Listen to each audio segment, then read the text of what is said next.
Hello, welcome to this tutorial. Today, we are going to talk about common nouns. Let's get started. Okay, so a noun is a word used to identify people, places, or things. These nouns are called common nouns, or a noun is a word used to name a particular one of these, and that is called a proper noun. For example, in the sentence, you can buy coffee at Starbucks. Coffee is a common noun. It is a word used to identify a thing. Starbucks, on the other hand, is a proper noun because it is used to identify a particular place. Now, a common noun is a noun showing a class of objects or a concept as opposed to a particular individual. For example, there was a sofa, 2 chairs, and a wardrobe in the room. Note that the common nouns are general names.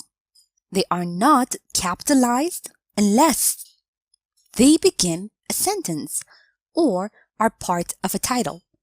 For example, capitals of the countries are usually very large. The word capital is at the beginning of a sentence, so it's capitalized.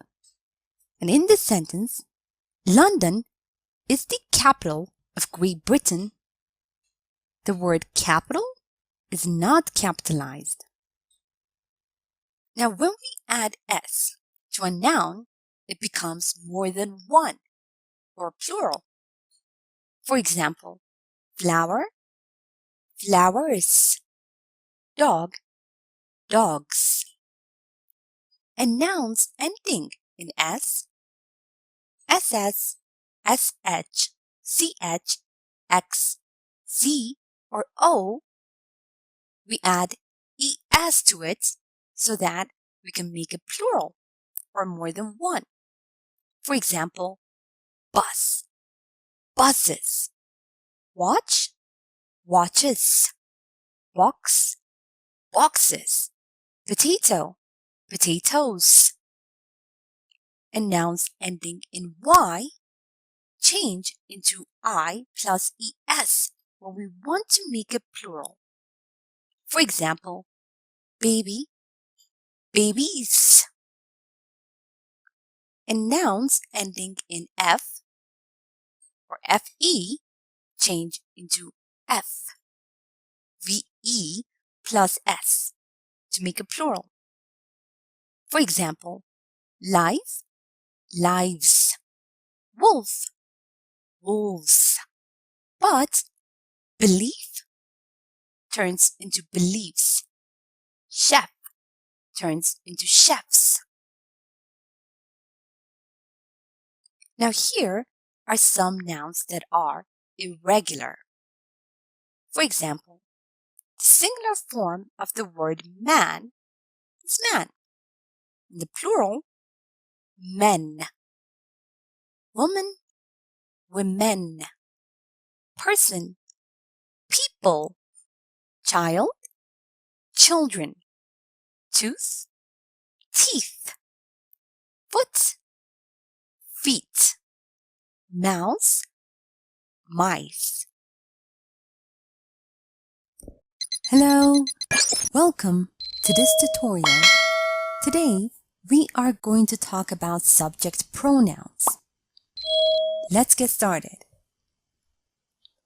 Now, a subject is the person or thing that performs the action in the sentence or clause. And a subject pronoun is a pronoun that takes the place of a noun as the subject of a sentence. For example, in the sentence, we have she told me about her worries. Now the word she is a pronoun, and it is the subject of the sentence. And so the word she is a subject pronoun. Note that subject pronouns replace nouns that are the subject of their clause. Have a look at the table below. When we talk about the first person, in its singular form, we use I. In plural, we. When we talk about the second person, we use you. In its plural, the same, you. When we talk about the third person, we use he, she, it. Plural, they. Also, we should replace the subject with a subject pronoun to avoid repetition. For example, Mary is a student and Mary is very hardworking. The repetition of the proper noun Mary should be avoided. We should say something like, Mary is a student and she is very hardworking. She refers to Mary. Also note that we use the subject pronoun it when we refer to objects, things, animals, or ideas. For example, love is eternal. It will last forever. The pronoun it refers to the word love.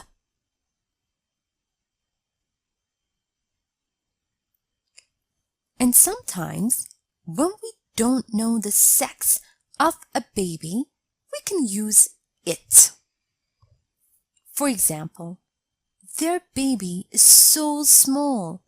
It only weighs 2 kilos. We also use it when we talk about time, weather, or temperature. For example, what time is it? It's 7 o'clock. It's quite cold today.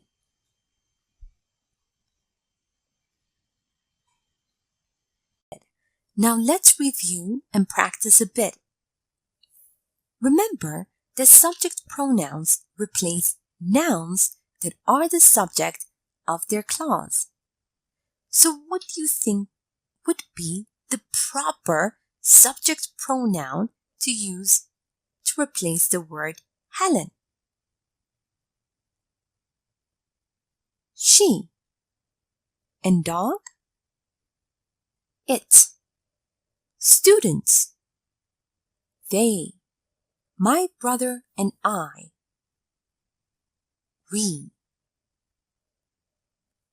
Also note that we should replace the subject with a subject pronoun to avoid repetition. Have a look at the sentence below. Fred and Molly are very good friends.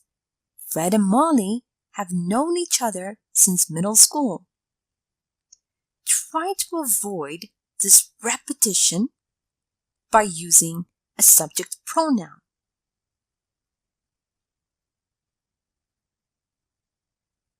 They have known each other since middle school. Let's have a look at another sentence over here. Look at the cat. The cat is so cute. Note that the subject pronoun it is used when we refer to objects, things, animals, or ideas. Try to avoid the repetition in the sentence by using the correct subject pronoun. It is so cute. Now, sometimes when we don't know the sex of a baby, we can, of course, use it. Fill in the blanks using the proper subject pronoun in the sentence. The baby didn't sleep well, kicking all night. It was kicking all night. Remember that we can also use it when we talk about time, weather, or temperature. Have a look at the following sentence and fill in the blanks using the proper subject pronoun. Minus 10 degrees Celsius outside. You should definitely wear a hat. It's 10 degrees Celsius. Now, here is a short story using subject pronouns. Listen as I read so you can see how they are used in real-life conversation.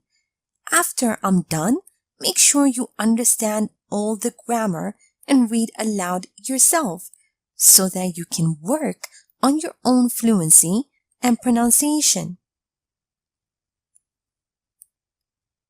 Shall we go out tonight?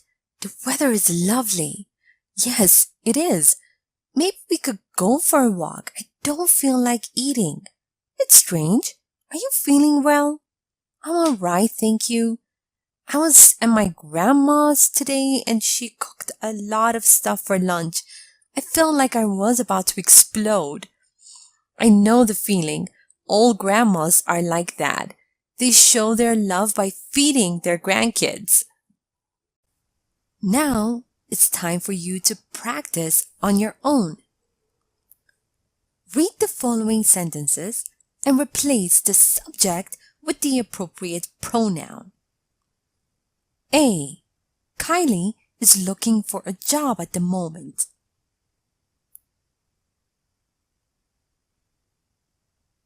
B. My kids absolutely love reading books.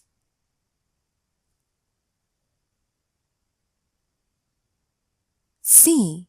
The temperature is 25 degrees Celsius today.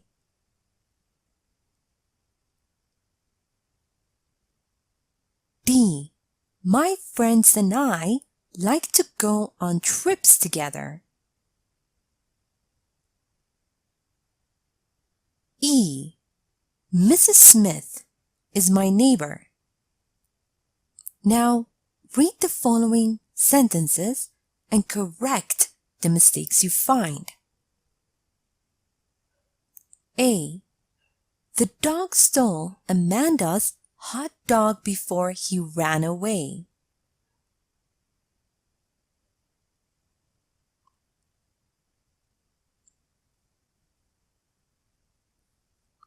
B. My brother likes working out in the morning. He gives him energy for the rest of the day.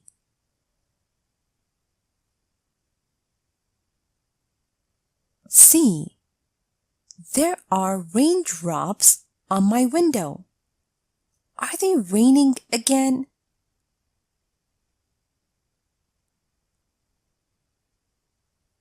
D.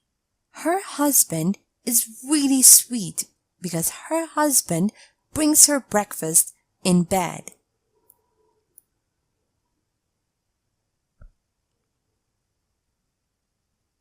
E. You can have ice cream after they have your broccoli. Time to check your answers. He is looking for a job at the moment. They absolutely love reading books. It is 25 degrees Celsius today. We like to go on trips together. She is my neighbor. The dog stole Amanda's hot dog before it ran away. My brother likes working out in the morning. It gives him energy for the rest of the day. There are raindrops on my window. Is it raining again? Her husband is really sweet. He brings her breakfast in bed. You can have ice cream after you eat your broccoli. Thank you for watching this tutorial. Hello, welcome to this tutorial. Today, we are going to talk about object pronouns. Let's get started. An object is the person or thing that receives the action in the clause or sentence. Now, an object pronoun is a pronoun that takes the place of a noun as the object of a sentence. For example, in this sentence, she told me about her worries.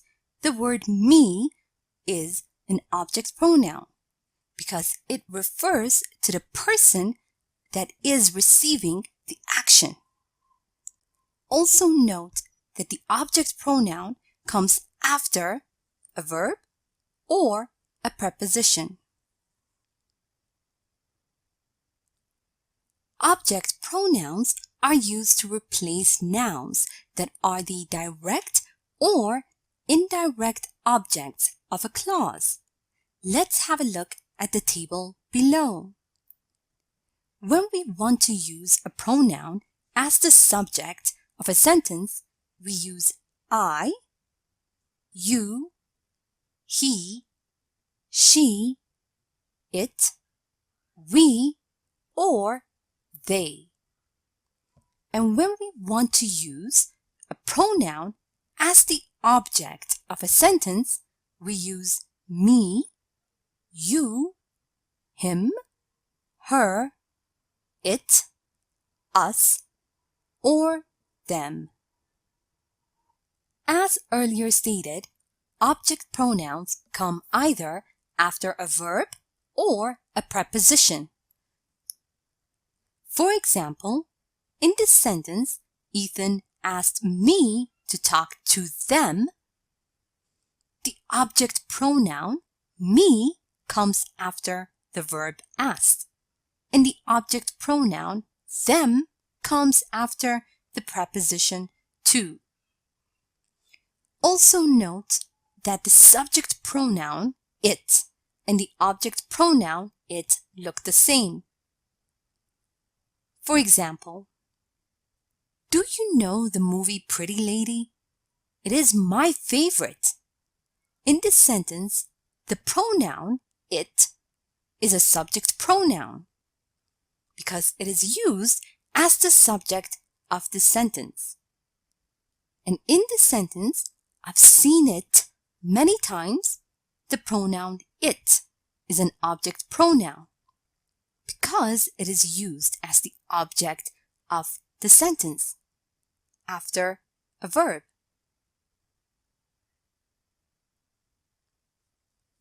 Remember that object pronouns are always the recipient of the action in sentences. In this example over here, for example, in this sentence we have he and me. Also, remember that object nouns are always the recipients of the action in sentences. Also, remember that object pronouns are always the recipients of the action in sentences. Now let's have a look at the sentence over here. He and me went to the movies. Now this sentence would be incorrect because the object pronoun me is being used as the subject of the sentence. The correct form would be he and I went to the movies. Let's have a look at another example over here. Mrs. Keith called her, and I. Now this sentence is incorrect because the pronoun, the subject pronoun, I, is being used as the object of the sentence. The correct form would be Mrs. Keith called her and me.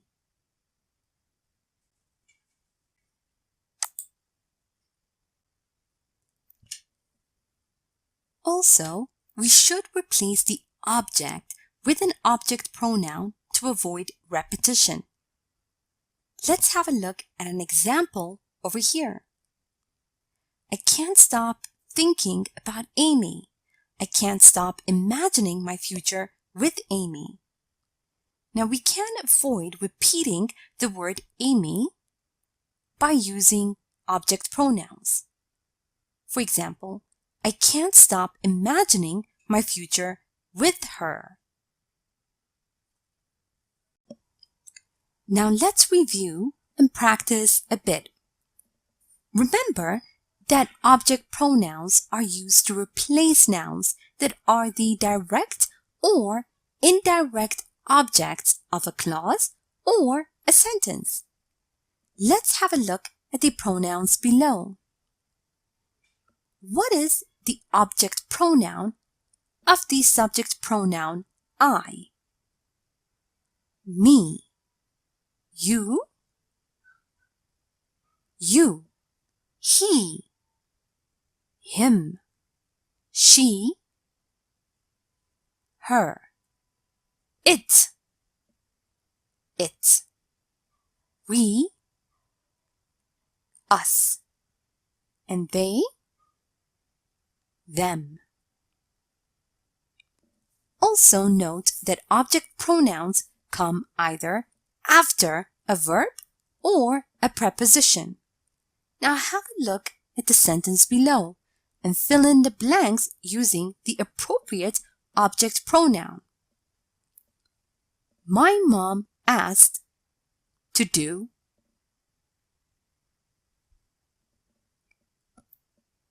My mom asked me to do it. Note that the subject pronoun it and the object pronoun it look the same. Have a look at the sentences below. In which sentence is the pronoun it a subject pronoun? And in which sentence is the pronoun it an object pronoun? I like this book a lot. It is one of my favorites. I often read it when I'm feeling down.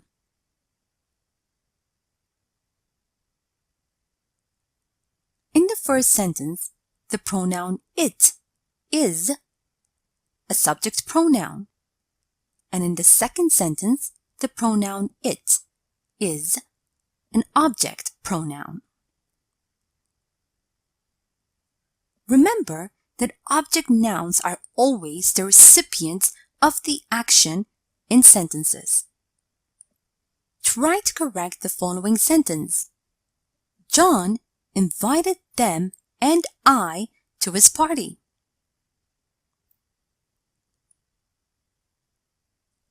John invited them and me to his party. Also, we should replace the object with an object pronoun to avoid repetition. Have a look at the sentence below and try to avoid the repetition in the second sentence by using an object pronoun. You can't talk with Greg every hour. Constantly being on the phone with Greg leaves you with zero free time.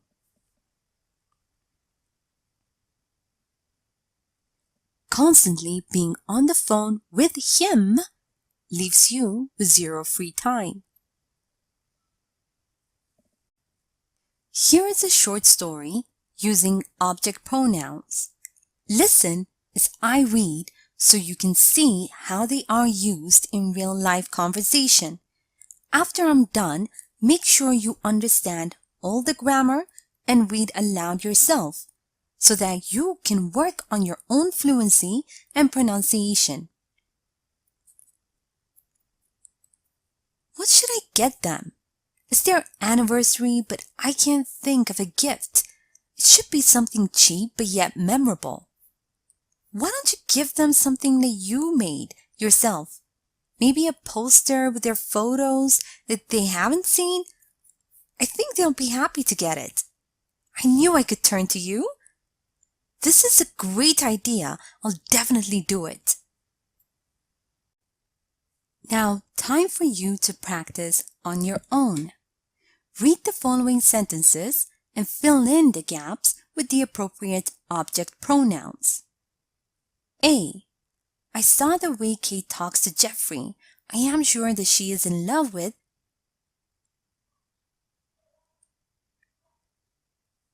B. I can't find my glasses.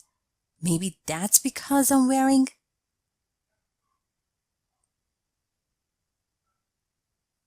C. Is that Mike's new girlfriend? Don't ask me, ask. D. Why is he always talking about Liz? He obviously likes.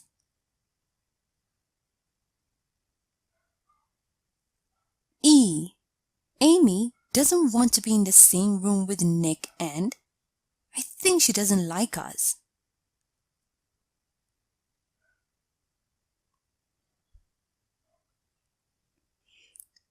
F. What's the title of the movie we saw last night? I don't remember. G. Your brothers are being very noisy. Could you ask to be quieter?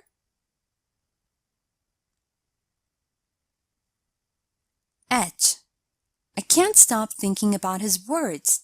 It's been bugging for a long time.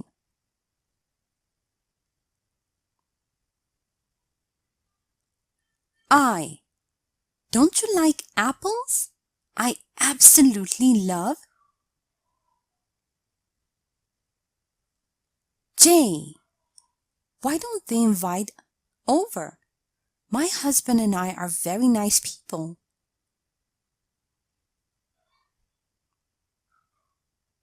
Now, let's check your answers. I saw the way Kate talks to Jeffrey. I am sure she is in love with him. I can't find my glasses. Maybe that's because I'm wearing them. Is that Mike's new girlfriend? Don't ask me, ask them. Why is he always talking about Liz? He obviously likes her. Amy doesn't want to be in the same room with Nick and me. I think she doesn't like us. What's the title of the movie we saw last night? I don't remember it. Your brothers are being very noisy. Could you ask them to be quieter? I can't stop thinking about his words. It's been bugging me for a long time. Do you like apples? I absolutely love them. Why don't they invite us over? My husband and I are very nice people. Thank you for watching this tutorial. Hello! Welcome to this tutorial. Today, we are going to talk about articles. A, an, and the. Let's get started. Articles are words that define a noun as specific or unspecific. Now, in the English language, there are two types of articles. One is indefinite, a or an, and the other is definite, the. Let's have a look at the example over here. A nurse. The hospital I'm working in is huge. Now the article a defines the noun nurse, which is unspecific. And the article the defines the noun hospital, which is specific.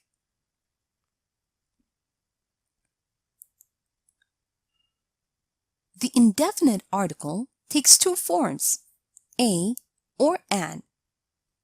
Now use the indefinite article a when it precedes a word that begins with a consonant, and use the indefinite article an when it precedes a word that begins with a vowel. Let's have a look at the following examples. A table, an umbrella, a university, an honest person. Note that the indefinite article a indicates that a noun refers to a general idea rather than a particular thing. Have a look at the following sentence. What does a fox say? The article a defines the noun fox, which is general.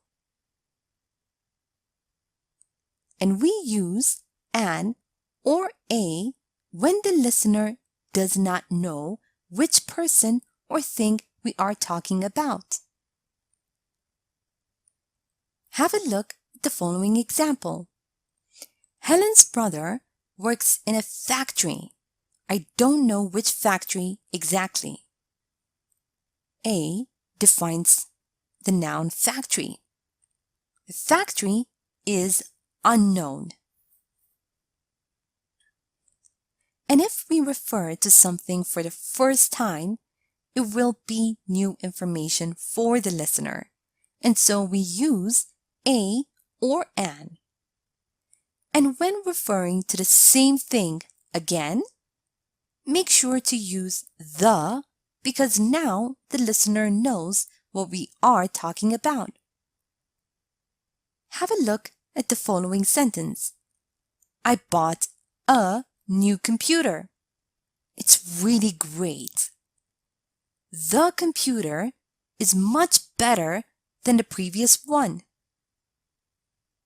New computer, the computer. Note that the definite article is the word the, and it limits the meaning of a noun to one particular thing. We use the when it is clear which thing or person we are talking about. Let's have a look at the sentence below. The cake is in the fridge. I know that Kate made it. The listener knows where the cake is and who made it. So we use the article the. Note that we also use the definite article the with a, nationalities and other groups. For example, the French, the Italian, the old, the poor. B with time. For example, in the past, in the future, but at present. C with superlatives. For example, you are the first one. D. Musical instruments. I played the piano as a kid. E. With countries which are a group or plural. For example, the US, the UK, the United Arab Emirates, the Netherlands. F. Names of ships. We sailed on the Claudia. G. Oceans. The Pacific, the Atlantic. H. Rivers. The Amazon, the Nile. Note that we use zero article with plural and uncountable nouns when we are generally talking about something. Have a look at the examples below. Dogs are not allowed in that shop. In this sentence, we are talking about dogs in general. And in this sentence, the dogs next door were barking at night. We are talking about the particular dogs, the dogs next door. Now let's review and practice a bit. Remember that we use the indefinite article a when it precedes a word that begins with a consonant. And we use the indefinite article an when it precedes a word that begins with a vowel. Have a look at the following list of words and fill in the blank using the appropriate article. Apple, an apple. European country, a European country. Talented actor, a talented actor. Union, a union. Monk, a monk. Also note that the indefinite article a indicates that a noun refers to a general idea rather than a particular thing.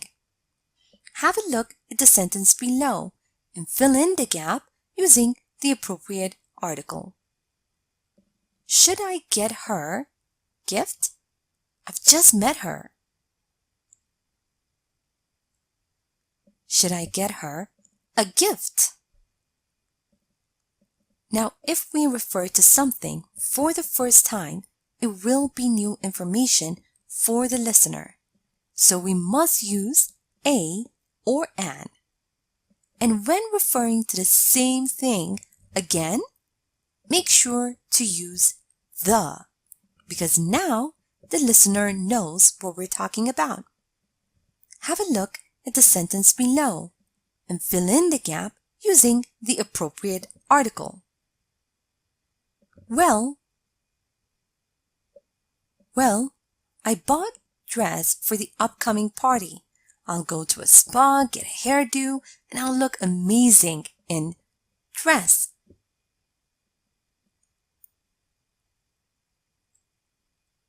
Well, I bought a dress for the upcoming party.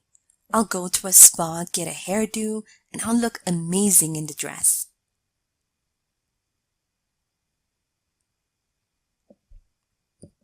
Note that we use the definite article the with nationalities and other groups, time, superlatives, musical instruments, countries, which are a group or plural, names of ships, oceans, and rivers.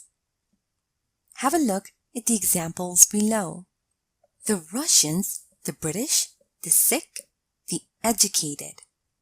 In the near future, but at present. The best performance? To play the flute? The UK, the Netherlands? To sail on the Mary? The Indian Ocean? The Thames.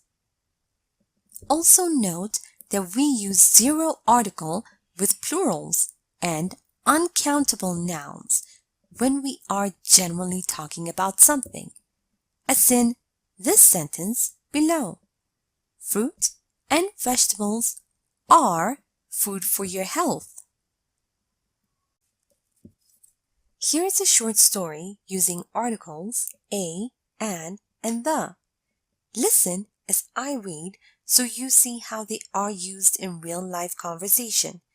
After I'm done, make sure you understand all the grammar and read aloud yourself to work on your own fluency and pronunciation. Liz, can I get you anything? A cup of coffee would be nice. I feel extremely exhausted. I haven't thought that flying over the Atlantic would be the worst trip I've ever taken. And you know that I hate train rides the most? Well, the flight was delayed too, so you were stuck at the airport for a longer period of time. I'm just hoping that in the near future, we'll build a teleport. Then traveling from the US to the Netherlands Won't take that long. I wish it were like that. Here's your coffee. Thank you. Now time for you to practice on your own. Read the following sentences and fill in the gaps with a, an, or the. And note that sometimes no article is needed. A. Dog that bit me ran away. Wounds were treated by doctor. Dr. Smith is professional.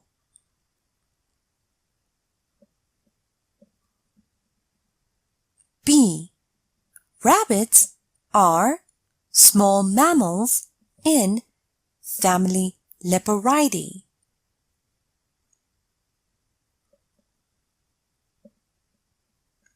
C. Love is wonderful thing. D. Olivia is English teacher. She's not working at present. E. I didn't want to go parking lot, so I went home on foot. It was only 15-minute walk. Now, let's check your answers. The dog that bit me ran away. The wounds were treated by the doctor. Dr. Smith is a professional. Rabbits are small mammals in the family Leporidae.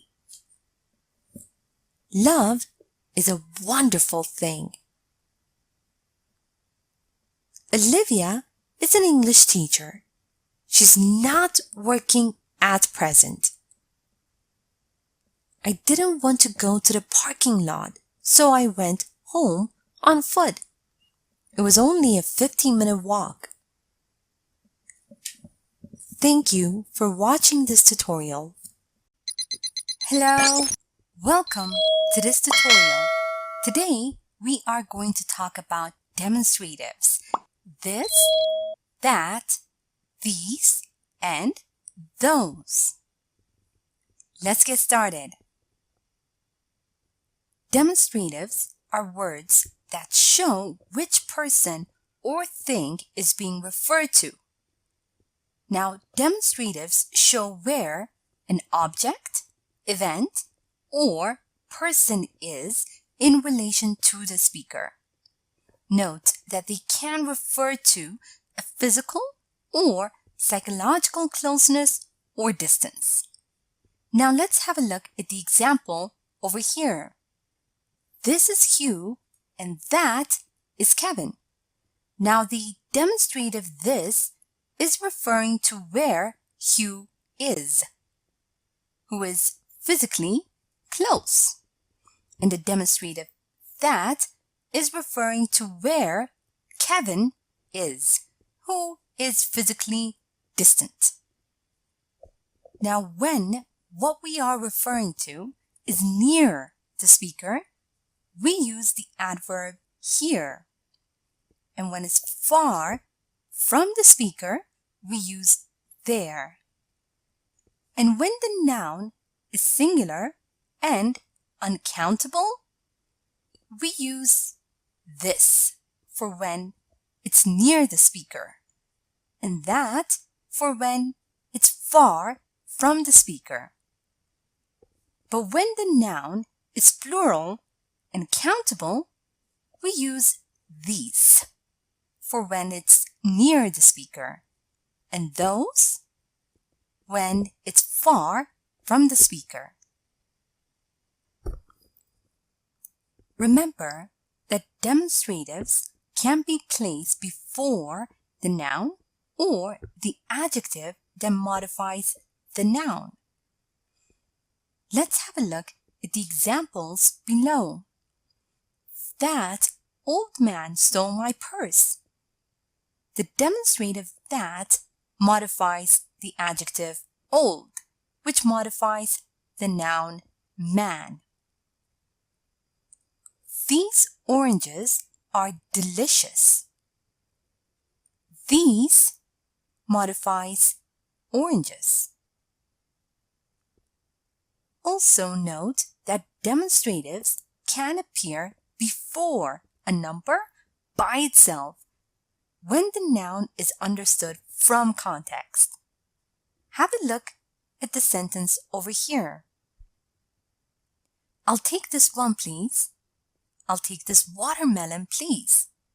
Now these sentences are both the same.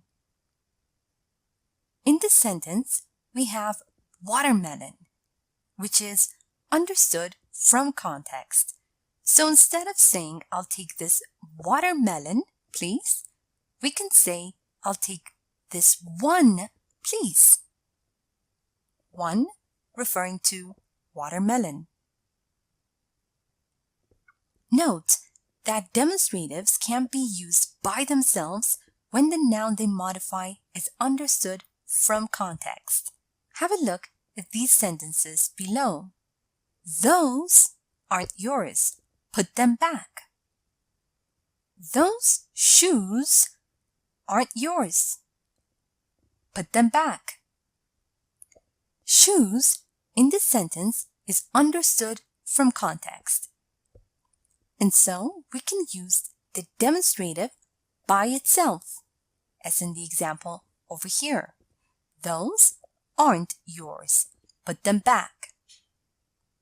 Now, when talking about events, the near demonstratives are often used to refer to the present, while the far demonstratives often refer to the past. Have a look at the sentences below. This situation is quite unstable.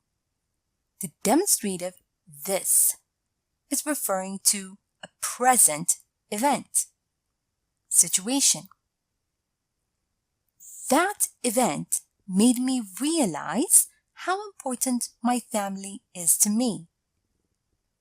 In this sentence, the demonstrative that is referring to a past event that made me realize how important my family is to me. Now, time for us to review and practice a bit. Remember that we use demonstratives to show where an object, event, or person is in relation to the speaker. Have a look at the sentence below and fill in the gaps using the appropriate demonstratives.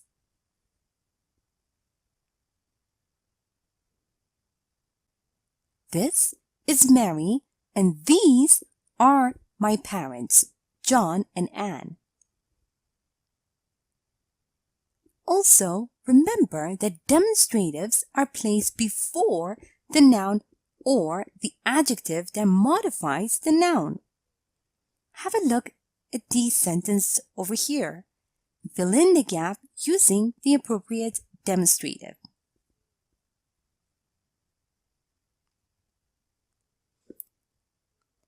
Can you see that red car over there?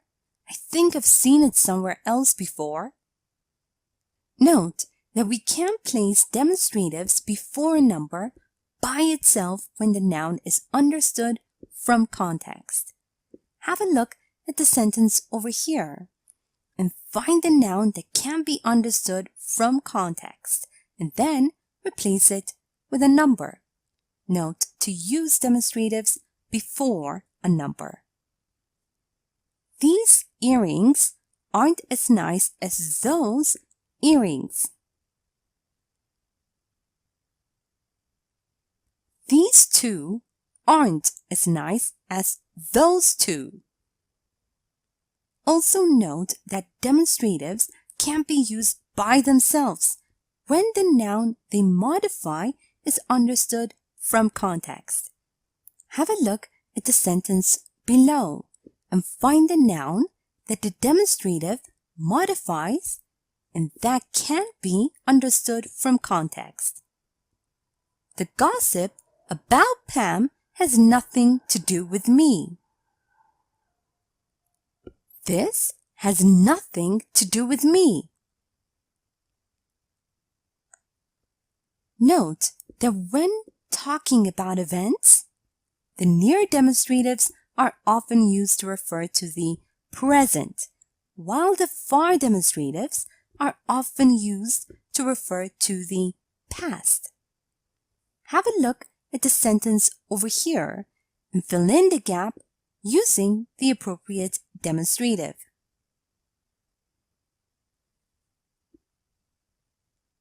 This job was a waste of time. I didn't get any experience.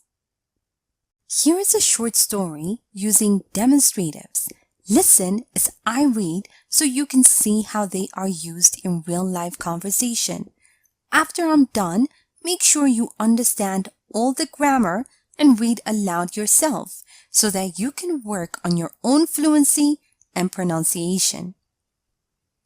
Good morning. How can I help you? Hi, I'm looking for a formal dress. Could you help me find one? Yes, of course. Maybe we could try this one. We got this dress only a day ago. I'm sure you'll be the only one wearing it. Honestly, I don't really like this color. Maybe you could show me that one over there? I like the print a lot. Surely. And what about the shoes? I have a picture on my phone. I want something like that. I think those ones are quite similar. You have excellent taste. Let me get those for you.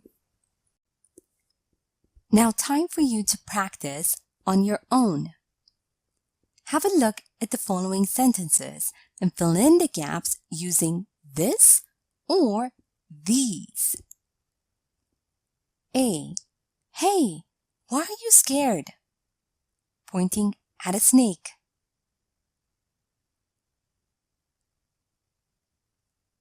B. Which bags are yours? Once. Could you help me with them?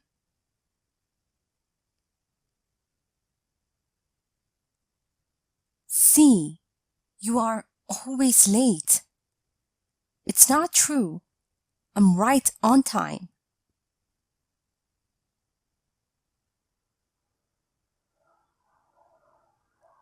D. Harry Potter? Movie is my absolute favorite. E.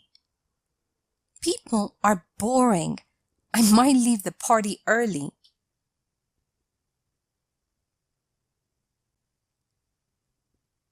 F. Is Mr. Johns? No. Is Mr. Adams. Mr. Johns is over there.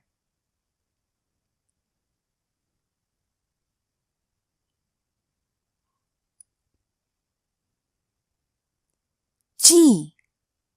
Is for me? I'm so touched.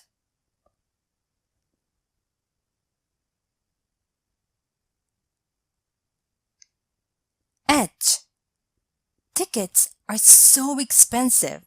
I don't know if I can afford them.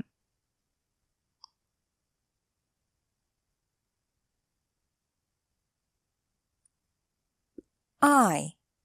Is unbelievable. I can't understand why they did to her.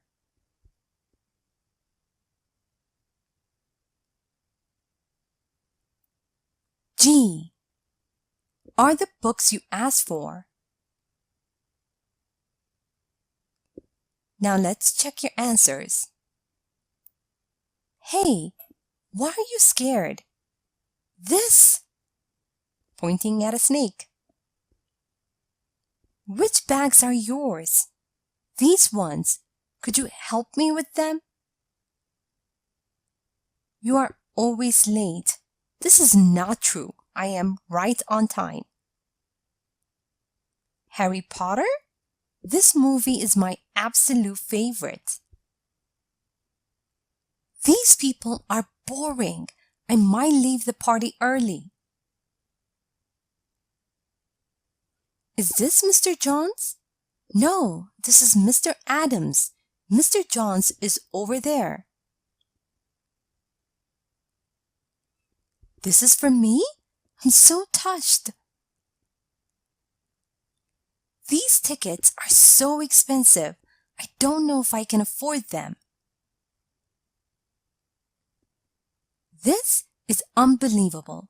I can't understand why they did this to her. These are the books you asked for. Thank you for watching this tutorial. Hello, welcome to this tutorial. Today, we are going to talk about distributives, all and half. Let's get started. Distributive determiners, or simply distributives, refer to a group of people or things and to individual members of the group. Note that they show different ways of looking at the individual within a group, and they express how something is distributed, shared, or divided. Now let's have a look at the example over here. All people want to love and to be loved. The distributive all refers to people, and it tells us how many people want to love and how many want to be loved. Note that the distributive determiner all is used to talk about a whole group, with a special emphasis on the fact that nothing has been left out. Note that all can be used with uncountable nouns and plural countable nouns by itself. Now, in this usage, it refers to the group as a concept rather than as individuals. Have a look at the example below. All parents want the best for their children. The distributive determiner all is referring to parents everywhere.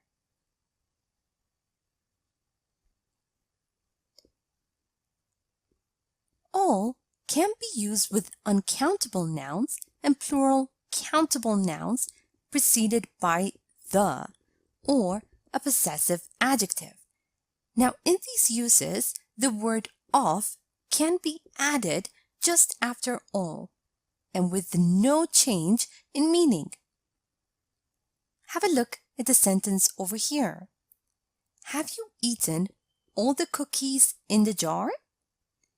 Have you eaten all of the cookies in the jar? Both sentences have the same meaning. The only difference? In the sentence, we add of, which does not change the meaning of the sentence. Also note that all can be used with plural pronouns preceded by of. Have a look at the sentence below. All of us are going to be there tonight. Us, plural, of.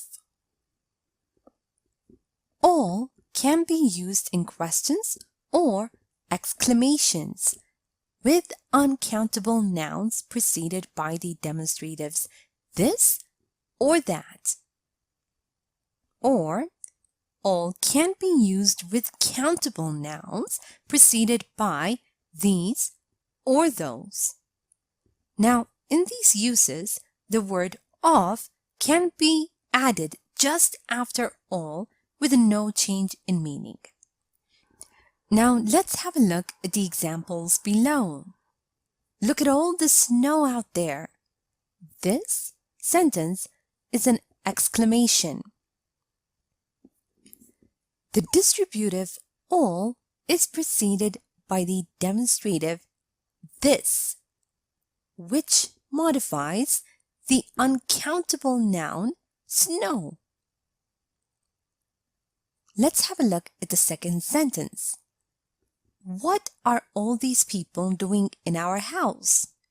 This is a question, and the distributive all is preceded by the demonstrative these, which modifies the countable noun people.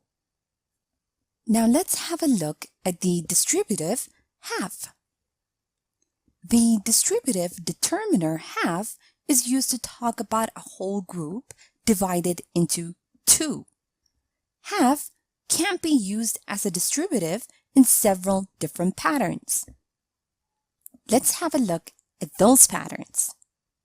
First, have can refer to measurements if it is followed by an indefinite article, a or an, and then a noun. Let's have a look at the example below.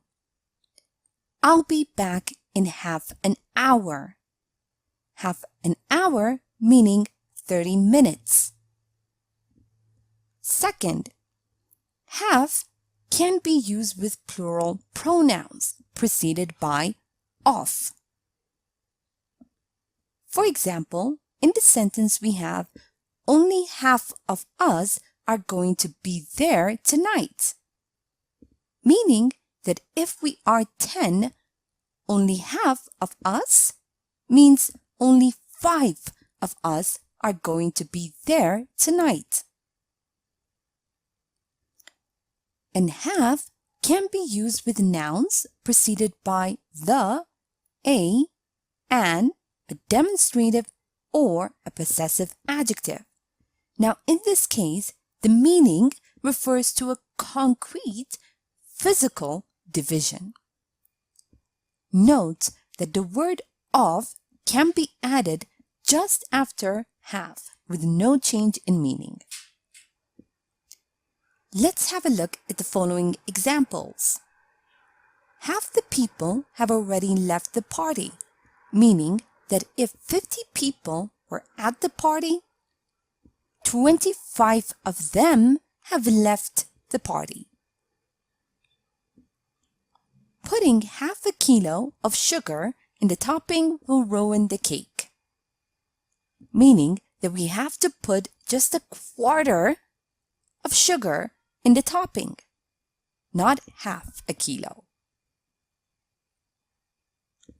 I want half of that cake, meaning that I do not want the whole cake. I want half of the cake. Sorry, but I used half of your eggs making breakfast today. Meaning that if there were 12 eggs, I used only 6 eggs for making breakfast. Now let's review and practice a bit. Remember that we use all with uncountable nouns and plural countable nouns by itself. Now, in this usage, it refers to the group as a concept rather than as individuals. Have a look at the sentence below and fill in the gap using the appropriate distributive. All students are sleep deprived during the finals. Also, remember that all can be used in questions and exclamations with uncountable nouns preceded by this or that.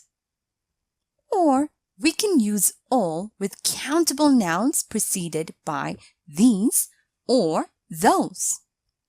Now remember that in these uses, the word of can be added just after all and with no change in meaning. Have a look at this sentence over here and fill in the gap using the appropriate distributive. Look at all these cute puppies. I want to adopt one.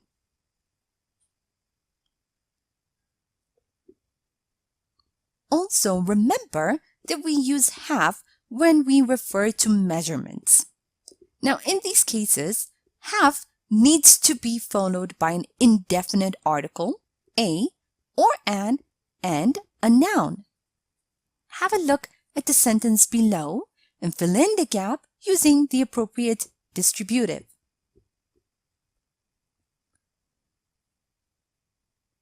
Sarah always runs half a mile in the morning. And note that we use half with nouns preceded by the, a, and a demonstrative or a possessive adjective. Now, in this case, the meaning refers to a concrete, physical division. Have a look at the sentence over here.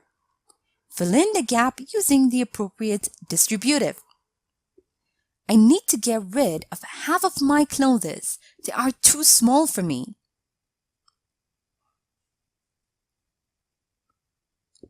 And remember that all and half can be used with plural pronouns preceded by of. Have a look at the sentences below and fill in the gap using the appropriate distributives. All of them were invited to the party.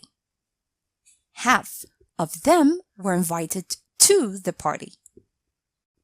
Here is a short story using distributives. Listen as I read so you can see how they are used in real-life conversation. After I'm done, make sure you understand all the grammar and read aloud yourself so that you can work on your own fluency and pronunciation. Are all of you going to the party tonight? No, I think only half of us are going. Not all of us have free time in the evenings. But all of our staff are going to be there. I think it would be nice to celebrate Halloween all together. Think of all the fun stuff we can do. Yeah, but half of our employees are married and have kids. It's tough to find time for things like that. Now, time for you to practice on your own. Read the following sentences and find mistakes. A. My dad usually runs half miles a day.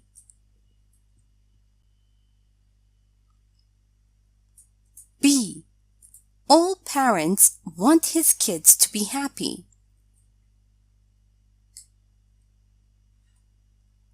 C. Think of all money that went into the preparation. D. Half of the students was present today. E. Look at these cute shoes. I want to buy them. Look at the following table below and match the sentences accordingly. A. Half of them ignored our dinner party. B. You better not eat this burger. C. Look at all these balloons. D. Where are all the apples? E. I don't know if this movie is worth seeing. 1. Are they having a party over there? 2. I bought a kilo yesterday. 3. Only half of the reviews are positive. 4. Think of all the calories. 5. That was very disrespectful of them.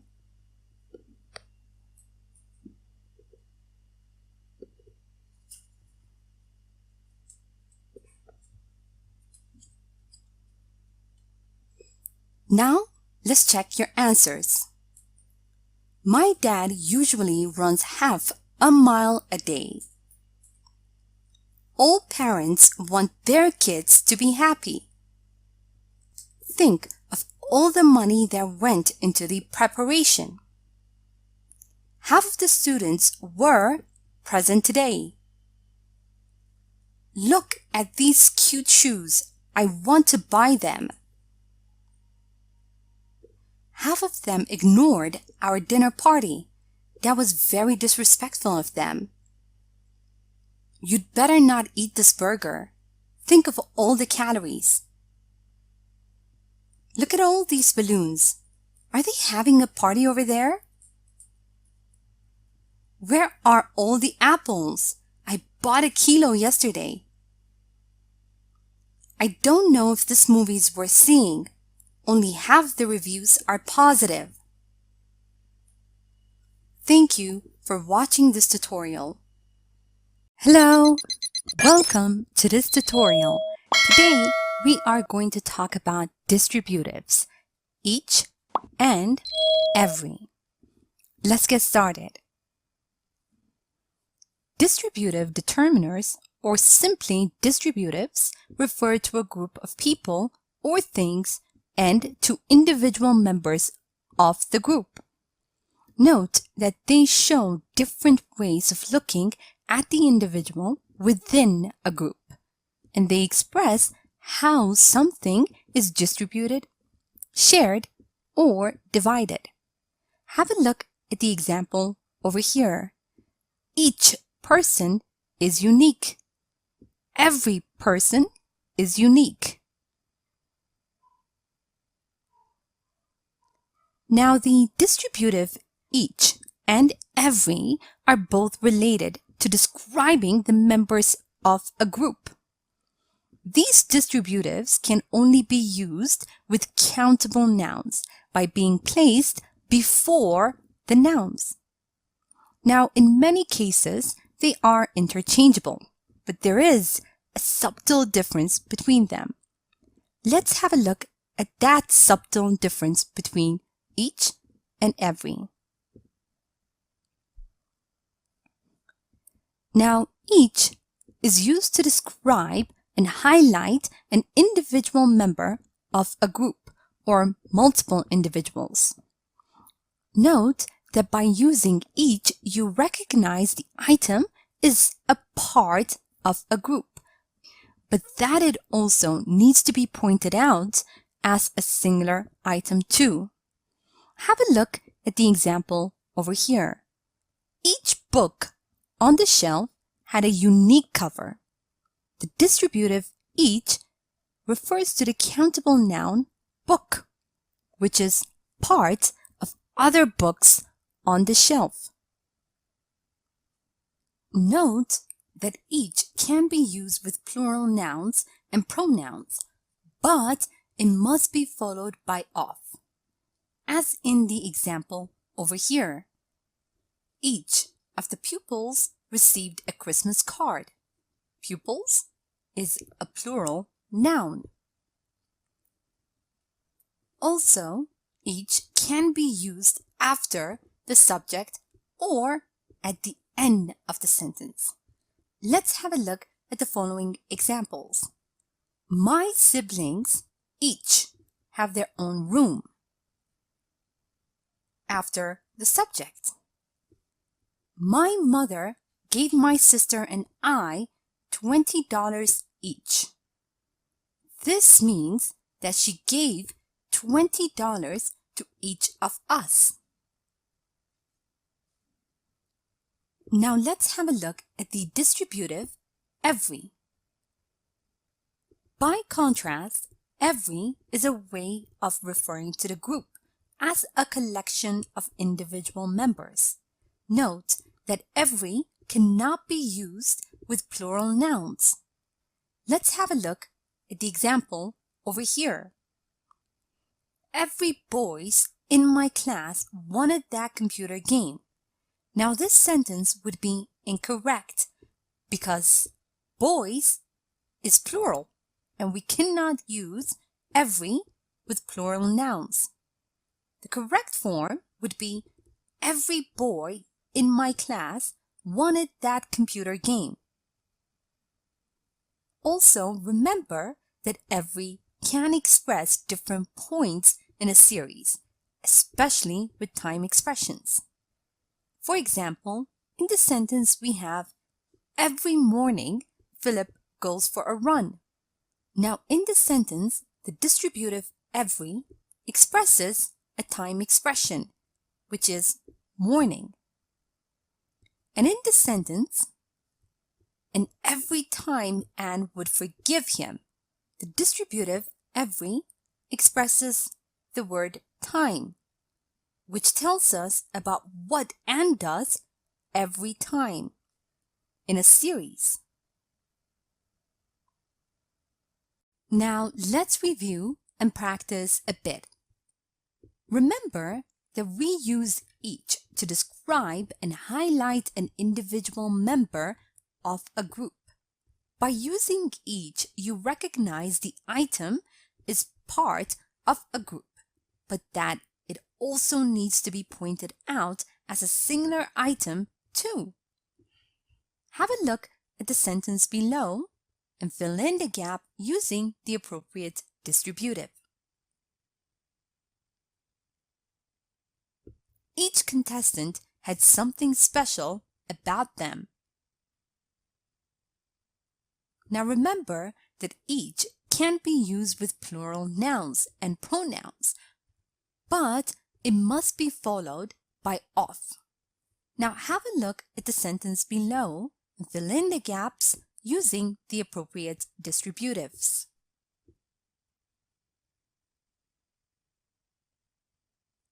Each of us wanted to volunteer for the project, and each of the members filled in the application form. Also, note that each can be used after the subject or at the end of a sentence. Again, have a look at the sentences below and fill in the gaps using the appropriate distributives. My parents each have their own car. I bought 3 pairs of shoes, $30 each, meaning that each pair of shoes cost $30. Remember that the distributive every, by contrast, is a way of referring to the group as a collection of individual members. Note that every cannot be used with plural nouns. Have a look at the sentence below and provide the correct version of the sentence. Every people want to live a happy life.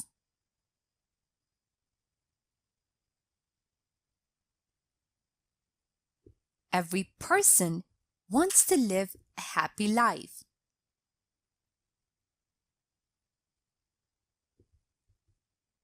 Also, remember that every can express different points in a series, especially with time expression. So have a look at the sentence below and fill in the gap using the appropriate distributive. Every time I say something, my brother gets annoyed. Here is a short story using distributives, each and every.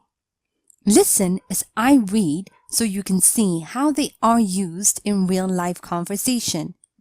After I'm done, make sure you understand all the grammar and read aloud yourself so that you can work on your own fluency and pronunciation. Have you heard of Crystal's upcoming wedding? They are throwing a huge party with 300 guests invited.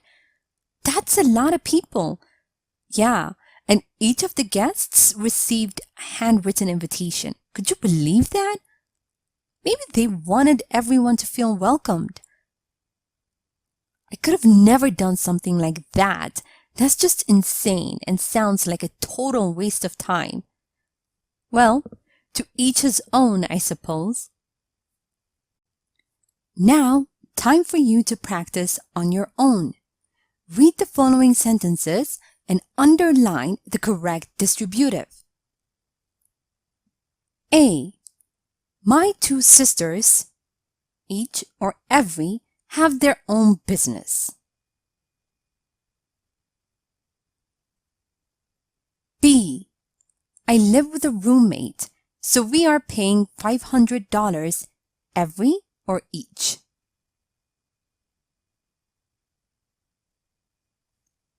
C. every, or each of the board directors signed the papers.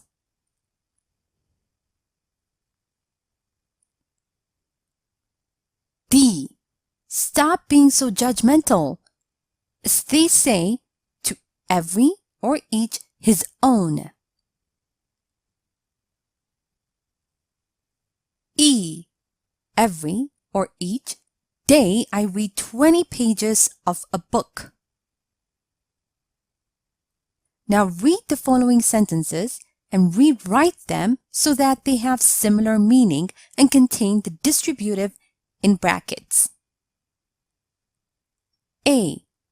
Whenever I tell you to calm down, you snap at me.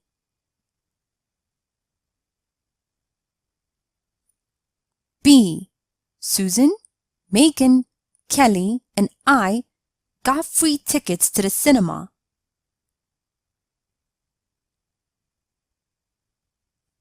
C. The police searched all the buildings in the neighborhood.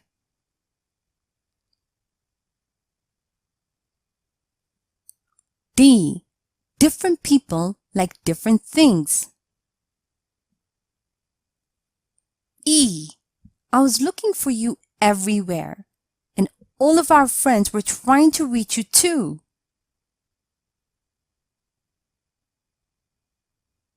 Now let's check your answers. My two sisters each have their own business. I live with a roommate, so we are paying $500 each. Each of the board directors signed the papers. Stop being so judgmental. As they say, to each his own. Each or every day I read 20 pages of a book. Note that both variants are possible, though every is used more often. Every time I tell you to calm down, you snap at me. Each of us got free tickets to the cinema. The police searched every building in the neighborhood. To each his own. Each of our friends was trying to reach you too. Thank you for watching this tutorial. Hello, welcome to this tutorial. Today we are going to talk about verb conjugation. Persons. Let's get started.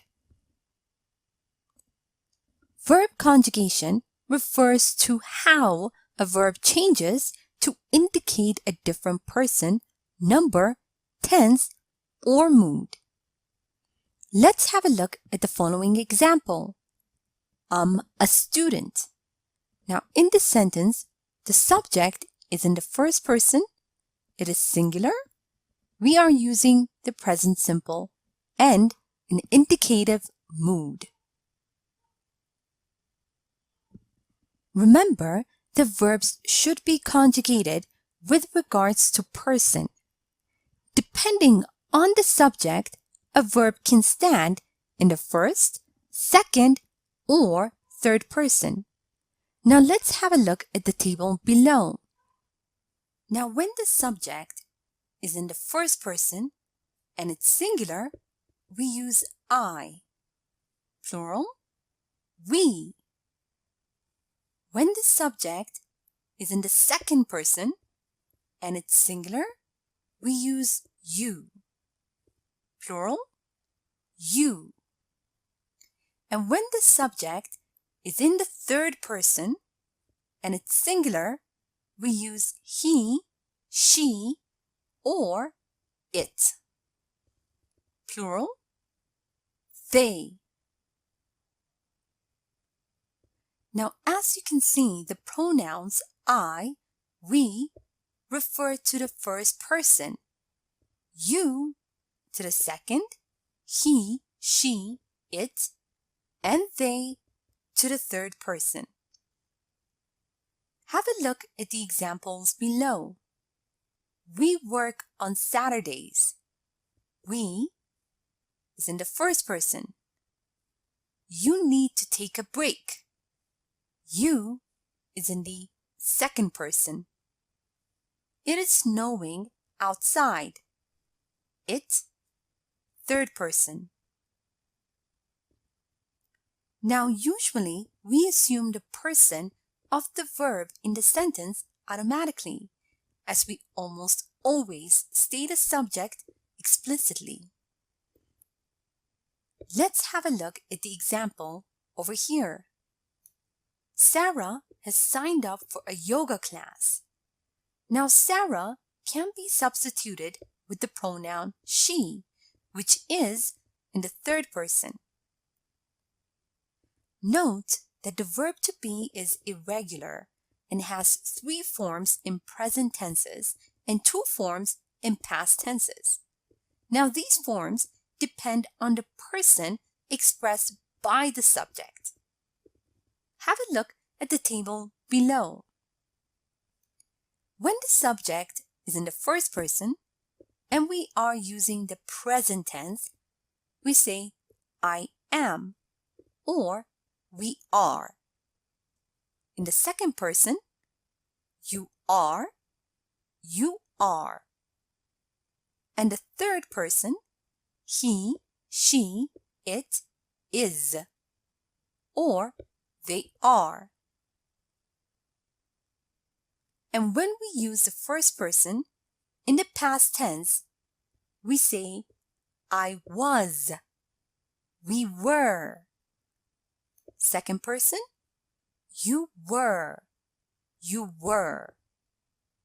And in the third person, he, she, it was, they were.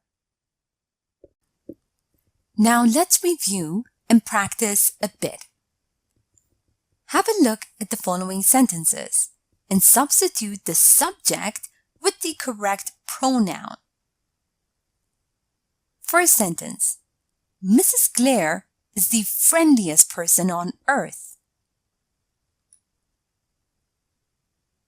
She is the friendliest person on earth. A bird is sitting on my windowsill. It is sitting on my windowsill. The Lakers are going to stay at our place for 3 days. They are going to stay at our place for 3 days. Now have a look at the following sentences and fill in the gaps using the correct form of the verb to be. My parents watching a movie. Steve playing outside. And I melting on the couch. My parents are watching a movie. Steve is playing outside and I am melting on the couch. Will you free tonight? I'd really appreciate if we could spend the evening together. Will you be free tonight? I'd really appreciate if we could spend the evening together.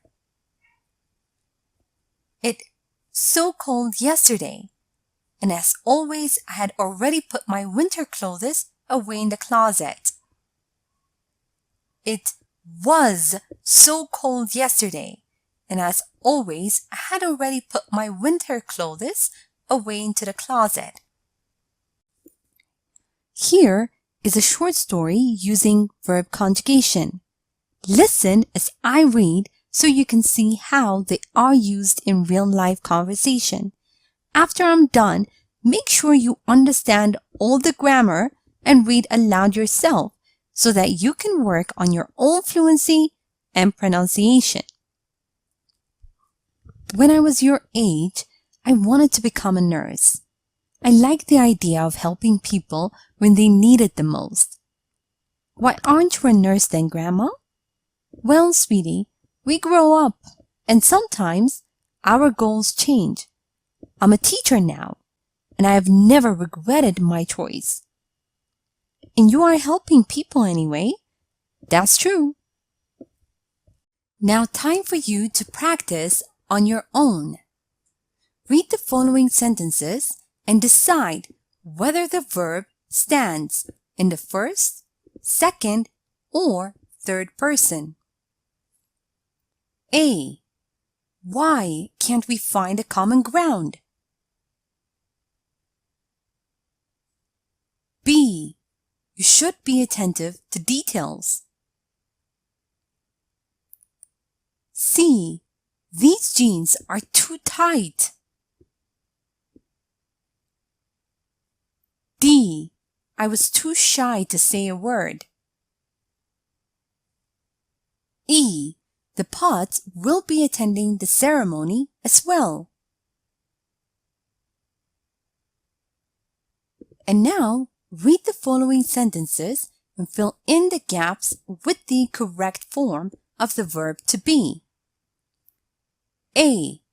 You must. Kidding me. How this possible?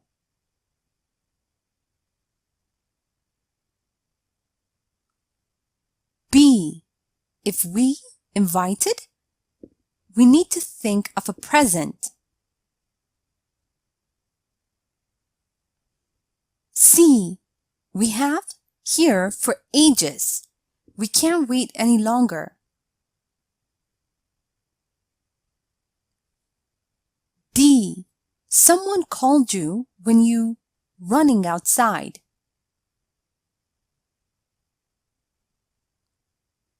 E. I so frustrated. Why? It's so difficult to find a paid internship now.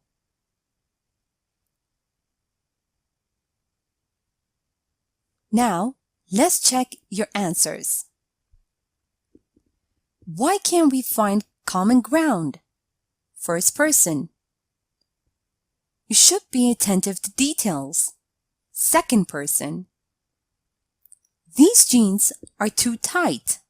Third person. I was too shy to say a word. First person.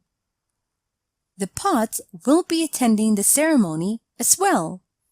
Third person. You must be kidding me.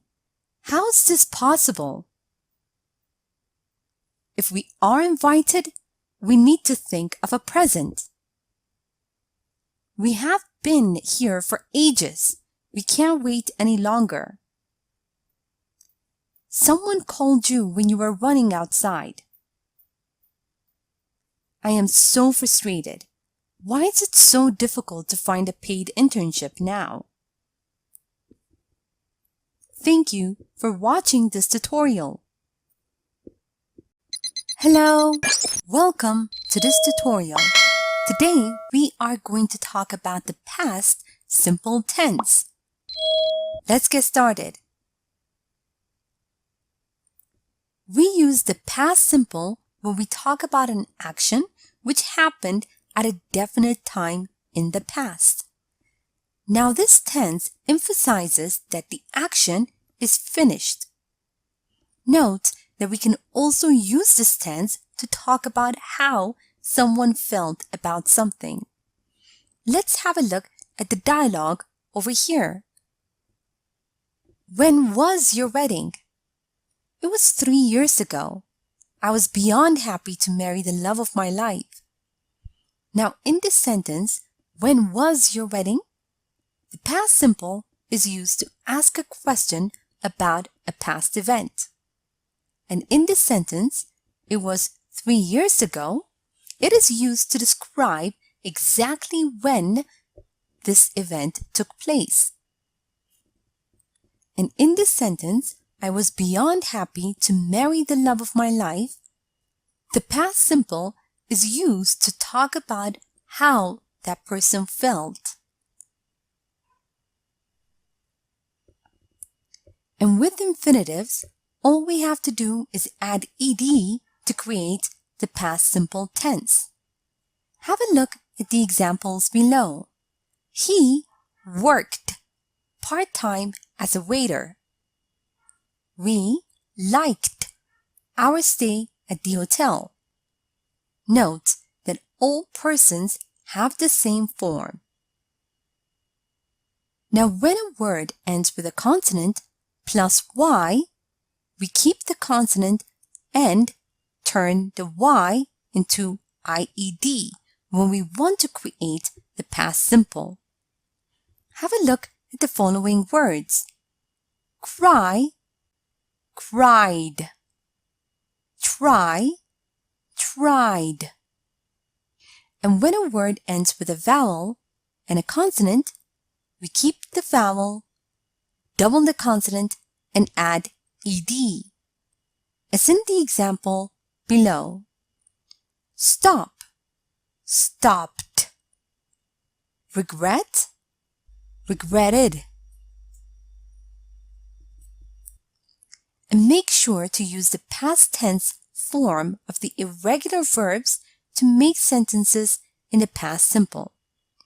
For example, be turns into was or were.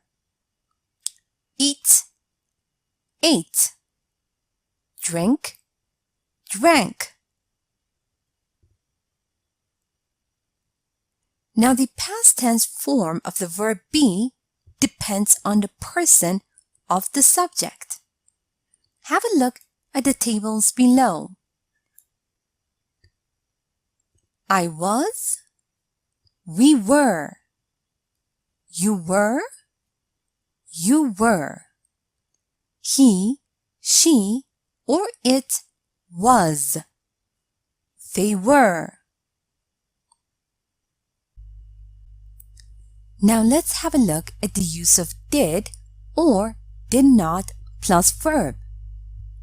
Now let's start off with a positive sentence. His sister lived in Sutton, London. The negative form of this sentence would be his sister did not live in Sutton, she lived in Harrow. The question form of this sentence would be did his sister live in Sutton? Where did his sister live in London?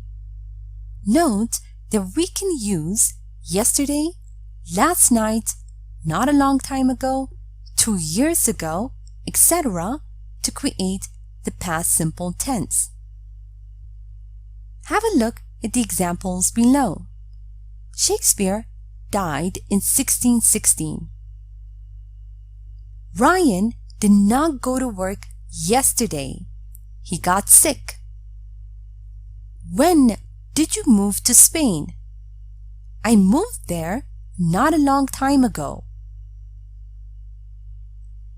Note that we use did or did not with the verb to have. Have a look at the sentence below. I didn't have enough money to buy a new computer. Note how we used didn't with the verb have. But we do not use did with the verb to be, was, or were. Rather, we use it as follow. Why were you so angry? I wasn't angry. This was my usual self. Now let's review and practice a bit. Read the following sentence and add ed to the bare infinitive of the regular verb to make sentences in the past simple. Julie to pass her exam this March. Julie passed her exam this March. Remember that we use contracted forms to make negative sentences. I'll, am, etc. Julie not to pass her exam this March.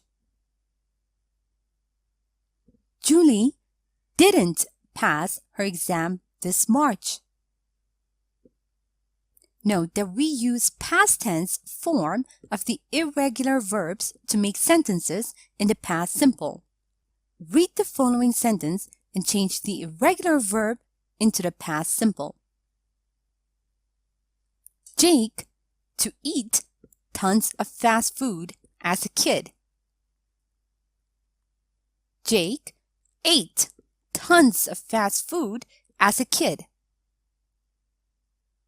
Also, remember that we use contracted forms to make negative sentences. Read the following sentence and turn it into a negative sentence. Jake not to eat tons of fast food as a kid. Jake didn't eat tons of fast food as a kid. Now read the following sentences and make the correct form. Make sure to pay attention to spelling. I forgot when was the last time to cry. I forgot when was the last time I cried. Pete to stay at home last night. Pete stayed at home last night. My mom to drop her phone in the pool. My mom dropped her phone in the pool. Now read the following sentence and use the correct form of the verb to be in the past tense. I to be hungry and wanted to buy some Italian food, but my friends not to be eager to join me. I was hungry and wanted to buy some Italian food, but my friends were not eager to join me. Look at the sentence below and find the time markers. It felt like the party was just last night, but actually it was 3 weeks ago. Last night? 3 weeks ago. Here is a short story using the past simple tense. Listen as I read so you can see how they are used in real-life conversation. After I'm done, make sure you understand all the grammar and read aloud yourself so that you can work on your own fluency and pronunciation. Mom, do you have a minute? Sure, kid. What's up? When was the last time you went to a beauty salon? Well, I don't remember. Maybe it was a year ago. And when was the last time you had a night out with Dad? I'm not sure. It was definitely a long time ago. And what did you do last night? I stayed at home with your dad. We fell asleep watching some boring movie on TV. I bought 2 tickets to Costa Rica. You need a vacation, Mom. Now time for you to practice on your own. Write the correct form of the following sentences. A. Nick's mother not want to. A. Nick's mother not to want to stay at home the whole day, so she to sign up for Spanish classes.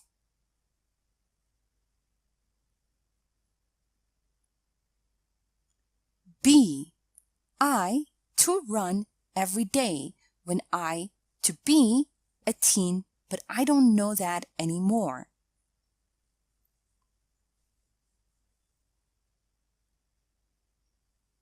C. Where you or to be last night.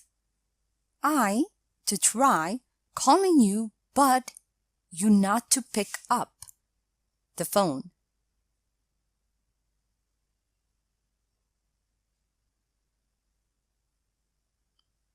There are 2 mistakes in each sentences below. Find those mistakes and correct them. A. Kim go on a date with David the last night, but didn't call him afterwards. B. How you did get this job? There were so many people ready to kill for it.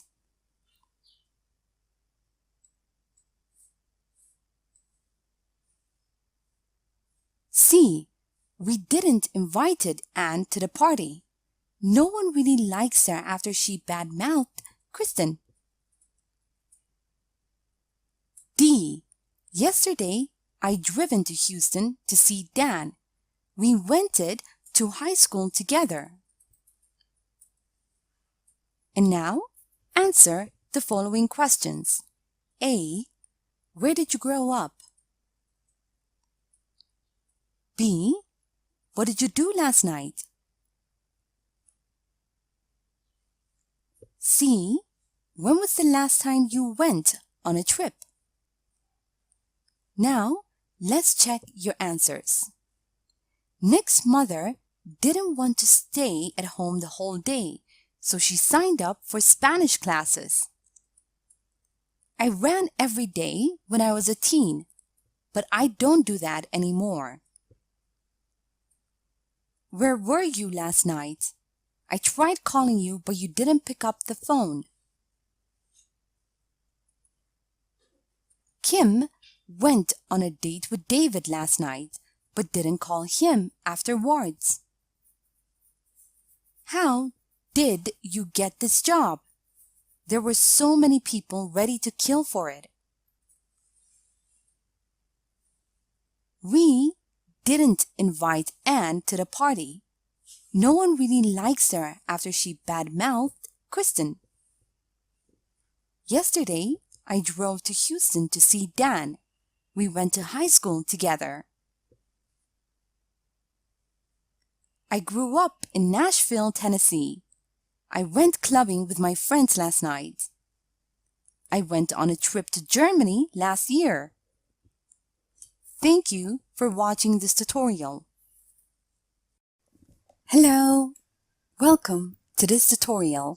Today, we are going to talk about the present simple tense. Let's get started. Now, we use the present simple when we talk about things in general. Note that we use this tense to say that something happens all the time, happens repeatedly, and is true in general. Have a look at the example over here. Jane works as a barista. Her shift begins at 7 a.m. Now, in the first sentence, Jane works as a barista is the general truth. And in this sentence, her shift begins at 7 a.m. It shows that this is something that happens repeatedly, all the time. Now, when we use the first person, the verb does not change. But when we use the third person, he, she, or it, we add s to the verb. Have a look at the example below. I like apples, but my father likes grapes. Father is in the third person, so we add s to the verb like. And over here, I is in the first person, so we do not change the verb like. But when the verb ends in O, S, CH, SH, or X, we add ES to the verb. For example, in this sentence, we have, my sister watches TV in the evening, and my brother does his homework.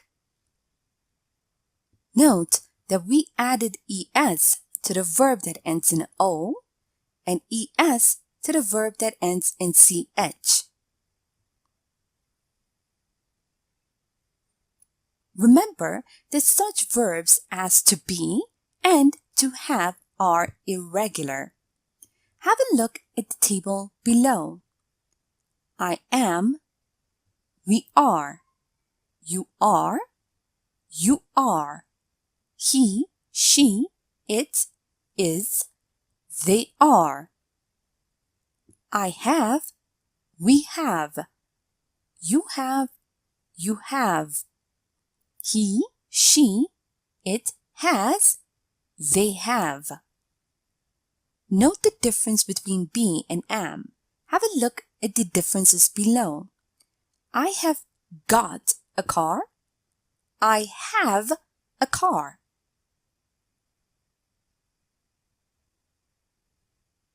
Now let's have a look at the use of do not and does not plus verb. Have a look at the examples below. Let's start off with a positive sentence. He gets up at 6 o'clock every morning. The negative form of this sentence would be he does not get up at 6 o'clock every morning. He gets up at 7. And the question form, does he get up at 6 o'clock every morning? Another question form, when does he get up? Now we can add time markers such as always, often, usually, sometimes, rarely, never, every day, etc. to the present simple tense. Let's have a look at the examples below. I usually cook at home, but my friends always eat at the local cafe. Kim is always late for classes. Note that we place these time markers right before the verb. Cook, usually cook. Always eat. Always late. Now let's review and practice a bit. Remember that in the present simple, we use the bare infinitive of the verb. And in the third person singular, we add s to the verb. Now read the following sentence and provide the appropriate form of the following verbs in the present simple. Agatha to hate when her little brothers to leave toys in the living room. Agatha hates when her little brothers leave toys in the living room. Also, remember that we add es in the third person singular if the verb ends in o, s, ch, sh, and x. Read the following sentence and provide the appropriate form of the following verbs in the present simple. Noah to wash the dishes and his wife to cook dinner. Noah washes the dishes and his wife cooks dinner. Note that such verbs as to be and to have are irregular.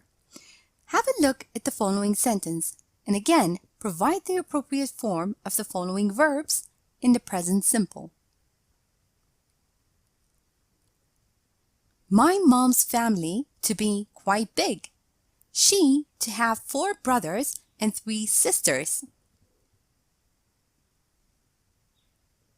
My mom's family is quite big.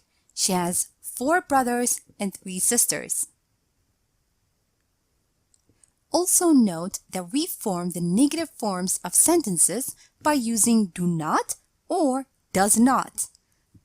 Read the following sentence and use the contracted forms of the verbs. James not to like reading. I not to get how it is possible. James doesn't like reading. I don't get how it is possible. Now let's practice the use of time markers. Read the following sentences and put the time markers in their appropriate place. People in Britain drink tea every day. The sun rises in the east. Always. She is tired after work. Usually. People in Britain drink tea every day. The sun always rises in the east. She is usually tired after work. Here is a short story using the present simple tense. Listen as I read so you can see how they are used in real-life conversation. After I'm done, make sure you understand all the grammar and read aloud yourself so that you can work on your own fluency and pronunciation. Hello? What's your name? Oh, hi. My name's Sarah. And yours? I'm Alex. Nice to meet you, Sarah. Nice to meet you too. So, where do you come from? I come from Germany. And where are you from? I'm from the UK. Oh, I have a lot of friends from the UK. You probably have a great sense of humor. I'm not sure about that. I don't always get our jokes. You're an exception then. Take that as a compliment. Now time for you to practice the use of the present simple tense on your own. Read the following sentences and underline the correct phrase. A. Excuse me, do you know or does you know the time?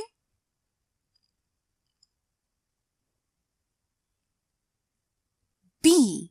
My sister always is or is always in a hurry.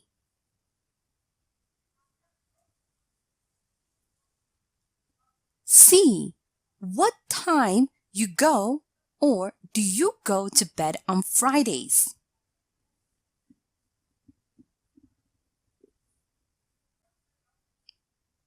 Now read the following sentences and write the correct answer. A. Kelly to stay or often at home on Saturdays to work on her projects.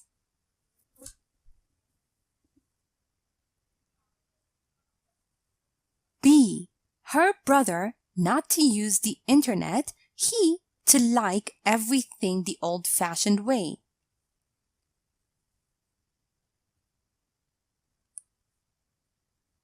C. When you or to get home, we need to talk.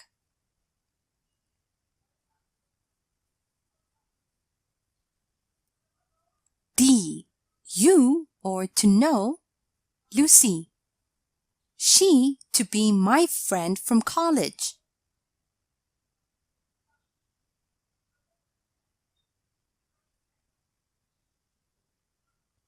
And now, answer the following questions. A.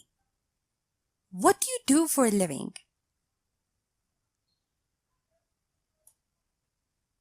B. What are your hobbies? C. What does your typical Sunday look like? Now let's check your answers.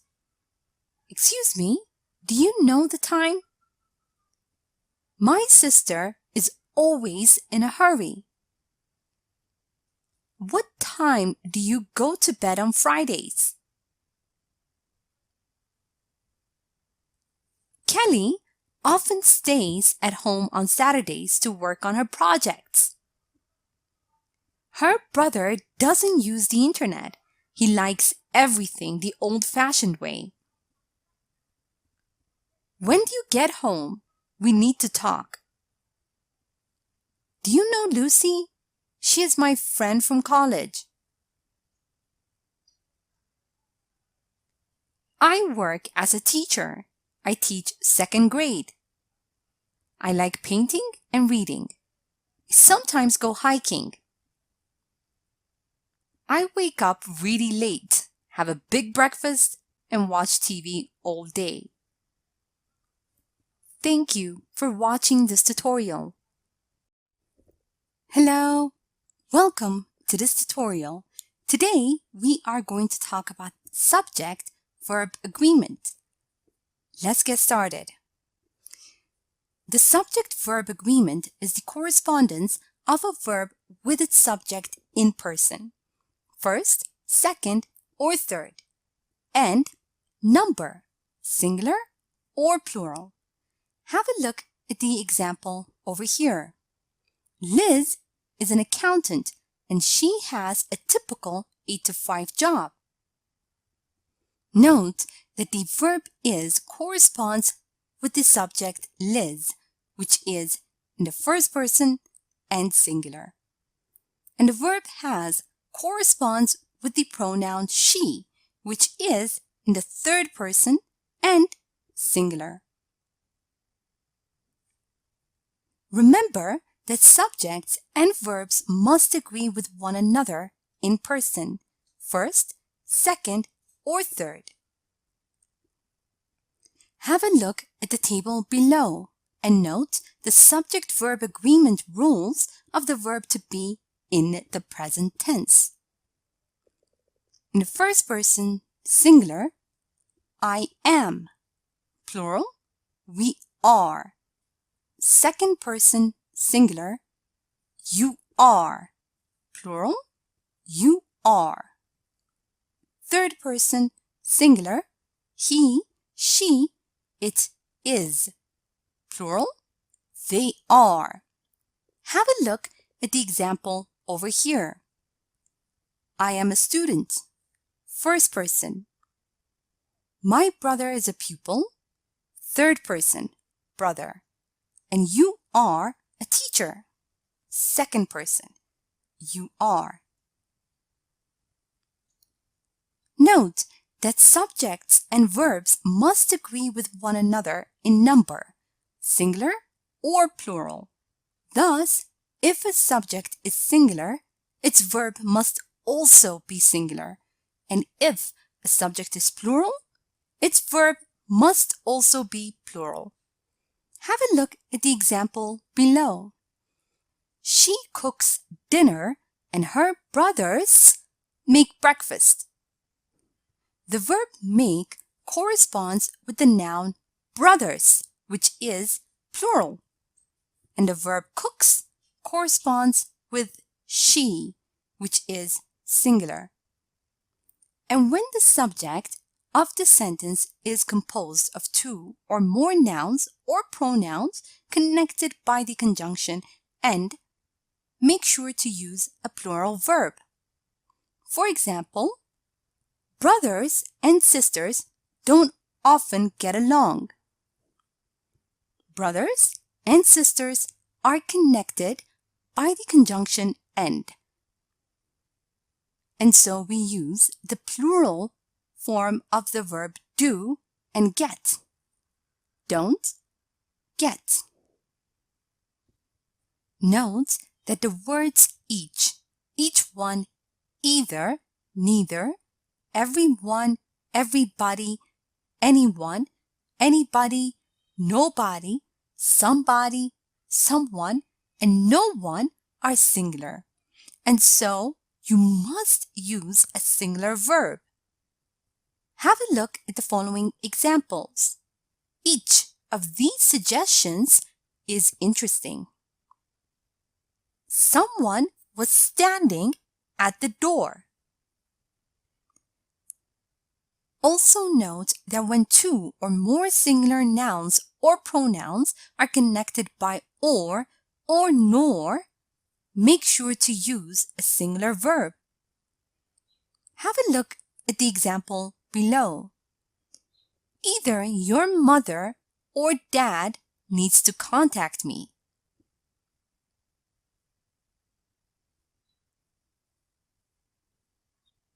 Remember that when a compound subject contains both a singular and a plural noun or pronoun joined by or nor, the verb should agree with the part of the subject that is closer to the verb.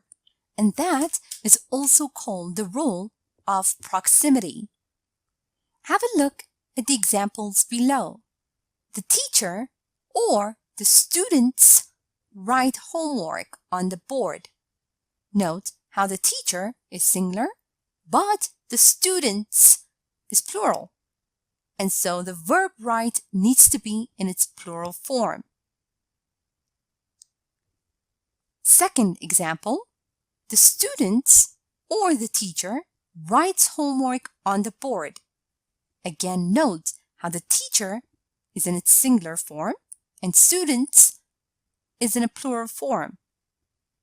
The verb write is in its singular form because the subject that is closer to the verb is singular. Also remember that in sentences beginning with there is or there are, the subject follows the verb, and that is also called the inverted subject. As there is not the subject, the verb agrees with what follows. For instance, in this example, we have there is a book on the table. There is not the subject, book is. So the verb must agree with what is followed. Book. There are books on the table. Again, are agrees with the subject books, which is in its plural form. Also note that the subject-verb agreement with words that indicate portion. For example, a lot, a majority, some, all. Now, if the noun after of is singular, make sure to use a singular verb. And if it is plural, use a plural verb. Have a look at the following examples. There is a lot of fuss around his arrival. The verb is must agree with the subject fuss, which is in its singular form. And in this sentence, there are a lot of people in the room. The subject people is in its plural form, and so the verb needs to be in its plural form as well.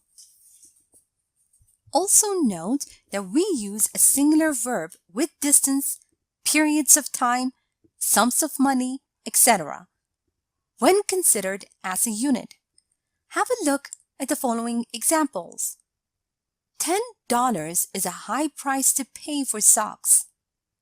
Note that $10 in this sentence is considered as a unit. And in this sentence, $10, in other words, dollar bills were scattered on the floor. $10 is not considered as a unit.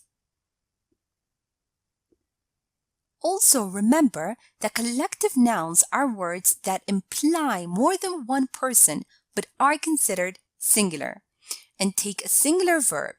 For example, family, group, team, committee, class, etc. Have a look at the sentence over here. My family is very big. Note that the word family is a collective noun. It implies more than one person but is considered singular. Now let's review and practice a bit. Remember that we use a plural verb when the subject of the sentence is composed of two or more nouns or pronouns connected by and. Read the following sentence and fill in the blank using the appropriate form of the verb. John and Carol to work together at the coffee shop. John and Carol work together at the coffee shop. Also note that the words each one, either, neither, everyone, everybody, anyone, anybody, nobody, somebody, someone, and no one are singular and require a singular verb. Now have a look at the following sentence and fill in the blank using the appropriate form of the verb. No one to want to work 16 hours a day. No one wants to work 16 hours a day.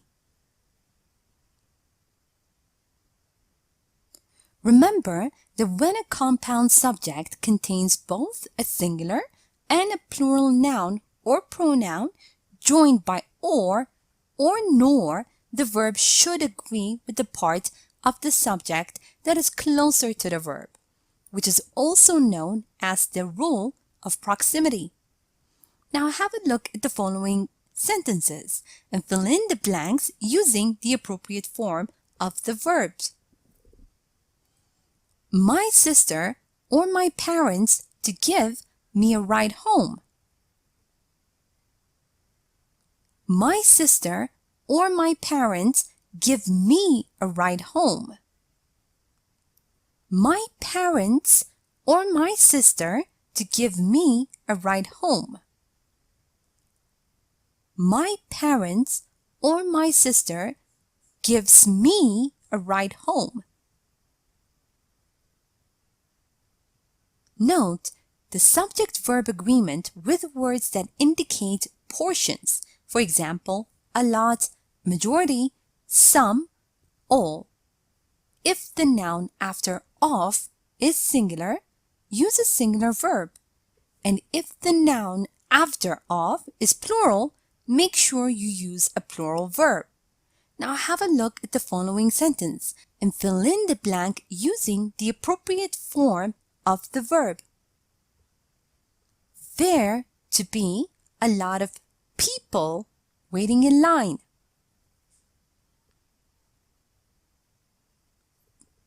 There are a lot of people waiting in line. Also note that collective nouns are words that imply more than one person but are considered singular and take a singular verb. For example, family, group, team, committee, class, etc. Have a look at the sentence below and fill in the blank using the appropriate form of the verb. The team to lose a lot of games this year. The team has lost a lot of games this year. Here is a short story using the correct subject-verb agreement. Listen as I read so you can see how they are used in real-life conversation. Now, after I'm done, make sure you understand all the grammar and read aloud yourself so that you can work on your own fluency and pronunciation. There are a lot of people outside. Do you know what's going on? These people are protesting. Maybe you've heard the recent news that some company wants to build a huge factory right over there? And surely no one is happy about that. But I didn't see any media around. I'm sure that some reporters will come in a bit. It's not like there are a couple of people, so it's difficult to ignore this. Now time for you to practice on your own. Read the following sentences and underline the correct word. A. The aim of the research was or were to find life of Mars. B. The group meets every other week. C. My cousins and my brother don't or doesn't know how to cook. D. Nobody masters a language without making mistakes. E. Neither Sarah nor I am or are going to college this year.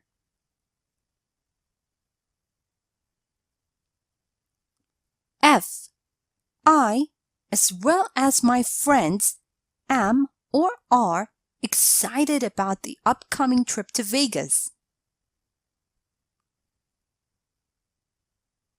G. The jury has or have finally reached a decision.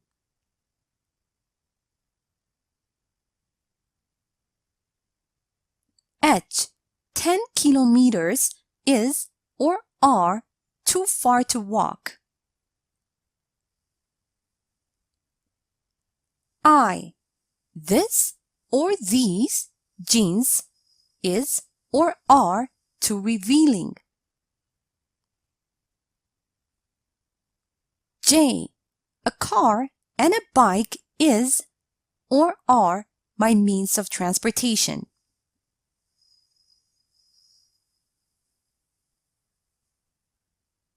Now let's check your answers. The aim of the research was to find life of Mars. The group meets every other week. My cousins and my brother don't know how to cook. Nobody masters a language without making mistakes. Neither Sarah nor I am going to college this year. I, as well as my friends, am excited about the upcoming trip to Vegas. The jury has finally reached a decision. 10 kilometers is too far to walk. These jeans are too revealing. A car and a bike are my means of transportation. Thank you for watching this tutorial. Hello, welcome to this tutorial. Today, we are going to talk about the future simple tense. Let's get started. We can refer to the future by using will, be going to, or by using present tenses. Note that we use will when we want to talk generally about future beliefs, opinions, hopes, and predictions. Have a look at the example over here.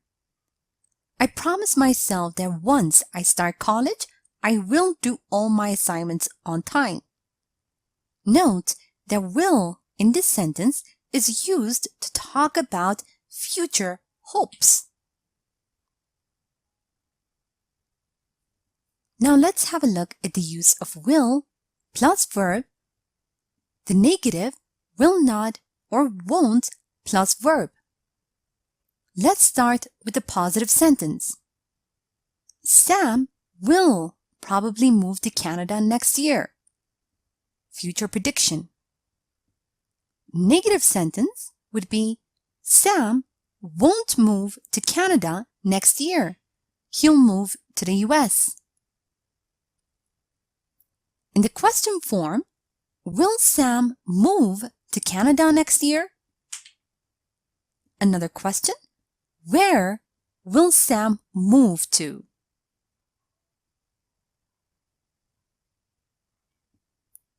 Let's have a look at time markers and probability markers.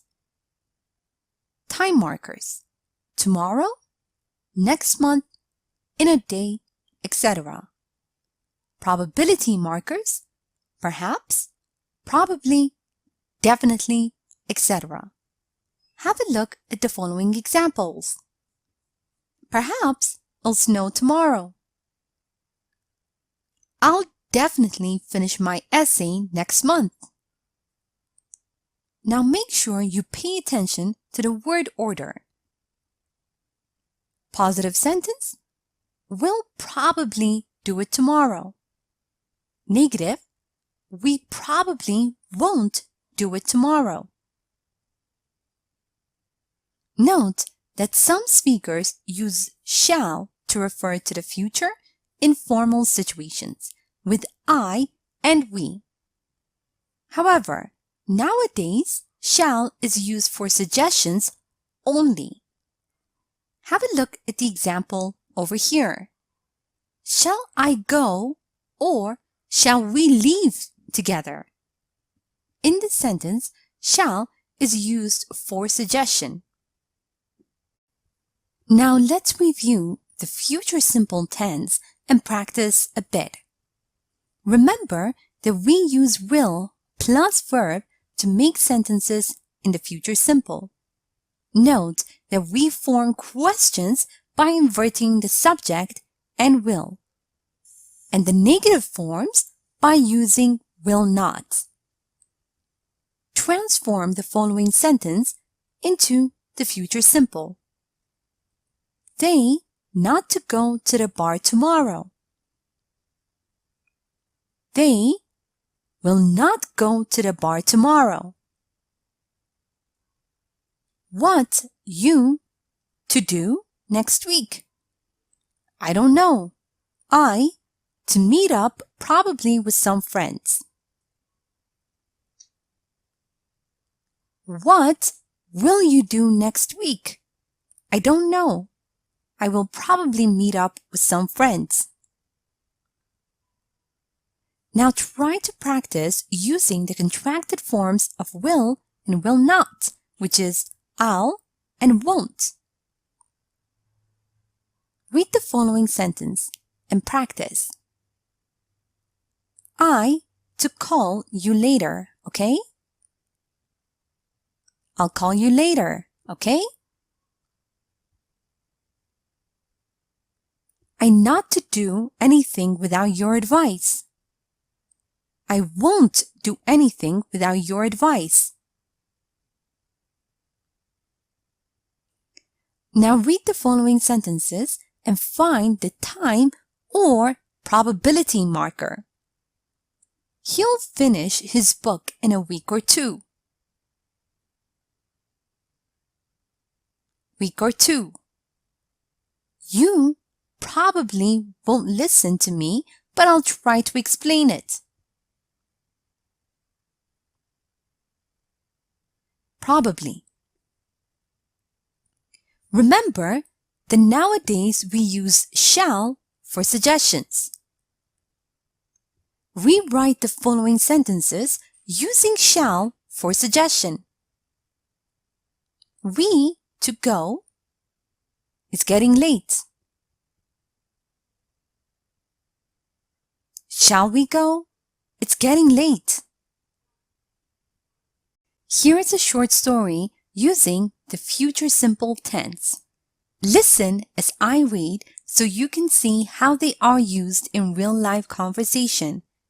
After I'm done, make sure you understand all the grammar and read aloud yourself so that you can work on your own fluency and pronunciation. Mike, what are your plans for tonight? I don't know really. I'll probably play some video games after work. And what will you do tomorrow? Well, I definitely won't go out with my friends tomorrow. And what will you do next week? I'll most certainly start learning another language. Mike, how do you have an answer for everything? It's quite simple. I don't plan anything. Things will happen on their own. Now it's time for you to practice on your own. Read the following sentences and find time markers. A. Perhaps you'll make the right decision. Time will tell. B. Max will certainly come later tonight. C. Susan will try to go there next month, but it probably won't happen. Now read the following sentences and write the correct form. A. Why can't you come over? I to let you sleep in my place. B. I not to do it unless you prove Jane wrong. C. We to try to make it work. We to let you know. D. We or to go to the restaurant tonight. I to pay for the meal. And now answer the following questions. A. What will you do tomorrow? B. Where will you stay during your summer vacation? C. Will robots take over the planet? Now let's check your answers. Perhaps you'll make the right decision. Time will tell. Max will certainly come later tonight. Susan will try to go there next month, but it probably won't happen. Why can't you come over? I'll let you sleep at my place. I won't do it unless you prove Jane wrong. We'll try to make it work. We'll let you know. Shall we go to the restaurant tonight? I'll pay for the meal. Sample answers. I'll probably stay at home and sleep the whole day. I'll stay at my friend's place. Robots won't take over the planet. I don't think that robots will take over the planet. Thank you for watching this tutorial. Hello, welcome to this tutorial. Today, we're going to talk about the gerund. Let's get started. The gerund looks exactly the same as the present participle, but the gerund always has the same function as a noun, although it looks like a verb. Note that the gerund is a noun made from a verb by adding ing. Have a look at the following example. Cooking at home can help you save a lot of money. Note that the word cooking has the same function as a noun, but it is made from the verb cook.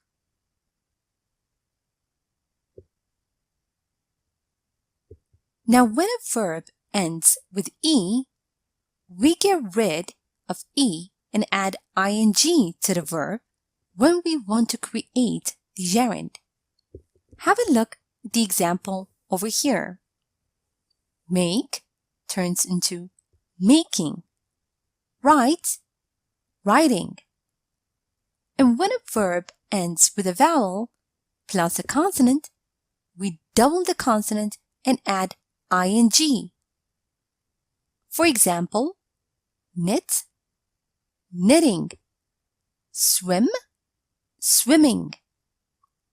And when a verb ends with ie, we turn it into y, then add ing. As in the following example, lie, lying, die, dying. Remember that the gerund can be made negative by adding not. For example, in this sentence, we have the best thing for your health is not smoking. Note that the gerund can function as A. The subject of the sentence. For example, smoking causes lung cancer. The gerund smoking is the subject of the sentence. B. The complement of the verb to be. For example, the hardest thing about learning Russian is memorizing the verbs of movements. Note that the gerund memorizing is the complement of the verb to be is. Also note that the gerund can be used A. after prepositions or as part of expressions such as there's no point in spite of, etc. Have a look at the following examples. Can your brother count to 10 without looking at his finger? In this sentence, the gerund looking is used after the preposition without. And in this sentence, there's no point in going back to his place now. The gerund going is used after the expression there's no point in. B. The gerund can be used after phrasal verbs. They are composed of a verb plus preposition or adverb. For example, I ended up buying a new computer. Note that ended up is a phrasal verb, which is composed of a verb, ended, and up preposition. Have a look at the second example. Rachel gave up drinking sugar drinks. The gerund drinking comes after the phrasal verb gave up, which is composed of a verb gave and up preposition. Now let's review the gerund and practice a bit. Remember that when a verb ends with E, we get rid of the E and add ing. And when a verb ends with a vowel plus a consonant, we double the consonant and add ing. And when a verb ends with IE, we turn it into Y, then add ing. Now look at the words below and turn them into a gerund. Stop, stopping. Dive, diving. Fly, flying. Cook, cooking. Shop, shopping. Fish, fishing. Snorkel, snorkeling. Start, starting. And remember that we use the gerund as the subject of the sentence. Rewrite the following sentence using the gerund. To eat sweets before breakfast is a bad habit. Eating sweets before breakfast is a bad habit. Also note that we can use the gerund as a complement of the verb to be. Rewrite the following sentences using the gerund. The first thing you need to do to overcome loneliness to get a hobby. The first thing you need to do to overcome loneliness is getting a hobby. Also remember that the gerund can be used after prepositions or as part of certain expressions. Look at the following sentence and rewrite it using the gerund. She ruined the party by to get drunk. She ruined the party by getting drunk. Also note that we use the gerund after phrasal verbs. Have a look at the following sentence and rewrite it using the gerund. My sister always to put off go to the doctor.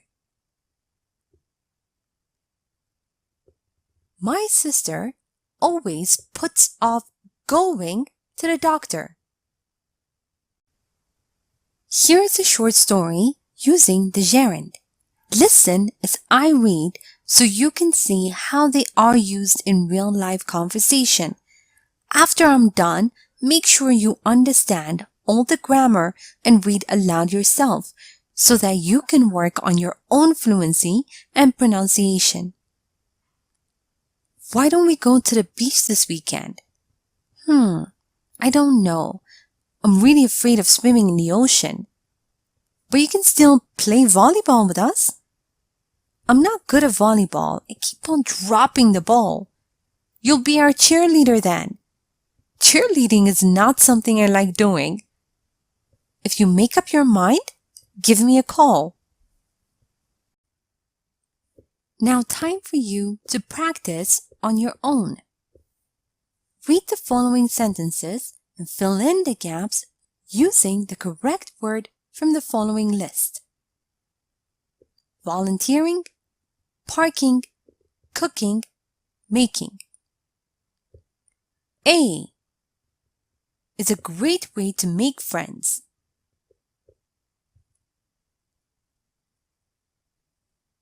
B.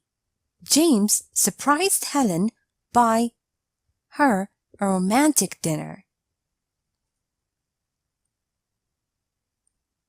C. Is not easy for someone who has 5 hours of driving experience.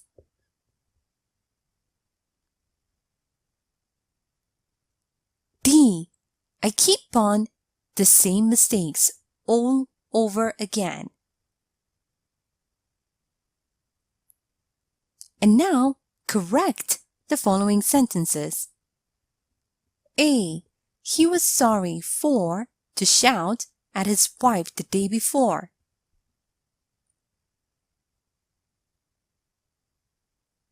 B. Are you interested in to go to concert with me? C. I am tired of to get your packages all the time. Now answer the following questions. A. Should people give up on their dreams?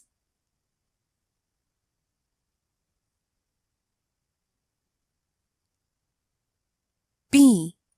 What are you good at?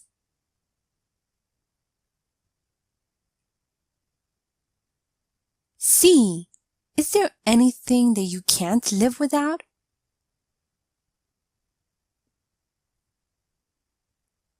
And now, let's check your answers.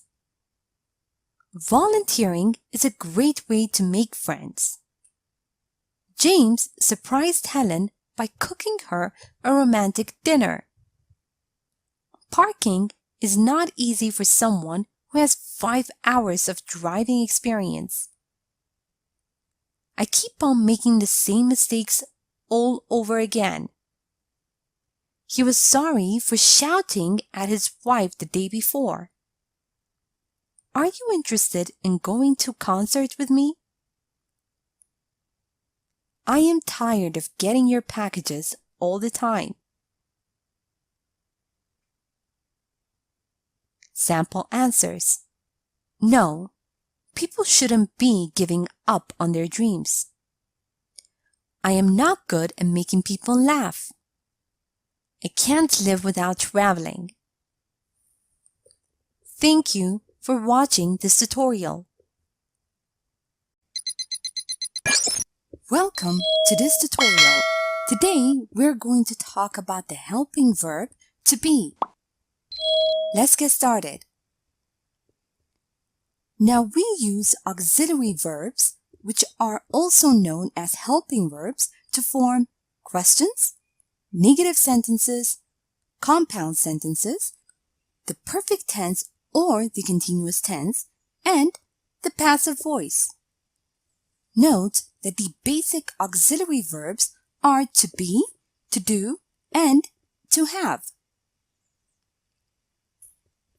Note that the helping verb to be can be used as an auxiliary and a main verb.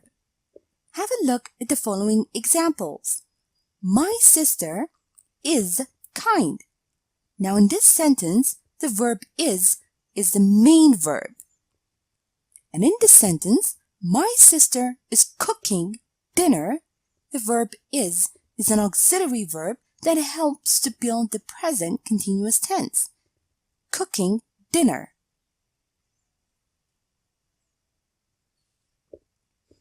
Remember that the verb to be is irregular. Have a look at the table below. Now the base form of the verb to be is be.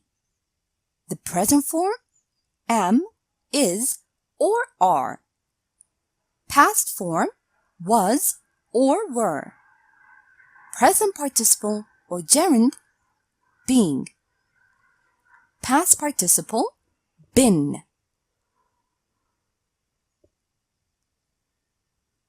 Now you can use the auxiliary verb to be A, when you don't want to repeat something. For example, everyone was working that day, but I wasn't. Meaning, I wasn't working. B, to deny something or say that it's not true. For example, you're being unreasonable. No, I'm not. Meaning, I'm not being unreasonable. C, to show interest in what somebody has said or to show surprise. For example, Kelly and Peter are dating. Are they? Really? Showing surprise. D, with so when you agree, and neither or nor when you disagree. For example, I'm sleepy. So am I. I agree. I'm sleepy too. My parents are never late. Neither are mine. Meaning that my parents are never late either. Now let's review the helping verb to be and practice a bit. Remember that we can use the helping verb to be as an auxiliary or a main verb. Now read the following sentences and decide whether the verbs are being used as an auxiliary or the main verb of the sentence. His grandfather was a brave man. Main verb. The students were working on a group project. Auxiliary verb. Also remember that we use the auxiliary verb to be when you don't want to repeat something. Read the following sentence and fill in the blank using the appropriate form of the helping verb. Anna's husband was happy about the upcoming job opportunity, but she wanted to stay in LA. Anna's husband was happy about the upcoming job opportunity, but she wasn't. She wanted to stay in LA. Also remember that we use the auxiliary verb to be to deny something or say that something is not true. Read the following sentence and fill in the blank using the appropriate form of the helping verb to be. The party was a disaster. No, it was a blast. No, it wasn't. It was a blast. Note that the auxiliary verb to be can also be used to show interest in what somebody has said or to show surprise. Read the following sentence and fill in the blank using the appropriate form of the helping verb to be. Don't you know that Samantha is moving abroad? Are you sure? Is she? Are you sure? Remember that we use the auxiliary verb to be with so when you agree and neither or nor when you disagree. And note that the auxiliary verb goes before the subject. Practice responding to the following sentences using the appropriate form of the helping verb to be. Jack is feeling uplifted. So is she. I'm not happy about the news. Neither am I. Here is a short story using the helping verb to be. Listen as I read so you can see how they are used in real-life conversation. After I'm done, make sure you understand all the grammar and read aloud yourself so that you can work on your own fluency and pronunciation. Max and Anne are getting married next month. Are they? Really? I'm quite surprised. So am I. It all happened so fast. They have known each other for such a short time. It's crazy, isn't it? Yes, it is. And are they inviting everyone to their wedding? No, they aren't. I think that they are planning on having a small wedding. Are they? Well, maybe it's for the better. I'm not a fan of big weddings. Nor am I. Now time for you to practice on your own. Read the following sentences and decide whether the underlined verb to be is an auxiliary or a main verb in the sentence. A. I've never been to Paris. B. My friends were enjoying the hike, but I wasn't. C. I'm trying to concentrate. Don't bother me with your questions. D. Jenny was extremely upset after getting her exam results.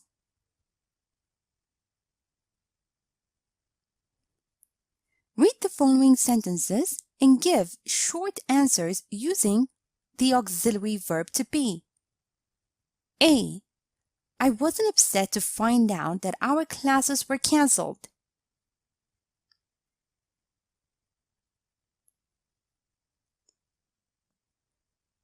B. Rachel's Thanksgiving trifle with bananas and beef was a disaster.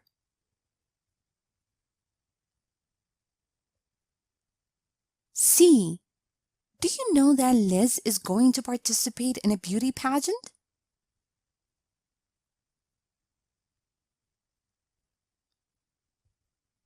D. Are you trying to say that I'm wrong? E. We are happy to be here with you today. F. I'm not very interested in joining the club.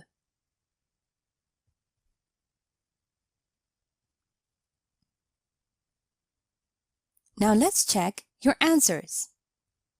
A. I've been to Paris. Main verb. My friends were enjoying the hike, but I wasn't. Auxiliary verb. I'm trying to concentrate. Don't bother me with your questions. Auxiliary verb. Jenny was extremely upset after getting her exam results. Main verb. Sample answers. Neither was I, nor was I. Yes, it was. No, it wasn't. Joey liked it.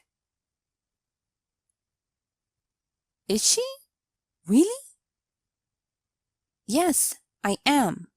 No, I'm not. So am I. Neither am I, nor am I.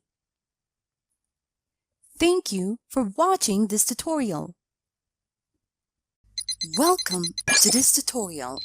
Today, we're going to talk about the helping verbs to do and to have. Let's get started. Remember that we use auxiliary verbs, which are also known as helping verbs, to form questions, negative sentences, compound tenses, the perfect tense or the continuous tense, and the passive voice. Also note that the basic auxiliary verbs are to be, to do, and to have. Now the verbs to do and to have can be used as auxiliary and main verbs. Let's have a look at the examples below. My sister does her own taxes. Now, in this sentence, the verb does is used as the main verb. And in this sentence, do you believe in ghosts? The verb do is used as an auxiliary verb to form a question. And in this sentence, Anne has a well-paying job. The verb has is used as the main verb.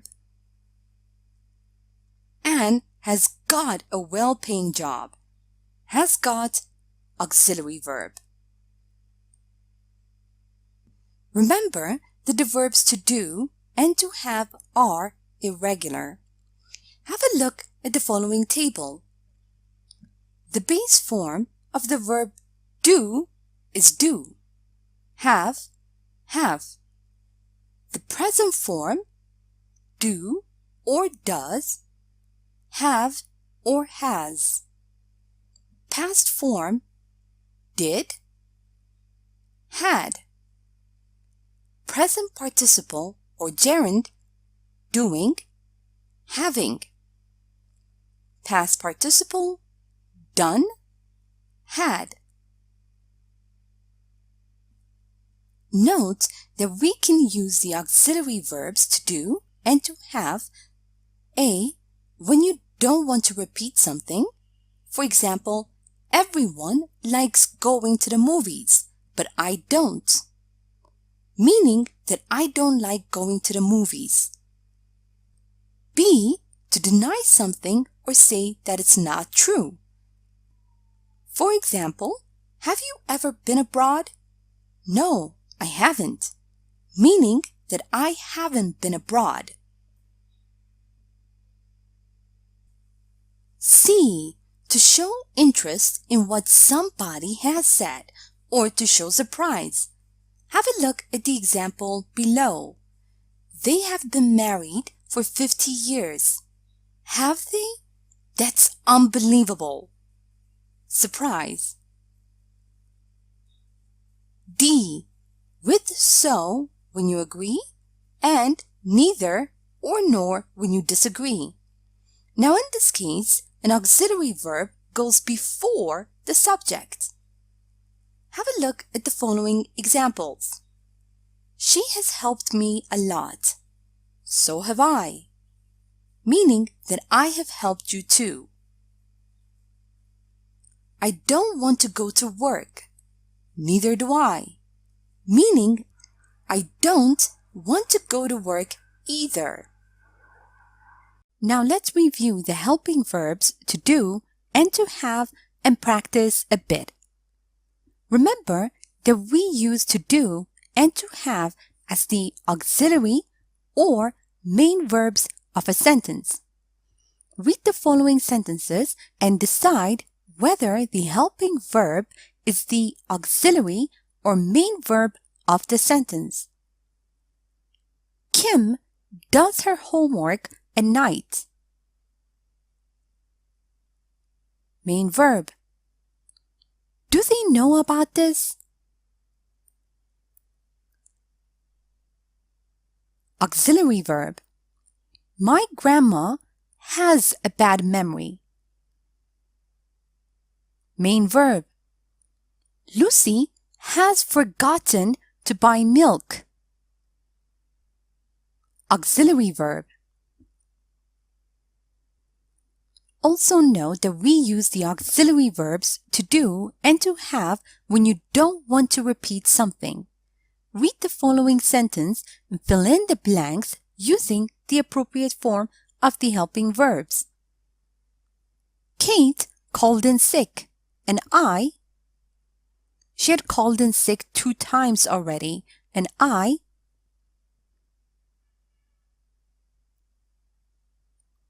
Kate called in sick and I didn't. She had called in sick 2 times already and I hadn't. Remember that we use the auxiliary verbs to do and to have to deny something or say that something is not true. Read the following sentences and fill in the blanks using the appropriate form of the helping verbs. Do you remember calling me? No, I. Do you remember calling me? No, I don't. Has he been playing tennis for 10 years? No, he has just started. Has he been playing tennis for 10 years? No, he hasn't. He has just started. Remember that we also use the auxiliary verbs to do and to have to show interest in what somebody has said or to show surprise. Read the following sentences and fill in the blanks using the appropriate form of the helping verbs. They don't know how to cook? How is it possible? They don't know how to cook? Do they? How is it possible? She had tried it many times before. I've never heard about it. Had she? I've never heard about it. Remember that we use the auxiliary verbs to do and to have with so when you agree and neither or nor when you disagree. Read the following sentences and provide a response using the appropriate form of the helping verbs. Emma wants to go out with Danielle. So does Ellen. I've never been to England. Neither have I. Here is a short story using the appropriate forms of the helping verbs to do and to have. Listen as I read so you can see how they are used in real-life conversation. After I'm done, make sure you understand all the grammar and read aloud yourself so that you can work on your own fluency and pronunciation. Have you heard anything from Sam? No, I haven't. I've tried calling him, but he doesn't pick up the phone. So have I. Well, maybe he's busy with something right now. Actually, I think that Anna has told me something about Sam trying to find a new job, so he might be stressed out now. Does she even know him that well? Yes, she does. They met at my birthday party last year, and they have become friends at once. Have they? I've never seen them hanging out together. Anyway, I hope that he's doing all right. And now, time for you to practice on your own. Read the following sentences and decide whether the underlined verbs to do and to have are auxiliary or main verbs in the sentence. A. I've never been to Finland.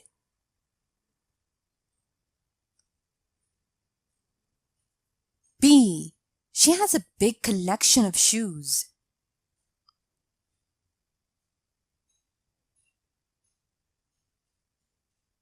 C. I can't believe they have forgotten about our birthday.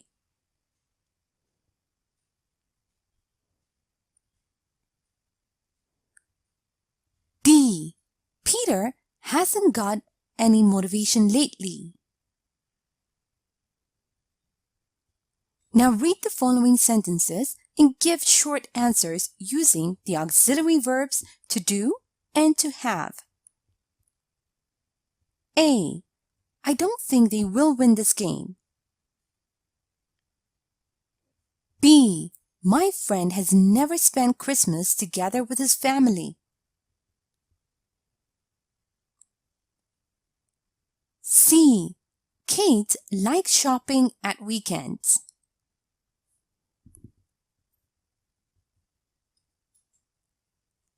D. Have you heard the latest news?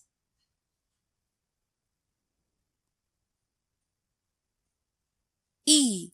I've never seen anything like that.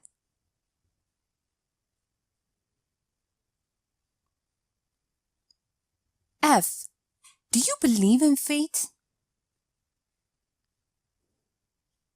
Now let's check your answers. I've never been to Finland. Auxiliary verb. She has a big collection of shoes. Main verb.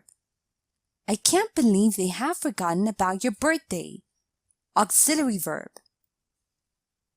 Peter hasn't got any motivation lately. Auxiliary verb. Sample answers. Neither do I, nor do I. Has he? So do I. Yes, I have. No, I haven't. Neither have I, nor have I. Yes, I do. No, I don't. Thank you for watching this tutorial. Welcome to this tutorial. Today, we're going to talk about modal verbs, can and could. Let's get started. We use modal verbs to show if we believe something is certain, probable, or possible or not. Remember that we also use modals to ask permission, make requests, and offers, etc. Remember that modal verbs fall into the category of auxiliary verbs, which are also known as helping verbs, meaning that they are used together with a main verb to give grammatical information and additional meaning to a sentence. Now, the modal verb can has only two forms, can in the present and could in the past. Now, we use can, A, to talk about general abilities or skills in the present. For example, I can cook and bake. General ability or skill. B, to make general statements about what is possible or impossible, not allowed. For example, it can be very hot in summer. General statement about what is possible in summer. You can't smoke here. Impossible, not allowed to smoke here. C, to ask for permission. Informal. For example, can I borrow your pencil, please? D, to request something. Informal. Can you help me, please? E, to make offers. For example, can I carry these bags for you? And could is used A, to talk about general abilities or skills in the past. For example, I could paint beautifully as a kid. In the past. B, to make general statements about what was possible or impossible, not allowed. For example, it could be very hot in summer. General statement about what was possible. He couldn't do it. He is such a sweet guy. It was impossible for him to do it. C, to ask for permission. Formal. Can I use your phone, please? D, to request something. Formal. For example, could you show me the way, please? E, to make suggestions. For example, we could go to the bar if you want. Now let's review the modal verbs can and could and practice a bit.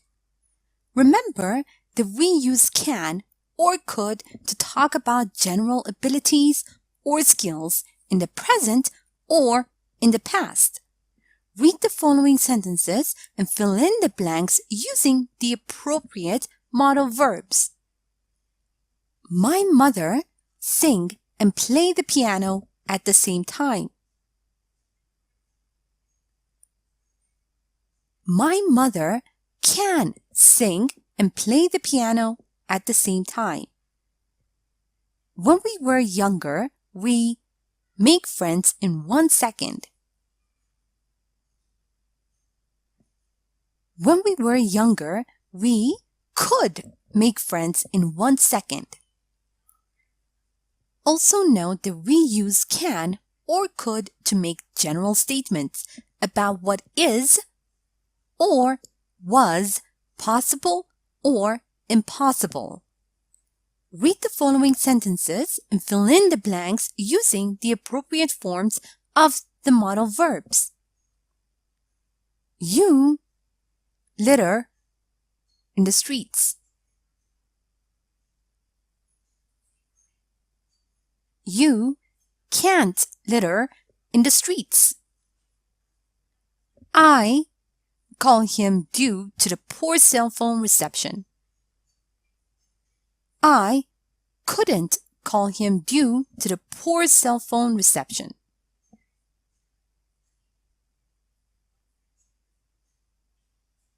Remember that we use can or could to ask for permission, request something, or make offers or suggestions in an informal or formal way. Read the following sentences and fill in the blanks using the appropriate forms of the modal verbs. I go outside to play with friends. Can I go outside to play with friends? You spell your name, please? Could you spell your name, please? I help you with anything? Can I help you with anything? We go to the park if the weather is nice. We could go to the park if the weather is nice. Here is a short story using modal verbs. Listen as I read so you can see how they are used in real-life conversation. After I'm done, make sure you understand all the grammar and read aloud yourself so that you can work on your own fluency and pronunciation. Jamie, could you help me, please? Yeah, of course. Could you be the one to cook dinner today? Well, I can cook, but I'm not the best at it. Are you sure you want me to help? Yes, I am sure you can do it. You can simply follow the recipe. I'll leave the cooking book on the table. That I can do. You can count on me. And now it's time for you to practice on your own. Read the following sentences and fill in the gaps with can or can't or could or couldn't. A. Liz loves her brother to death, but she understand why he behaves like that sometimes. B. My grandmother traveled a lot. She speak 4 languages.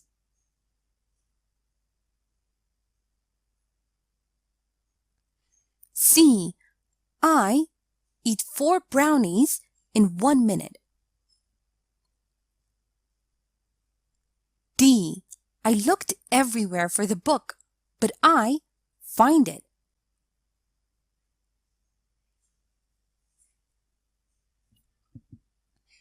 Read the following sentences and react to the situation using the appropriate form of the modal verbs.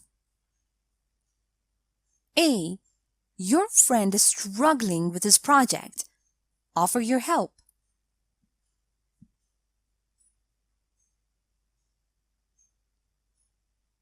B. You are having a family dinner. Ask your aunt's husband, William, to pass the salt.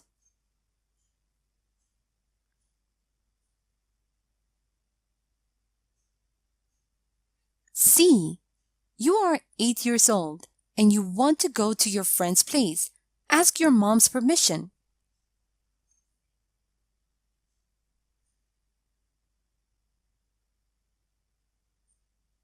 And now, answer the following questions using the appropriate form of the modal verbs. A. Can you play any musical instrument?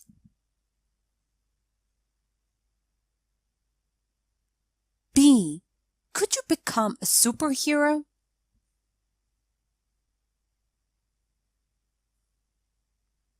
C. Can you learn 20 new English words a day?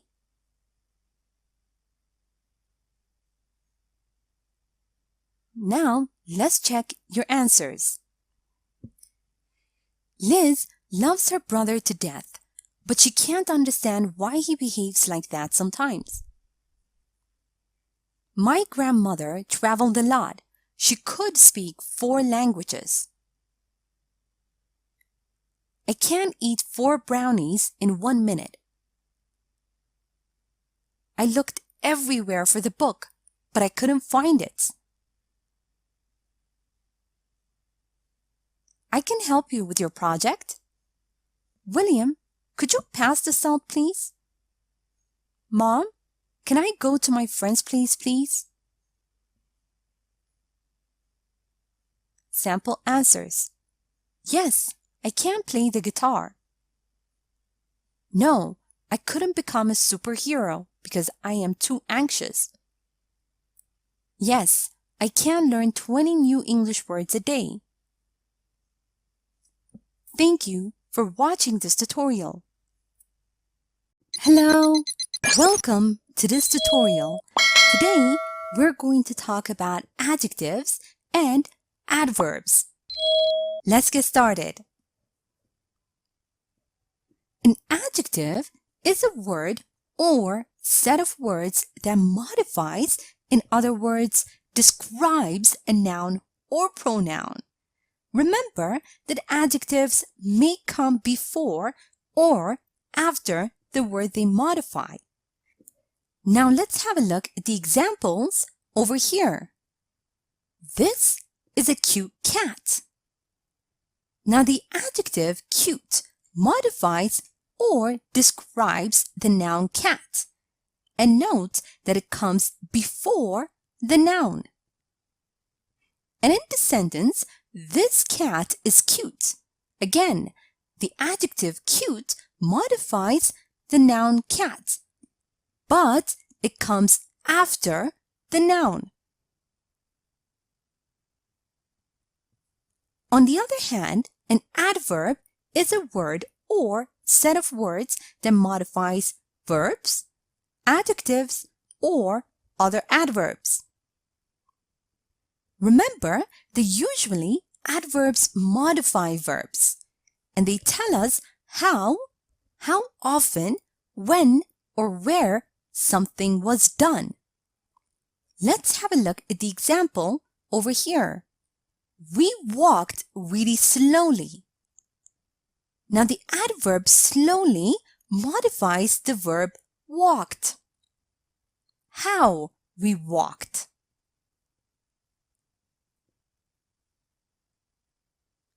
Remember that adjectives can modify nouns, for example, girl, boy, etc. Or pronouns, for example, we, it, etc. Now let's have a look at the examples below. Lily is an honest person. Note that the adjective honest modifies or describes the noun person. And in this sentence, the movie was awful. The plot is simply boring. The adjective awful modifies or describes what kind of movie it was. And the adjective boring describes the plot. Remember that if something is, the adjective ends in ing. And if it makes you feel something, the adjective ends in ed. Let's have a look at the examples below. He is excited because the event is exciting. Note that the adjective excited modifies the pronoun he, and it tells us how or what the event made him feel. And the adjective exciting describes what the event is. And in the sentence, I am annoyed because the whole situation is annoying. Note that the adjective annoyed describes what I felt about the whole situation. And the adjective annoying describes what the whole situation is. Now, sometimes we use two or more adjectives together. Let's have a look at the table below. A nice sunny morning. Now, there are two adjectives describing the noun morning. The adjective nice describes quality or opinion. And the adjective sunny is a fact. And in the sentence, two intelligent young ladies, there are three adjectives modifying the noun ladies. The adjective two is the quantity or the number of ladies. And the adjective intelligent describes the quality or opinion about the ladies. And the adjective young is a fact. And in this sentence, a beautiful large round wooden table, there are sets of adjectives describing the noun table. Beautiful, the quality or opinion. Large round wooden is the fact. Now, there are times when we use two or more fact adjectives. Let's have a look at the table below. A big old round wooden table. Now, in this sentence, we used several fact adjectives. Big describes the size of the table. Old, the age of the table. Round, shape of the table. Wooden, material or origin of the table. And in the sentence, new white tennis shoes. There are three fact adjectives used to describe the noun shoes. New describes the age, white, the color, and tennis, the purpose. And in this sentence, a tall, young, polished boy. The adjective tall describes the size of the boy. Young, the age of the boy. Polish, the origin of the boy. On the other hand, an adverb is a word or set of words that modifies A. Verbs, telling us how often, when, or where something was done. For example, the cars drove fast. The adverb fast describes how the cars drove. B. An adverb is also used to modify adjectives, making them stronger or weaker. Have a look at the example below. Anne looked absolutely amazing. The adverb absolutely modifies or describes the adjective amazing. How amazing? C. An adverb is used to modify other adverbs, changing their degree or precision. For example, you're speaking too loudly. The adverb too describes the adverb loudly. It tells us how loud. Degree. Now let's review the use of adjectives and adverbs and practice a bit. Remember that when forming an adjective, if something is, the adjective ends in ing, and if it makes you feel something, the adjective ends in ed. Read the following sentence and fill in the blanks using the appropriate form of the following adjective. Tiredness. This work is so, it makes me really. This work is so tiring. It makes me feel tired. Remember that quantity or number and quality or opinion adjectives go before fact adjectives. Read the following sentences and arrange the adjectives in their appropriate places. Gorgeous, 3 models were in the ad on TV. 3 gorgeous models were in the ad on TV.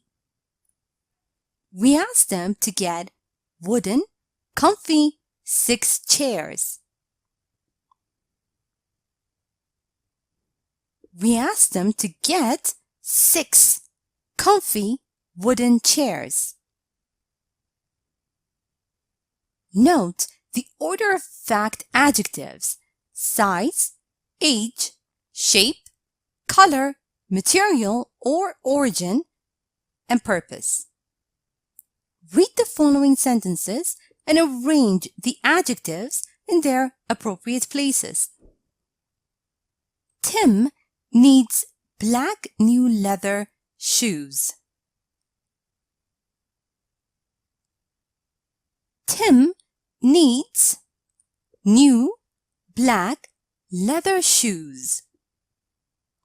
I'd like to buy an wooden, round, white, antique table. I'd like to buy an antique, round, white, wooden table. And remember that we use adverbs to modify verbs, indicating how often, when, or where something was done.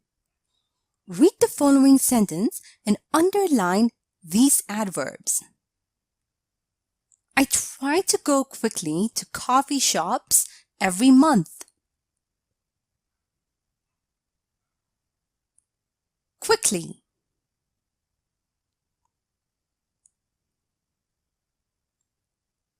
Also note that we use adverbs to modify adjectives, making them stronger or weaker.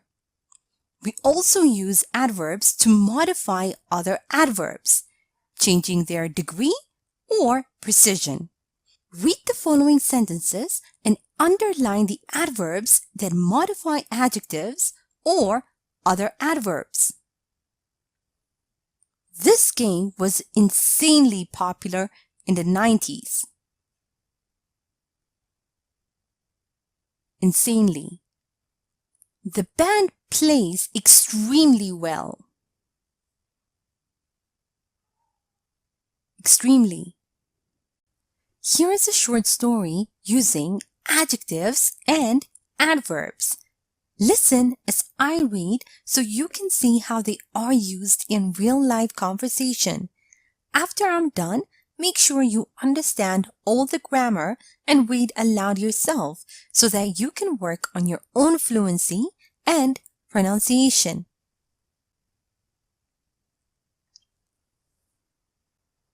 How are you doing? I'm really tired. We've got a very important project to work on. It must be tiring. Is it going well though? Yes, very well. Our department is quite big, so one could imagine that there would be problems with task management. but I must say that my co-workers are extremely professional and responsible. Everything is going to be great. The amount of dedication you have is amazing. Now, time for you to practice on your own. Read the following sentences and decide whether an adjective or an adverb should be used. A. Your house is very close or closely to ours.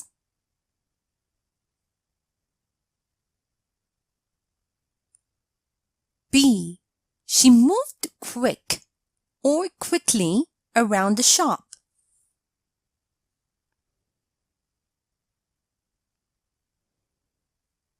C. Listen, careful or carefully. I won't repeat it again.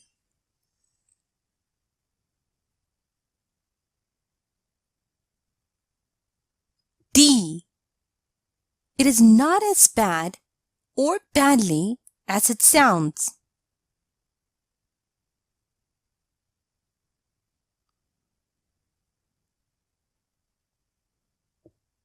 Now read the following sentences and put the adjectives into the correct order.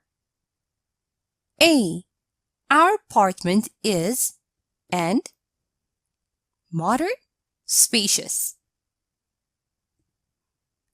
B. I want to hear reasons why you don't want to go with us. Good, 2.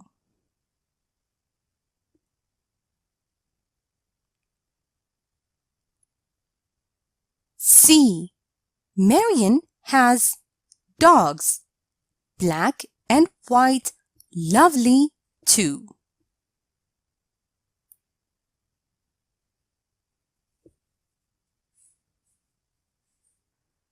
Answer the following questions. A. How often do you go to the movies?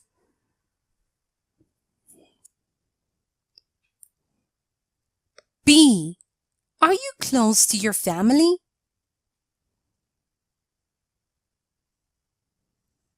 C.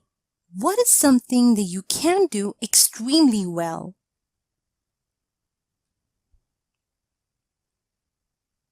Now let's check your answers. Your house is very close to ours.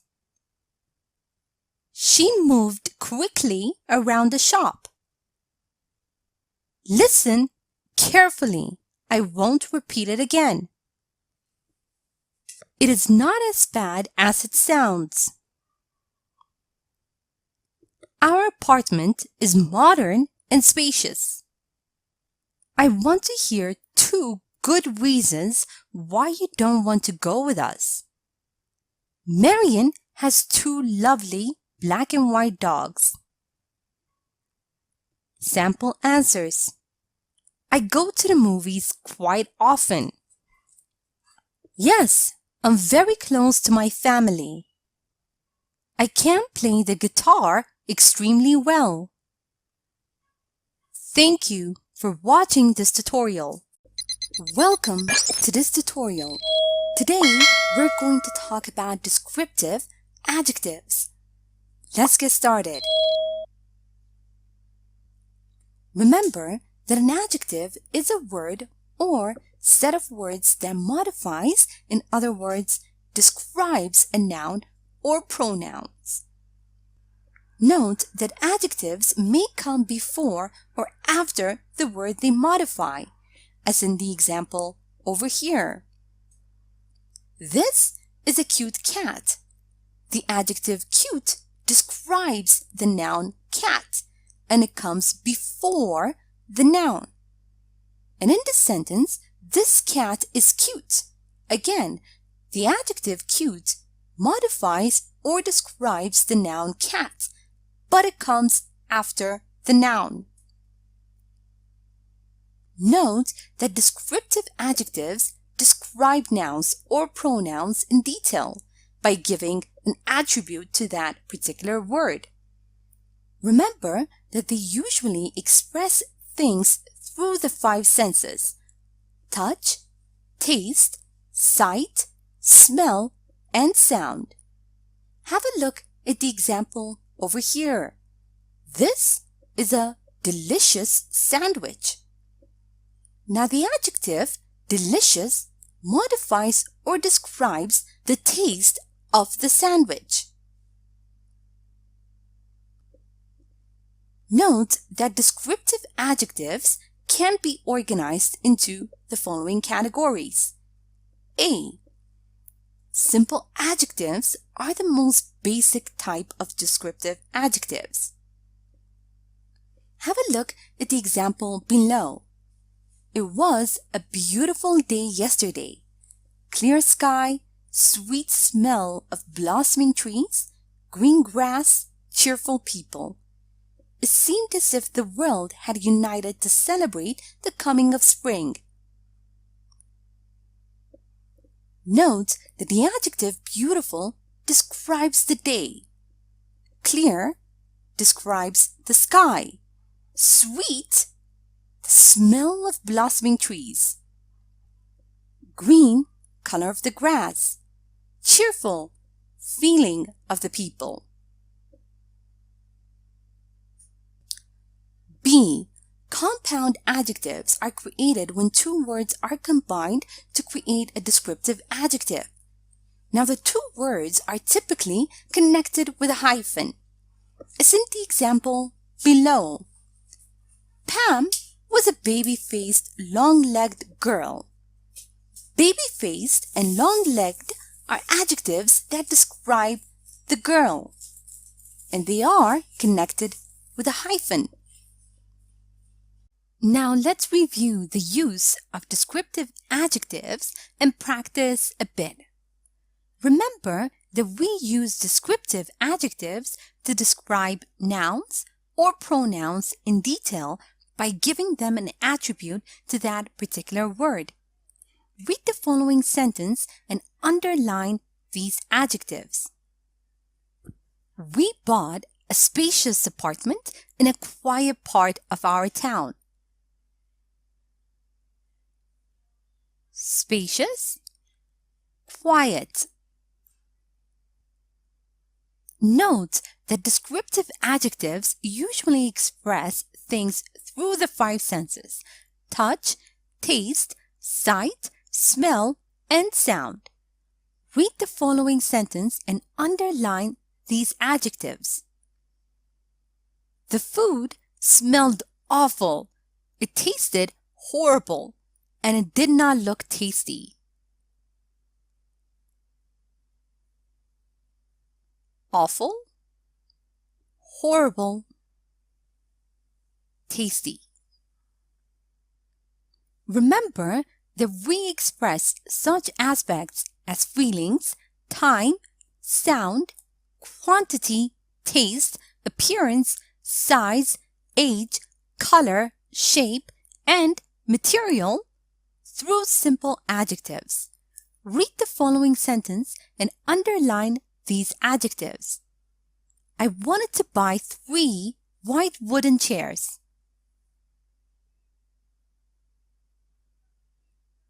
3 white wooden. Also note that we form compound descriptive adjectives by combining two words, usually with a hyphen. Read the following sentence and underline these adjectives. Anne is an example of a girl next door. She's sweet, kind, and has a lot in common with boys.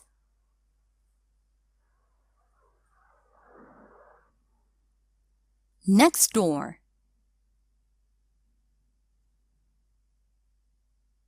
Make sure to always pay attention to the order of adjectives in a sentence. Read the following sentences and arrange the adjectives in their proper places. When we were kids, my friend was a funny-looking short boy, and he grew up to be a tall, young, drop-dead gorgeous man.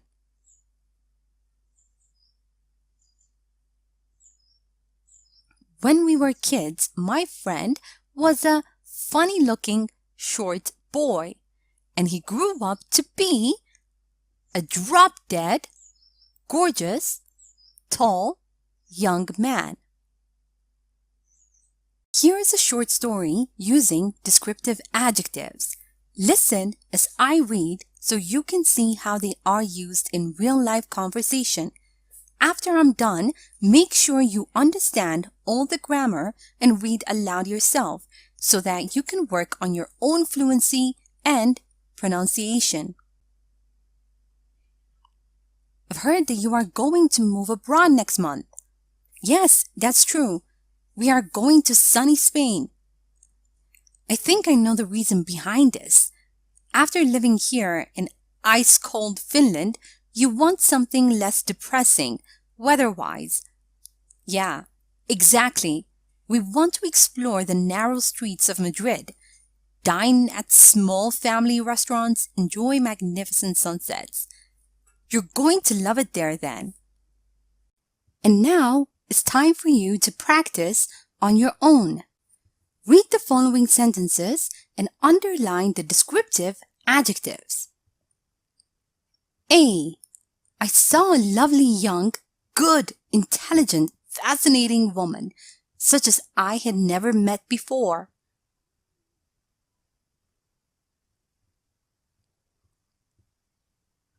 B. To understand the mystery of this uninteresting, good, simple-hearted man who argued with such wearisome good sense.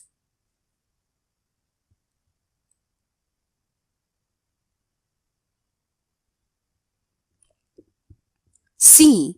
And he kept near the more solid people, looking listless and superfluous, with a submissive, uninterested expression as though he had never been brought there for sale.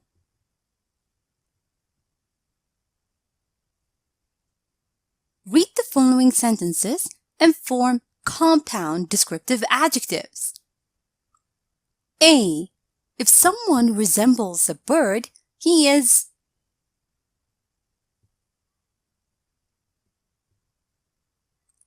B.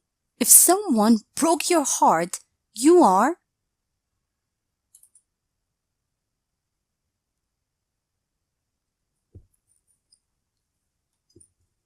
C. If you use your left hand to do everything, you are. Now read the following sentences and put the adjectives into the correct order. A. Jim drew a picture of dragons, three-headed too.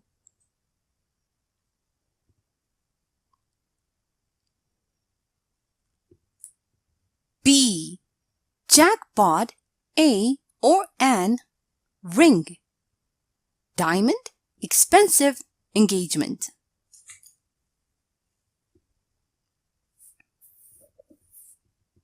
C. She was a lady, self-centered, young.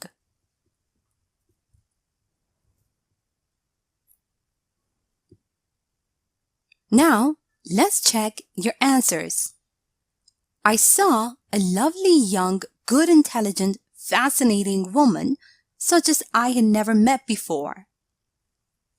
To understand the mystery of this uninteresting, good, simple-hearted man who argued with such wearisome good sense. And he kept near the more solid people, looking listless and superfluous, with a submissive, uninterested expression, as though he had never been brought there for sale. If someone resembles a bird, he is bird-like. If someone broke your heart, you are broken-hearted. If you use your left hand to do everything, you are left-handed.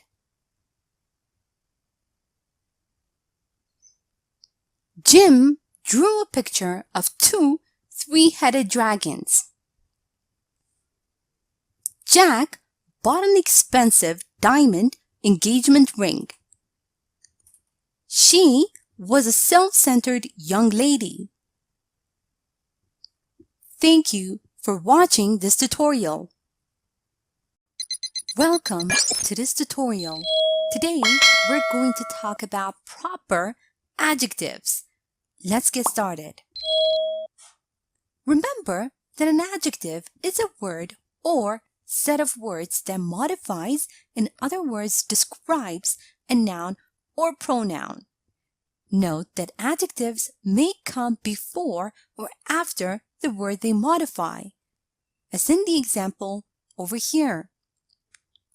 This is a cute cat. The adjective cute modifies or describes the noun cat, and it comes before the noun. And in this sentence, this cat is cute. The adjective cute describes the noun cat, but note that it comes after the noun. Now, proper adjectives are formed from proper nouns and modify nouns and pronouns. Have a look at the example below. I love Italian culture. The word Italian is a proper adjective, and it's formed from the proper noun Italy. Remember that a proper noun is the specific name used for any person, place, or thing, as in Italy. Also note that proper adjectives typically look like their original proper nouns, but have some sort of alternative ending. Have a look at the examples below. He lives in America. America is a proper noun. It is the name of the country. And in this sentence, he likes American holiday. American is a proper adjective, but it's formed from the proper noun America. Only the ending is different.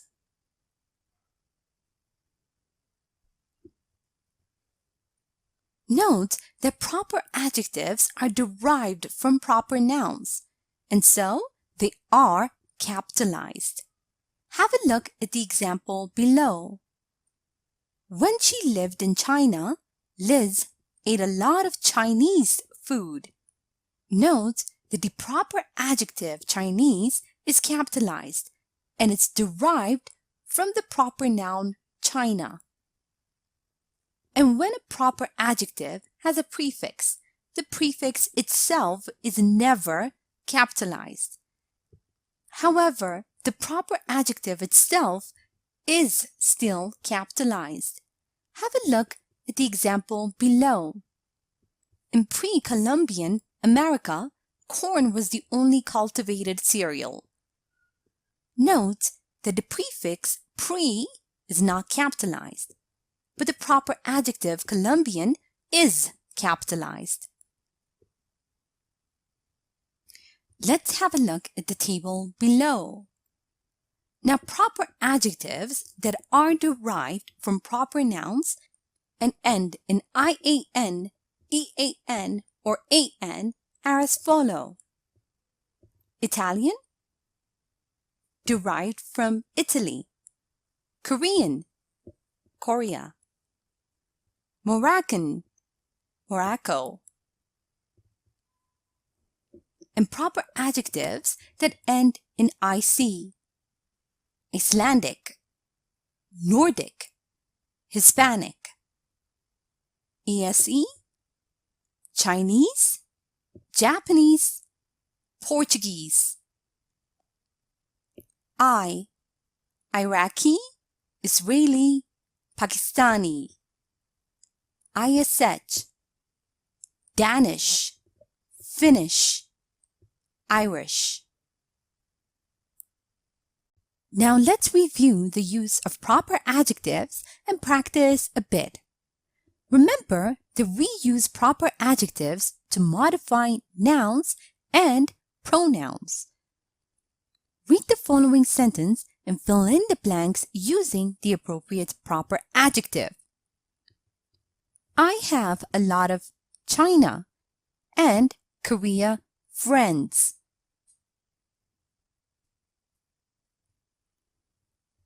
I have a lot of Chinese and Korean friends.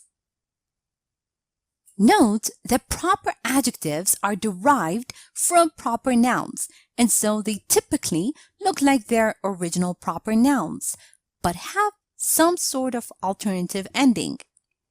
Read the following sentence and fill in the blank using the appropriate proper adjective. Peter is fond of Scotland. Scotland is a proper noun. He has been to many cities. He has been to many Scottish cities. Remember that proper adjectives are capitalized as they are derived from proper nouns. Have a look at the following sentence and fill in the blank using the appropriate proper adjective. The drama club performed the Shakespeare play. Shakespearean play. Also remember that when a proper adjective has a prefix, the prefix itself is never capitalized. Read the following sentence and fill in the blank using the appropriate proper adjective.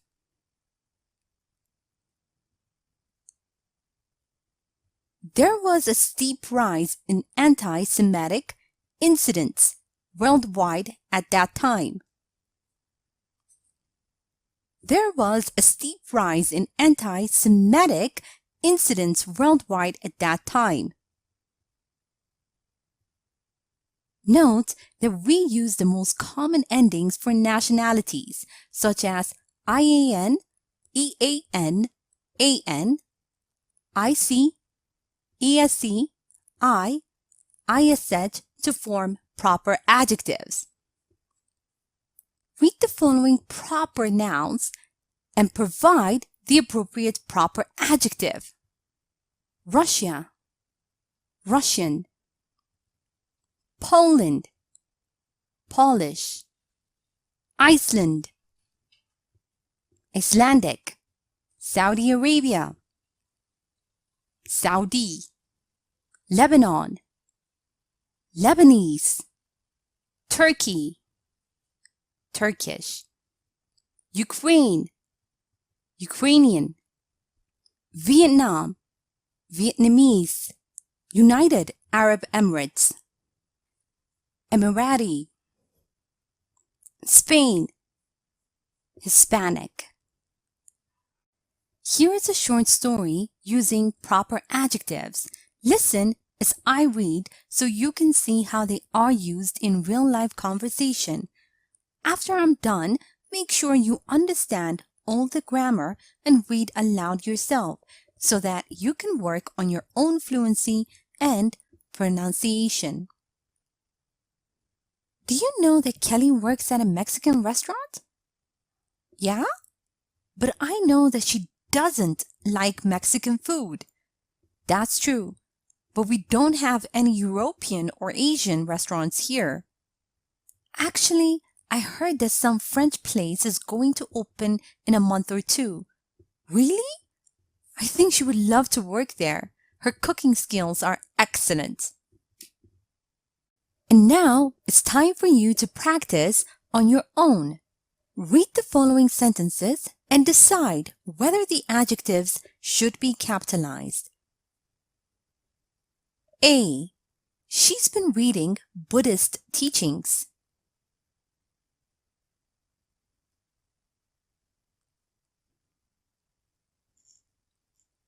B. Painting originated in prehistoric times.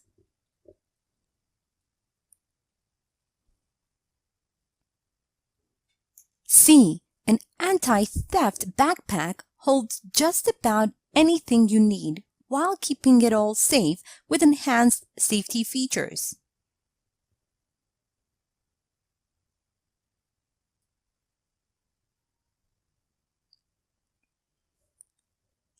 B. He was described as a real Renaissance man.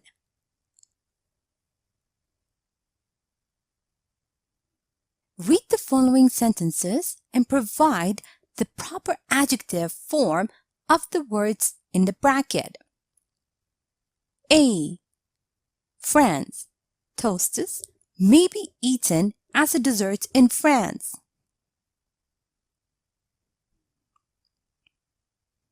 B. Billy likes reading Greece myth.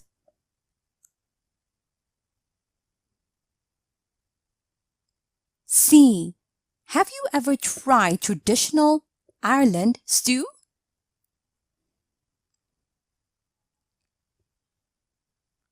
D. The band plays Christ music.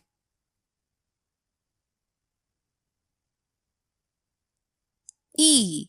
I like to try Belgium waffles.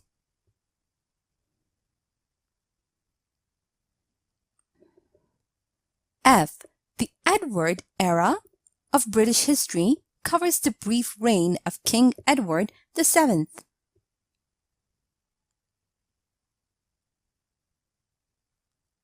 And now, let's check your answers.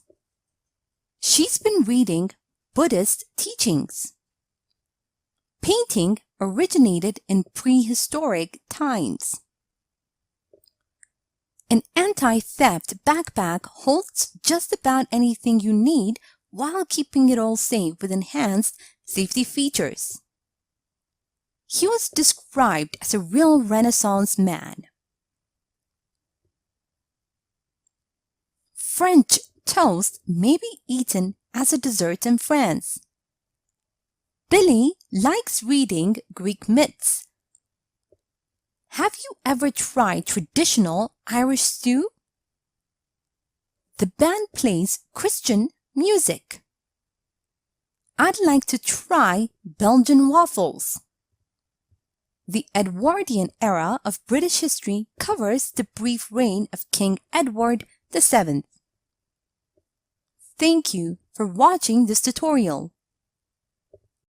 Welcome to this tutorial.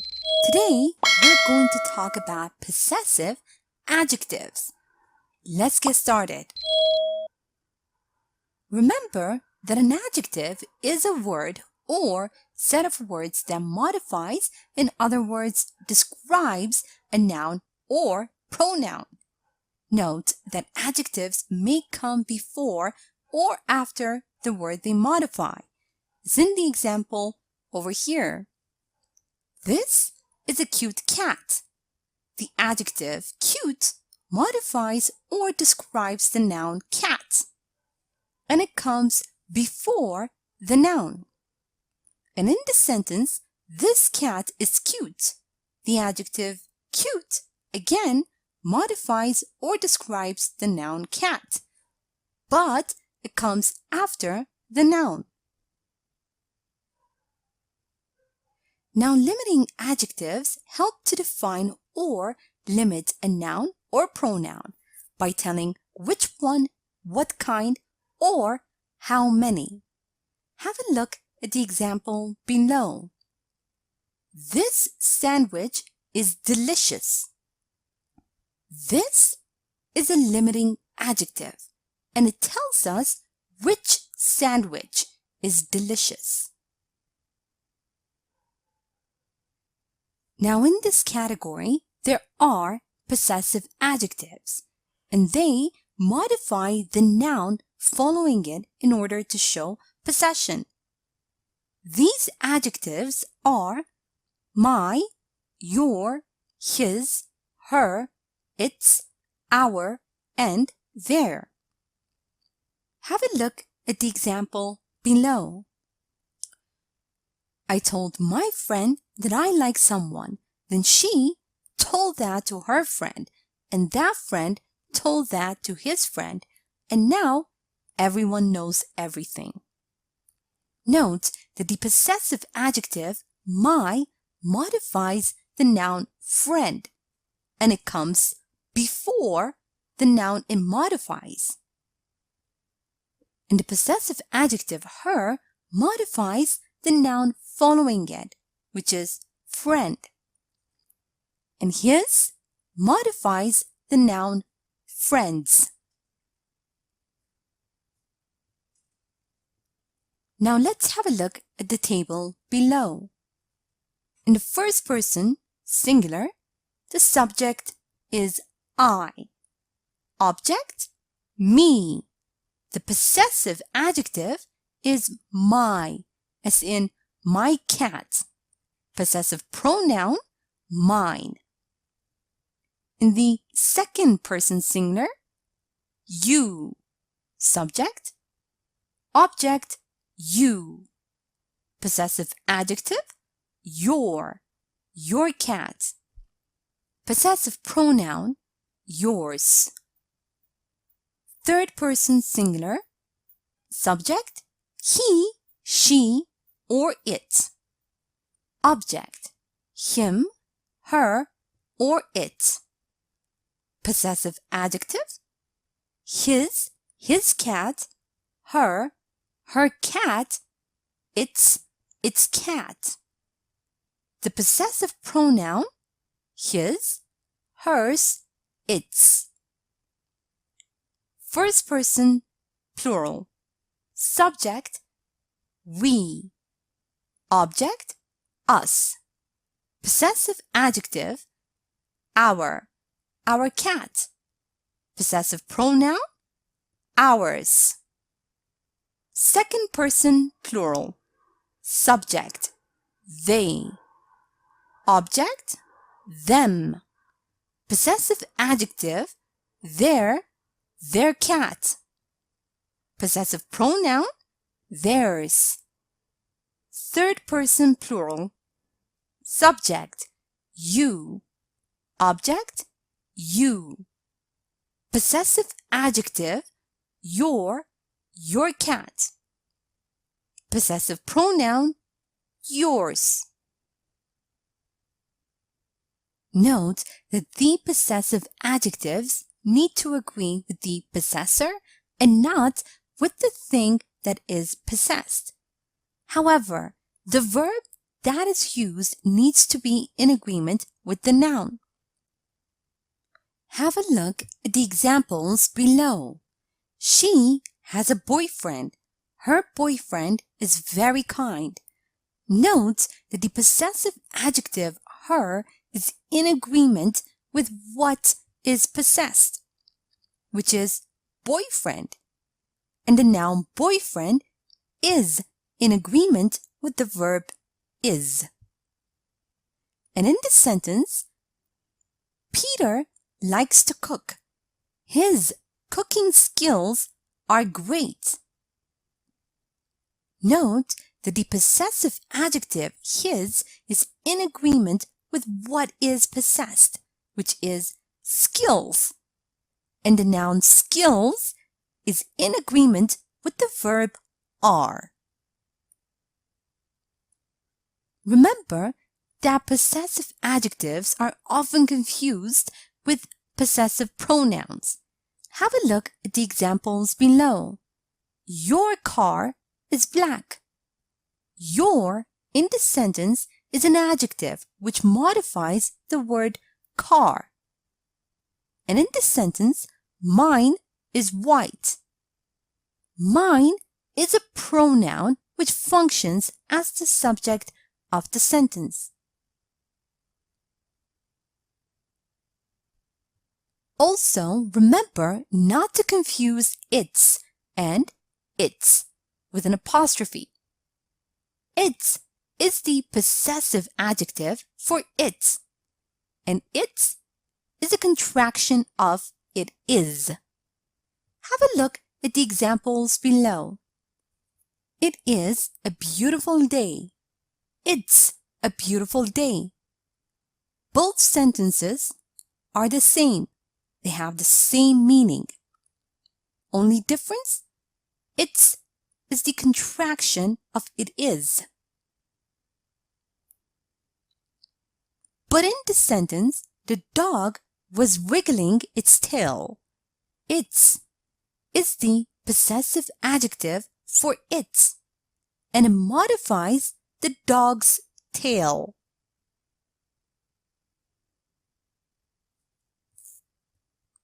Also remember not to confuse there and there.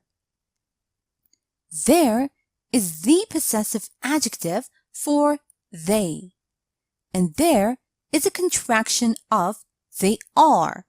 It's in the example over here. They are best friends. Same thing as they're best friends. But in the sentence, I want to see their performance. There is the possessive adjective for they, and it modifies the noun following it, performance. Now let's review the use of possessive adjectives and practice a bit. Remember that we use possessive adjectives my, your, his, her, its, our, and their to modify the noun following it in order to show possession. Read the following sentence and fill in the blank using the appropriate possessive adjective. We. Family is very energetic. Our family is very energetic. Note that the possessive adjective needs to agree with the possessor and not with the thing that is possessed. Read the following sentence and fill in the blanks using the appropriate possessive adjective. She. Father is a writer.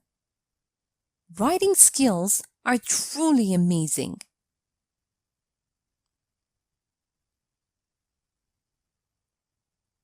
Her father is a writer. Her writing skills are truly amazing. Remember not to confuse possessive adjectives with possessive pronouns. Read the following sentences and decide whether the words in bold are possessive adjectives or possessive pronouns. Their house is huge.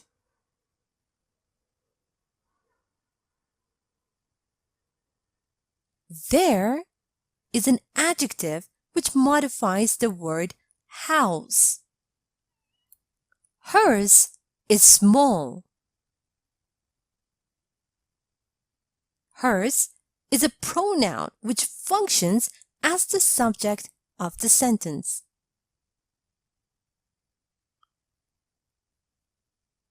Also, remember not to confuse its and its with an apostrophe. Read the following sentences and fill in the gaps using the appropriate possessive adjective. Such a cute cat. Look at tiny paws.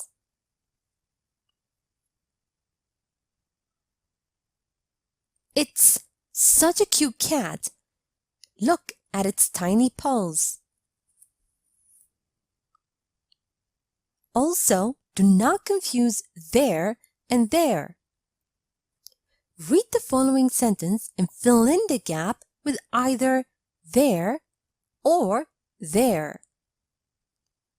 Going on vacation. Flight has been booked a long time ago.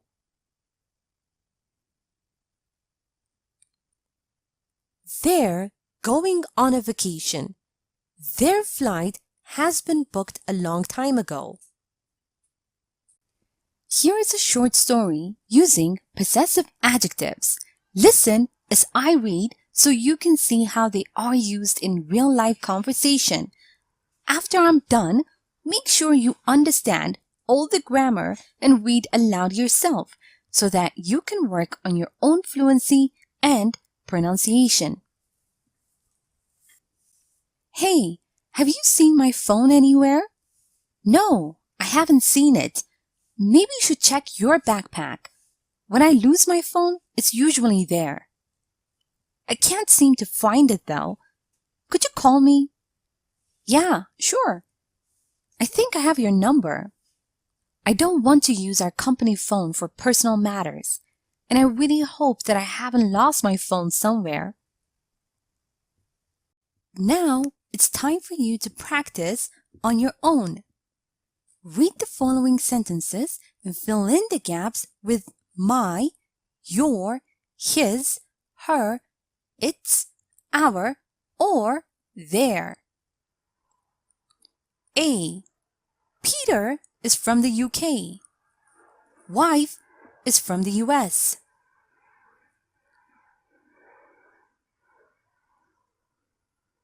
B. These students didn't do homework.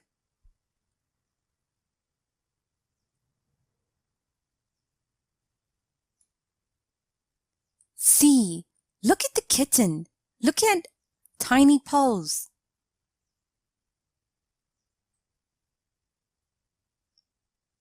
D. Mary loves grandfather a lot. She visits him every week.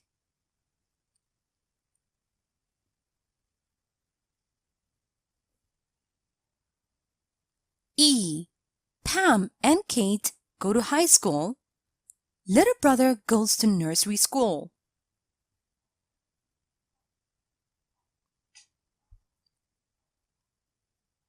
F. We go to the same school. School is amazing.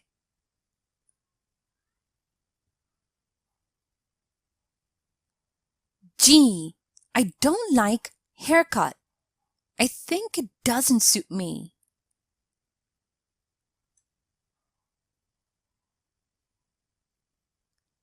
Now read the following sentences and fill in the gaps with its, their. A. Such a nice day. Maybe we could go to the beach.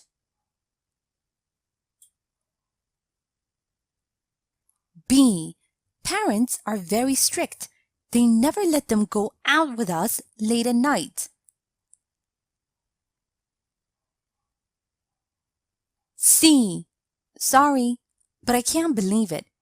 So kind to everyone.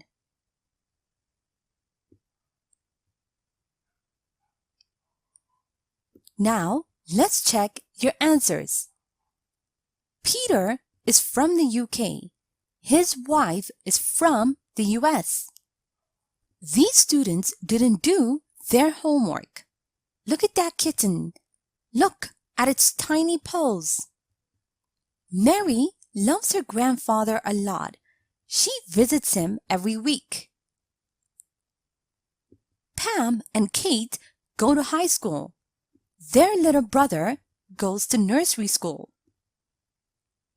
We go to the same school. Our school is amazing. I don't like my haircut. I think it doesn't suit me. It's such a nice day. Maybe we could go to the beach. Their parents are very strict. They never let them go out with us late at night. Sorry, but I can't believe it. They're so kind to everyone. Thank you for watching this tutorial. Welcome to this tutorial. Today, we're going to talk about forming adverbs. Let's get started. An adverb is a word or set of words that modifies verbs, adjectives, or other adverbs. Note that they usually modify verbs, telling us how often, when, or where something was done. Have a look at the example over here. We walked really slowly. The adverb slowly modifies the verb walked, telling us how we walked. Remember that we form adverbs by adding ly to an adjective. For example, slow, slowly. And when adjectives end in L, we keep the L and add ly. For example, careful, carefully. And when adjectives end in Y, we change the Y to I and then add ly. For example, easy, easily. And when adjectives end in able, ible, or le, we replace the e with y. For example, probable, probably. Terrible, terribly. Gentle, gently. And when adjectives end in ic, we add ally at the end. For example, economic, economically. Note that sometimes adjectives end in ly, as in friendly, lively. And when this happens, we cannot change it into an adverb by adding ly. And so it's better to use, as in, for example, in a friendly way or manner. Have a look at the example below. He talked to me in a friendly manner. Note that the following adverbs have the same form as the adjective early, fast, hard, high, late, near, straight, or wrong. Have a look at the following examples. The train is very fast. Fast in this sentence is an adjective. It modifies the noun train. And in this sentence, the train goes fast. Fast is an adverb because it modifies the verb goes. Now the adverb well corresponds to the adjective good. Have a look at the example below. Tom is a good student. He studies well. Good in the sentence modifies the noun student, and so it is an adjective. Well, on the other hand, is an adverb that modifies the verb studies.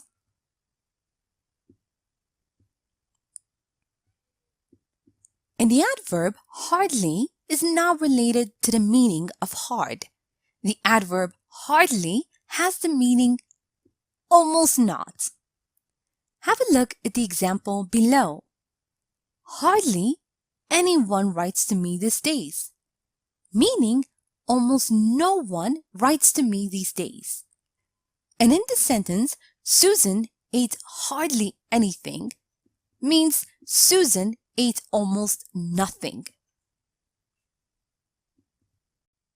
And now, let's review forming adverbs and practice a bit.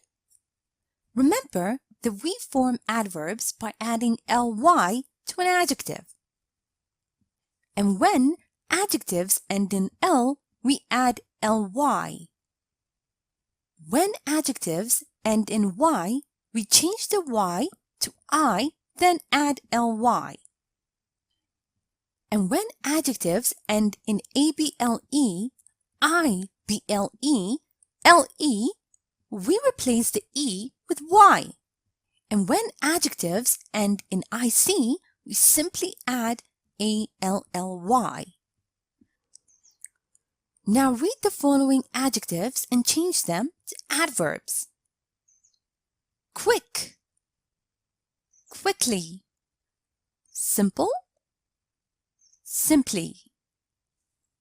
Angry, angrily.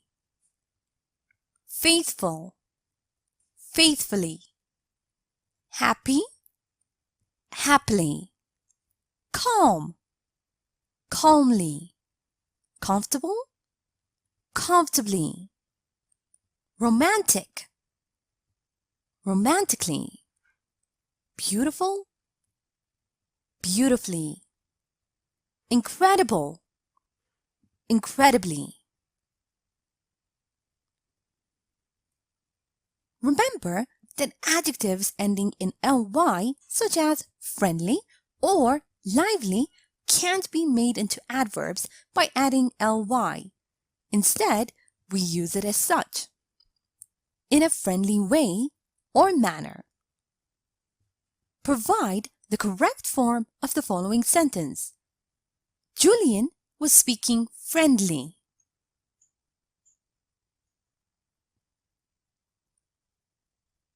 Julian was speaking in a friendly way or manner. Also note that the following adverbs have the same form as the adjectives early, fast, hard, high, late, near, straight, and wrong. Read the following sentences and decide whether the words in bold are used as adjectives or adverbs. Peter is a late bloomer. Late in the sentence is used as an adjective. The train arrived late. Late in the sentence is used as an adverb. Note that the adverb hardly is not related to the meaning of hard. The adverb hardly has the meaning almost not. Read the following sentence and provide a similar sentence using the word hardly. There was very little traffic. There was hardly any traffic. Here is a short story forming adverbs. Listen as I read so you can see how they are used in real-life conversation. After I'm done, make sure you understand all the grammar and read aloud yourself so that you can work on your own fluency and pronunciation. I miss Anna terribly. We hardly ever see her. I understand you completely. I haven't seen her for ages. At least she often calls us. Yeah, she doesn't forget calling us regularly. Especially with her job. She works very hard. She told me yesterday that she had to work overtime. She must be so tired. I'll try to persuade her to take a vacation and come here. She definitely needs to rest to work productively. And now, it's time for you to practice on your own. Read the following sentences and fill in the gaps with the adverbs from the box. Hard, happily, hardly, well, successfully. A. Alan dances very and never steps on people's feet.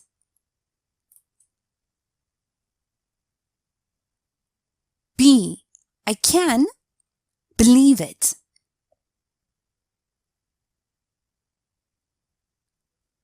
C.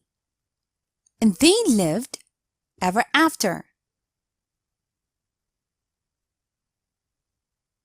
D. We completed the course.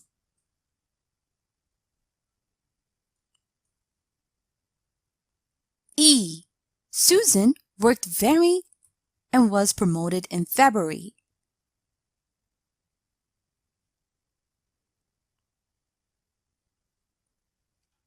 And now, rewrite each sentence so that it has a similar meaning and contains the adverb in brackets.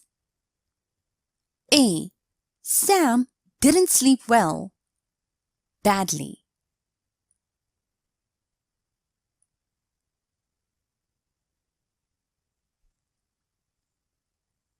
B. Jane lives abroad, so her friends almost never see her. Hardly ever. C. Lucy's parents are slow walkers. Slowly.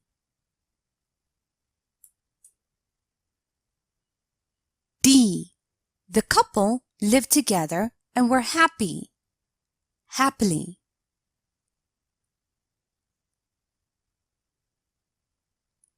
E. Philip is ill. Well.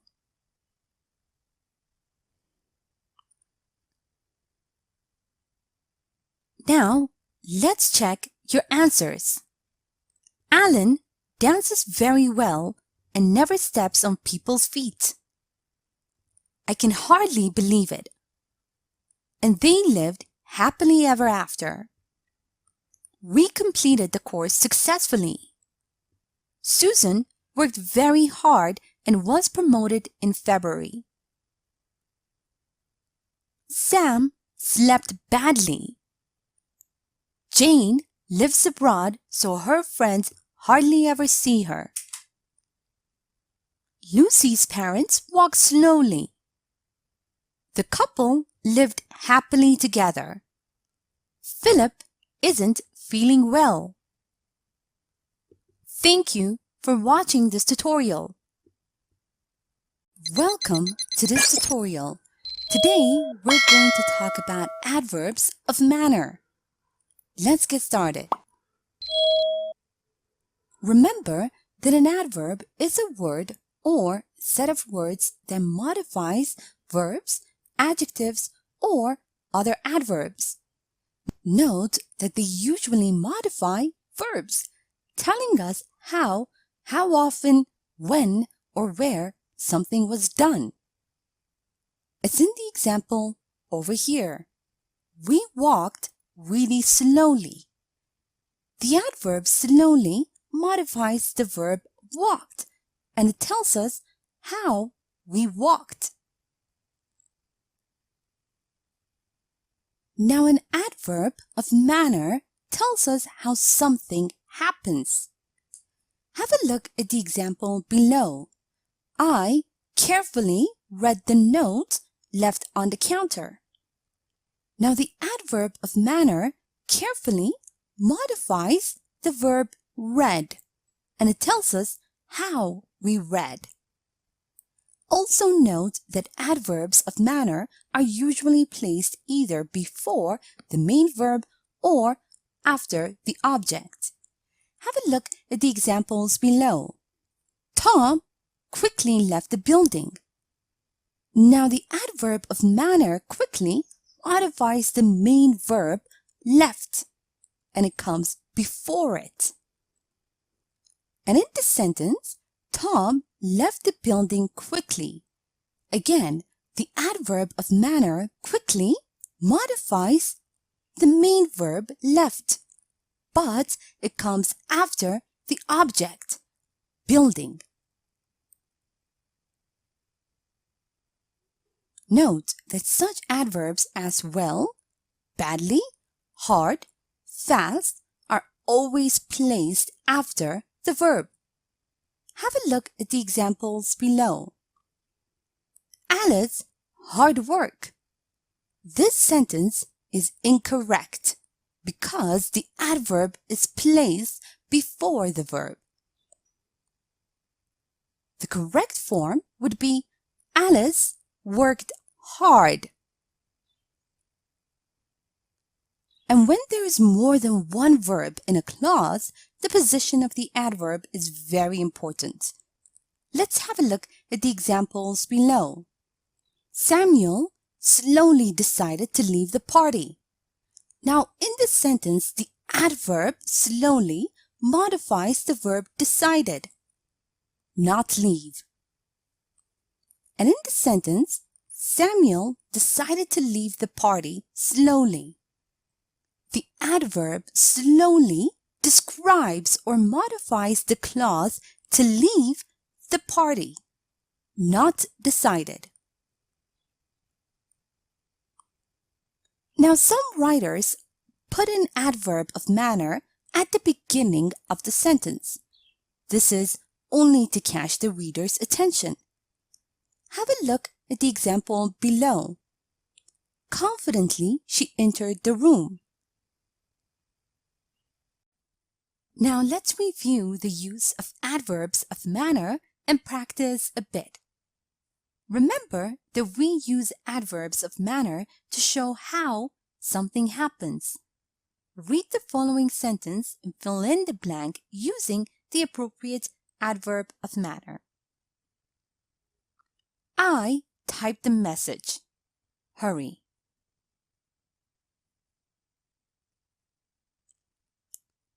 I typed the message hurriedly. Remember that we place adverbs of manner either before the main verb or after the object. Now read the following sentence and add an adverb of manner before the main verb and after the object. And the sentence ended.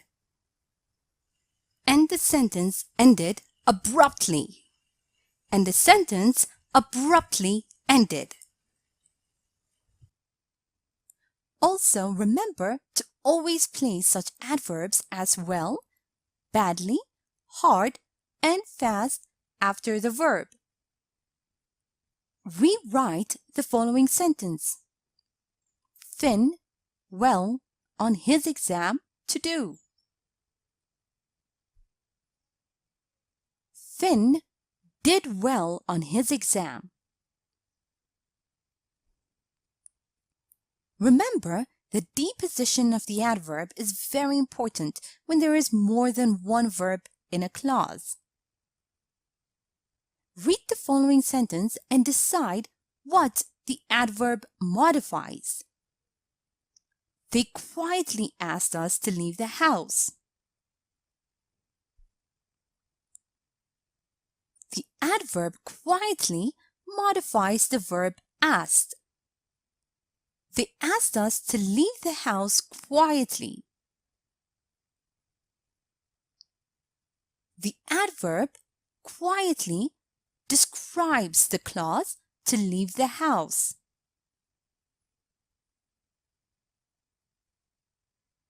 Note that a writer can put an adverb of manner at the beginning of a sentence to catch the reader's attention.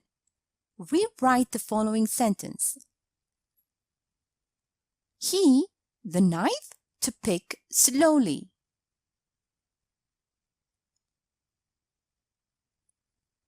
Slowly, he picked up the knife.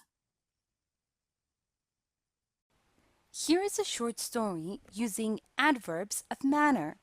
Listen as I read so you can see how they are used in real-life conversation. After I'm done, make sure you understand all the grammar and read aloud yourself so that you can work on your own fluency and pronunciation. I don't know what's going on with Kate. What do you mean? Well, she finishes her meal quickly and storms back to her room. When she is in the living room, she just quietly reads something and doesn't say a word. And today, she angrily slammed the door right in front of me. Maybe she's upset. Or is she angry with you? I don't know. Whenever I try to initiate a conversation, she answers passively aggressively.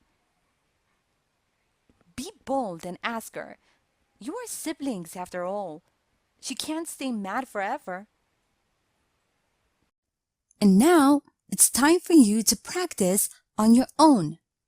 Read the following sentences and fill in the blanks with the adverbs from the box. Truthfully, badly, patiently, safely, recklessly. A. The score was 3-2. Even though we lost, I don't think we played.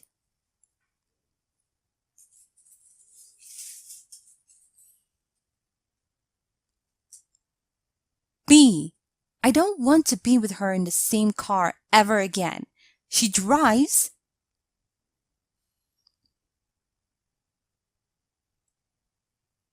C. The plane landed on the runway.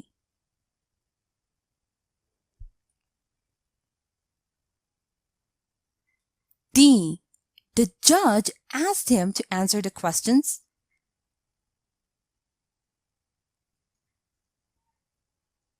E.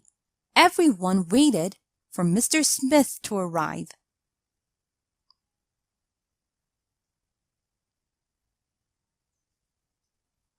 And now, read the following sentences and complete them by changing the adjectives in brackets into adverbs.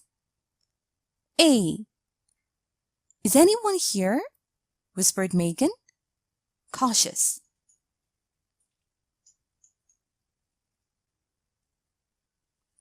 B. She spoke so quiet that the class couldn't hear her.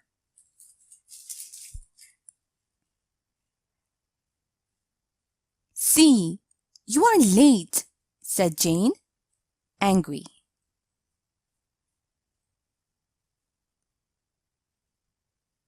D. I think our national football team played really good. E. She, happy, ran into her open arms.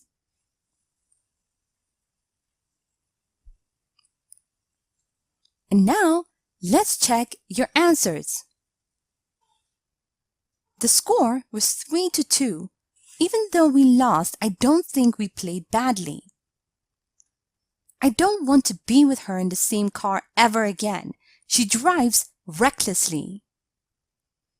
The plane landed safely on the runway. The judge asked him to answer the questions truthfully. Everyone waited patiently for Mr. Smith to arrive. Is anyone here? Whispered Megan cautiously. She spoke so quietly that the class couldn't hear her. You are late, said Jane angrily. I think our national football team played really well. She happily ran into his open arms. Thank you for watching this tutorial. Welcome to this tutorial. Today, we're going to talk about adverbs of place. Let's get started. Remember that an adverb is a word or set of words that modifies verbs, adjectives, or other verbs.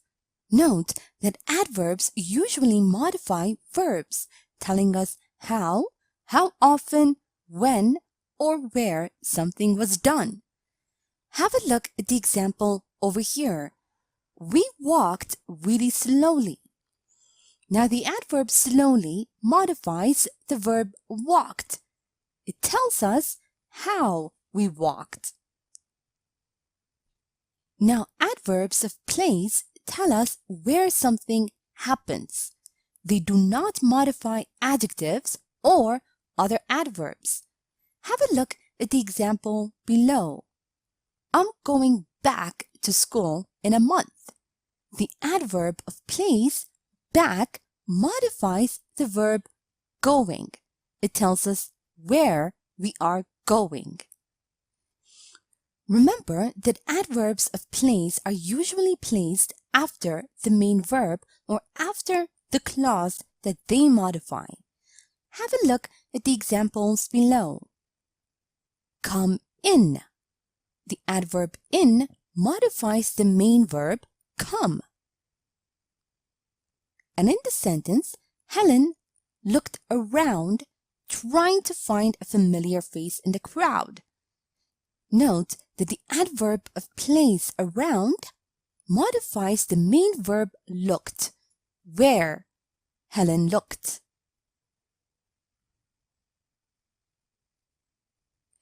Now the adverbs of place that end in where express the idea of location without specifying a specific location or direction. Have a look at the example below. I couldn't find my cat anywhere. The adverb of place, anywhere, expresses the idea of location, but it does not specify a specific location or direction. And adverbs of place that end in wards express movement in a particular direction. Have a look at the example below. Our dog likes to walk backwards. The adverb of place backwards expresses the movement of the dog. And with verbs of movement, here means towards or with the speaker, and there means away from or not with the speaker. Have a look at the examples below. You can hang your coat here. The adverb of place here tells us that you are standing near the hanger. And in the sentence, and you can put your shoes there. The adverb of place there tells us that you are pointing at the shoes rack. You are not standing near it. Note that here and there are combined with prepositions to make many common adverbial phrases. Have a look at the examples below. Could you come over here? Over is a preposition, and here the adverb. Together, they make an adverbial phrase. What are you doing up there? Again, up is a preposition, and there the adverb of place. And here and there are placed at the beginning of the sentence in exclamations or when emphasis is needed. Note that they are followed by the verb if the subject is a noun, or by a pronoun if the subject is a pronoun. Have a look at the example below. Here comes the train. The adverb of place here is used in the sentence to create emphasis. And note that it's followed by the verb, and its subject is train, a noun. And in the sentence, there it is. Note that the adverb of place there is followed by a pronoun, which is also the subject of the sentence. Now let's review the use of adverbs of place and practice a bit. Remember that we use adverbs of place to show where something happens. Now make sure to place them after the main verb or after the clause they modify. Create a sentence using the following words in the bracket. Close when the door, you, out to go.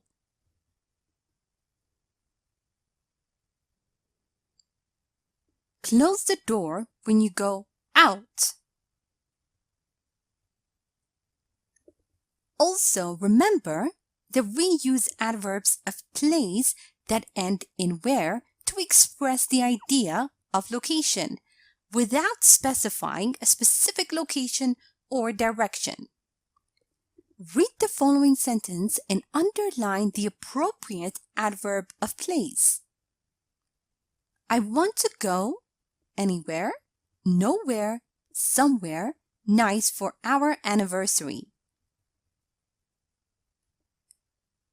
I want to go somewhere nice for our anniversary. Note that we use adverbs of place that end in wards to express movement in a particular direction. Rewrite the following sentence using an adverb of place that ends in wards. The air balloon drifted up. The air balloon drifted upwards. Remember that here and there are combined with prepositions to make many common adverbial phrases. Read the following sentence and underline the adverbial phrase. I wonder how little Tom managed to get under there. under there. Also, remember that we place here and there at the beginning of the sentence in exclamation or when emphasis is needed. Note that they are followed by the verb if the subject is a noun or by a pronoun if the subject is a pronoun. Read the following sentences and fill in the blank using the appropriate forms of the words in the bracket. Here, the cake to come. Happy birthday.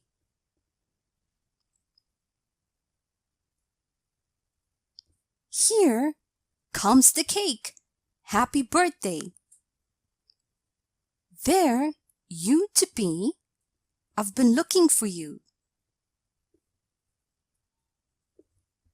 There you are. I've been looking for you.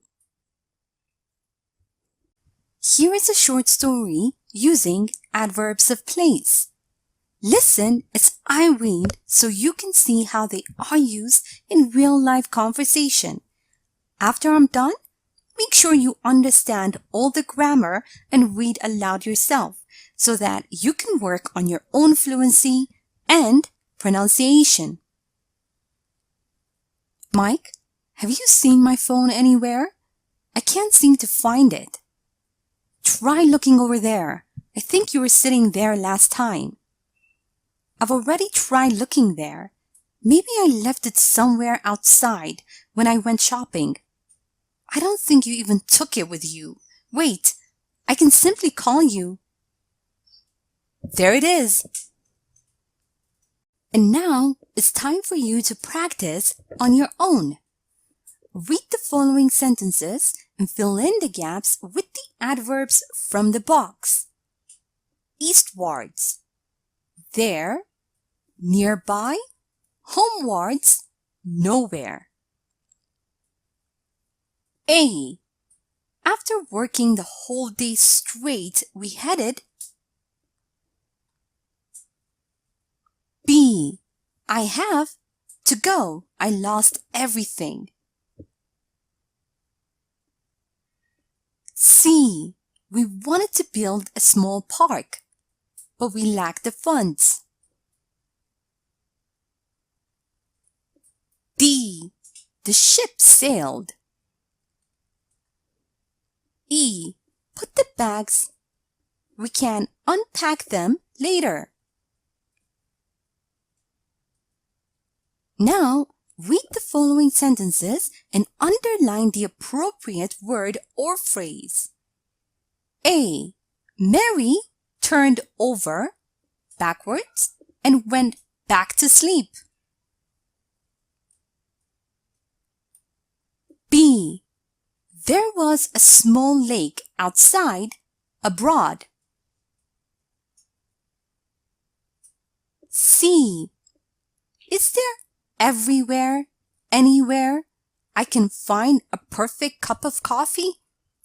D. Could you come over nearby, here? E. Here the birthday girl comes. Comes the birthday girl. Now, let's check your answers. After working the whole day straight, we headed homewards. I have nowhere to go. I lost everything. We wanted to build a small park nearby, but we lacked the funds. The ship sailed eastwards. Put the bags there. We can unpack them later. Mary turned over and went back to sleep. There was a small lake outside. Is there anywhere I can find a perfect cup of coffee? Could you come over here? Here comes the birthday girl. Thank you for watching this tutorial. Welcome to this tutorial. Today, we're going to talk about adverbs of time. Let's get started. Remember that an adverb is a word or set of words that modifies verbs, adjectives, or other adverbs. Note that adverbs usually modify verbs, telling us how often, when, or where something was done. Have a look at the example over here. We walked really slowly. Note that the adverb slowly modifies the verb walked, and it tells us how we walked. Now, adverbs of time tell us when an action happened, for how long, or how often. Note that adverbs of time are invariable. Have a look at the example below. Sorry, I'll call you in a minute. The adverbial phrase in a minute tells us when I'll call. Note that adverbs of time are usually placed at the end of the sentence, as in the example below. I'll do it tomorrow. Note that the adverb of time tomorrow is placed at the end of the sentence. But sometimes these adverbs can be put at the beginning of the sentence, and that's to give a different emphasis. Have a look at the example below. Later, they noticed his absence. Note that the adverb of time later is placed at the beginning of the sentence to give emphasis. And in the adverbial phrases that tell us for how long something has been happening, for is always followed by an expression of duration, while since is always followed by an expression of a point in time. Have a look at the examples below. They'll be away for 20 days. Note that for is followed by an expression of duration, 20 days. And in this sentence, I haven't seen you since June. Since is followed by an expression of a point in time, which is June. Note that adverbs that tell us how often something happens express the frequency of an action. They are usually placed before the main verb, but after auxiliary verbs. Have a look at the examples below. Sarah usually wakes up at 7 a.m. Now, the adverb of time usually is placed before the main verb, which in this case is wakes. But in this sentence, you must always be kind to others. Note that the adverb of time always comes before the auxiliary verb, be. But note that the main verb of the sentence comes after the auxiliary verb. But there is an exception, and that is when the main verb is to be, in which case the adverb goes after the main verb. Have a look at the example below. I am never late. Note that the adverb of time never comes after the auxiliary verb to be, am. And if you need to use more than one adverb of time in a sentence, use them in the following order. 1. How long? 2. How often? 3. When? Have a look at the example below. Peter worked at the mall for 4 days, every week last year. Note that 4 days tells us how long. Every week tells us how often. And last year tells us when. Now let's review the use of adverbs of time and practice a bit. Remember that we use adverbs of time to show when an action happened or for how long it has been happening. Note that we place these adverbs at the end of the sentence. Create a sentence using the words in the brackets. Why, yesterday, you to be absent.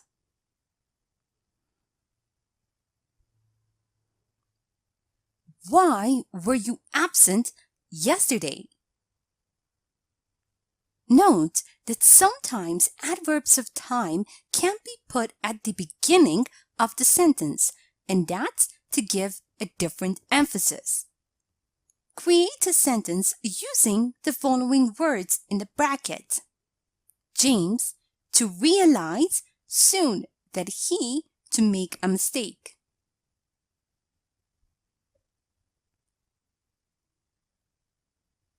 Soon, James realized that he made a mistake.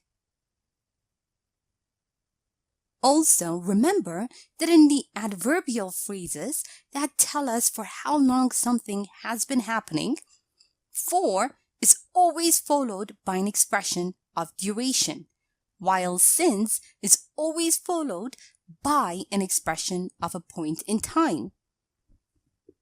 Now read the following sentences and fill in the blanks using for or since. I've been waiting for you an hour. I've been waiting for you for an hour. Bill has been trying to find a job. May. Bill has been trying to find a job since May. Now we place adverbs that tell us how often something happens before the main verb, but after auxiliary verbs. Note that if there is a verb to be, then the adverb goes after the main verb. Now create a sentence using the following words in the bracket. We to buy groceries often together.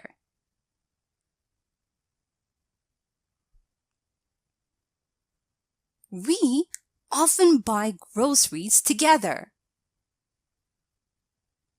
He to be late usually for classes.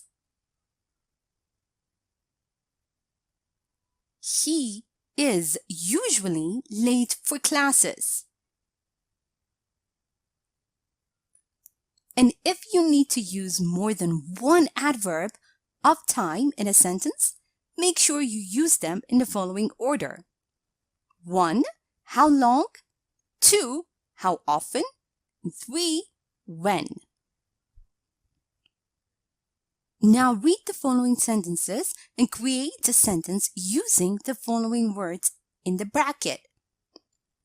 Lily to study every day for 5 hours a month ago.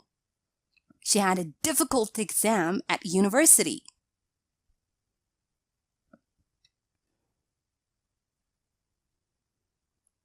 Lily studied for 5 hours every day a month ago. She had a difficult exam at university. Here is a short story using adverbs of time. Listen as I read so you can see how they are used in real-life conversation.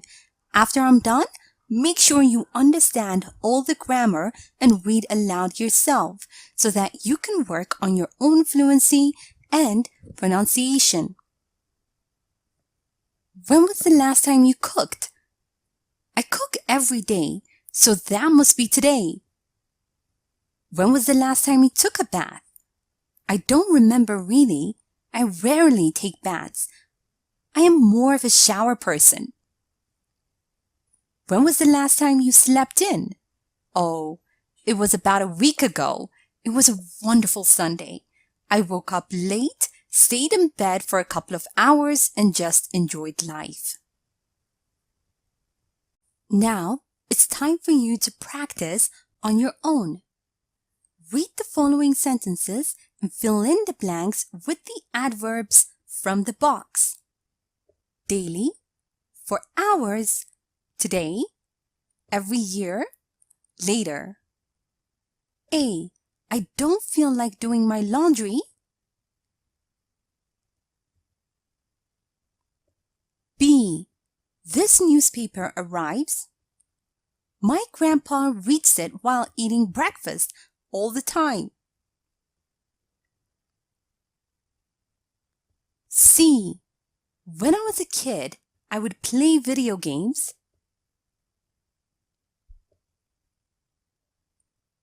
D. We had a great Christmas tradition. We sent postcards to all the relatives we have. E. I think my parents came home. I'll call you.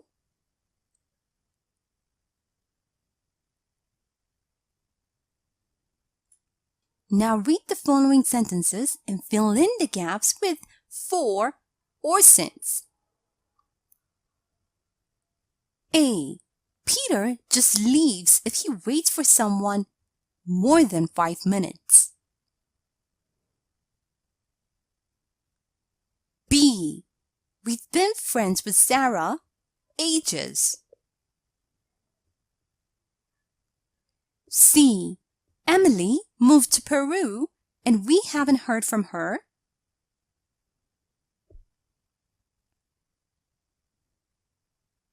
D. You look much healthier. I saw you last time. E. She's been depressed months. She must see a doctor.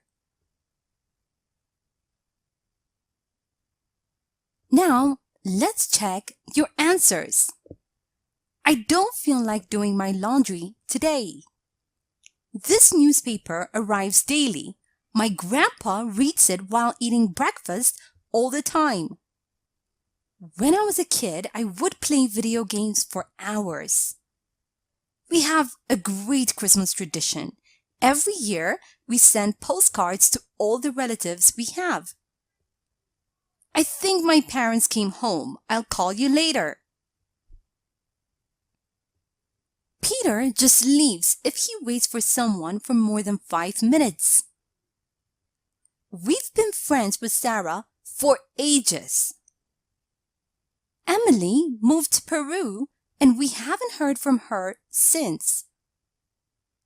You look much healthier since I saw you last time. She's been depressed for months.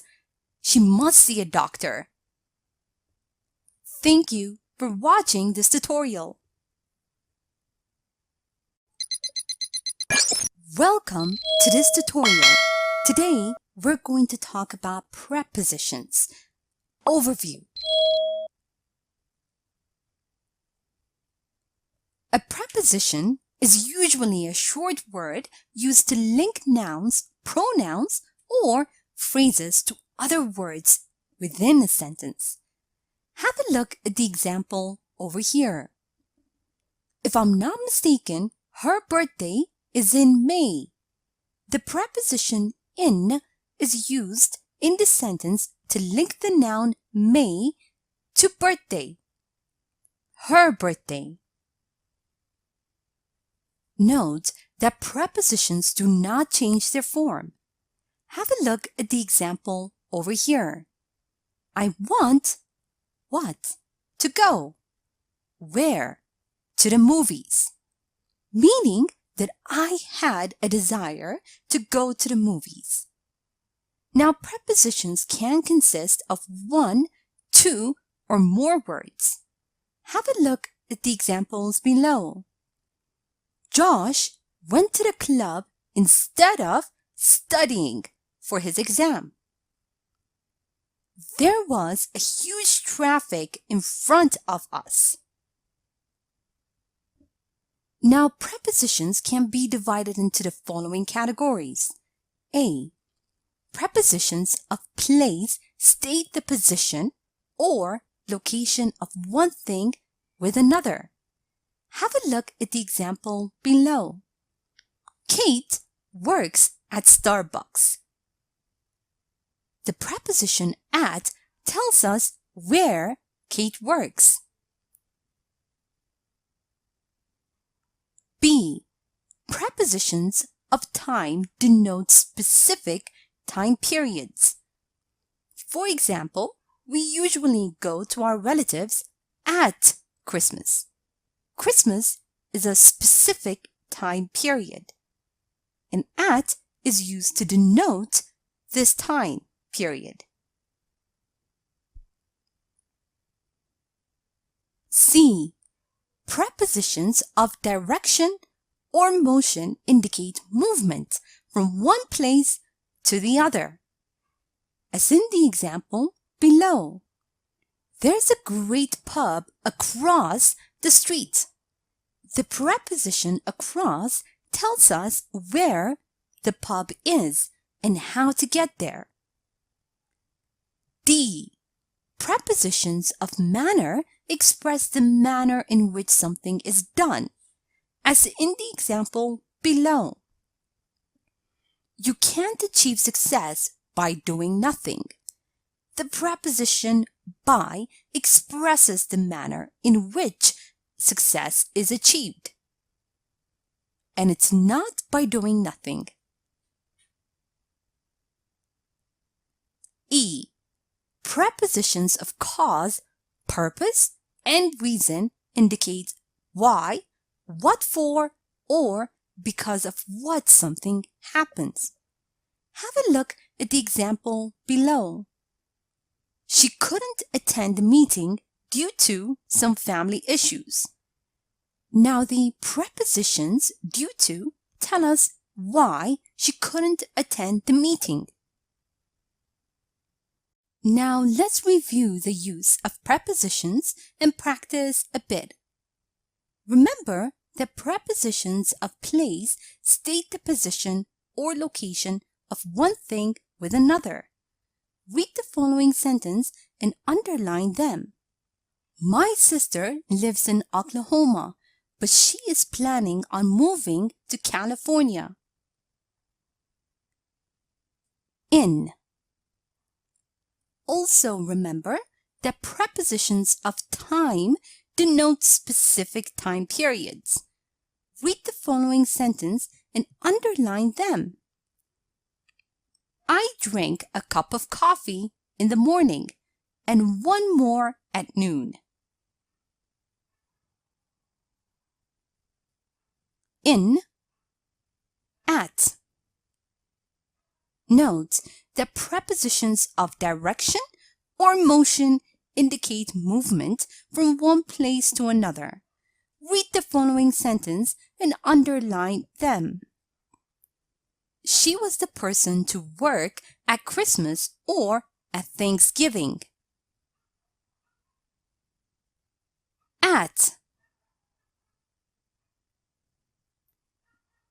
Note that prepositions of manner express the manner in which something is done. Read the following sentence and underline the preposition of manner. Anne usually goes to work by bus. By. Also note that prepositions of cause, purpose, and reason indicate why, what for, or because of what something happens. Read the following sentence and underline the prepositions of cause, purpose, and reason. I want to go to the fish market to buy something tasty for breakfast. 2. Here is a short story using prepositions. Listen as I read so you can see how they are used in real-life conversation. After I'm done, make sure you understand all the grammar and read aloud yourself so that you can work on your own fluency and pronunciation. What do you do for fun? I usually hang out with my friends. Sometimes we go to the movies together. sometimes we throw parties at someone's place. And you? That sounds cool. Well, I moved to the States in May, so I haven't really made new friends yet. All my friends are back home. Why don't you come over? I think you'll like my friends and they'll like you. Oh, that would be great. Now, it's time for you to practice on your own.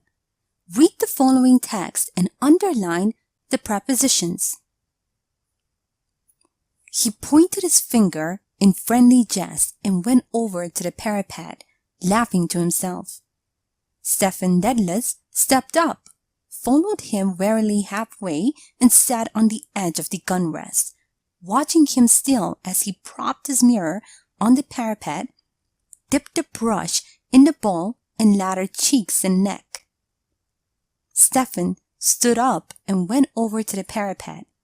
Leaning on it, he looked down on the water and on the mailboat clearing the harbor mouth of Kingstown. Ulysses by James Joyce.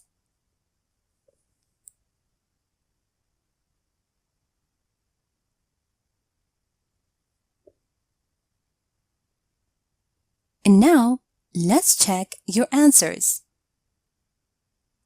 In friendly jest.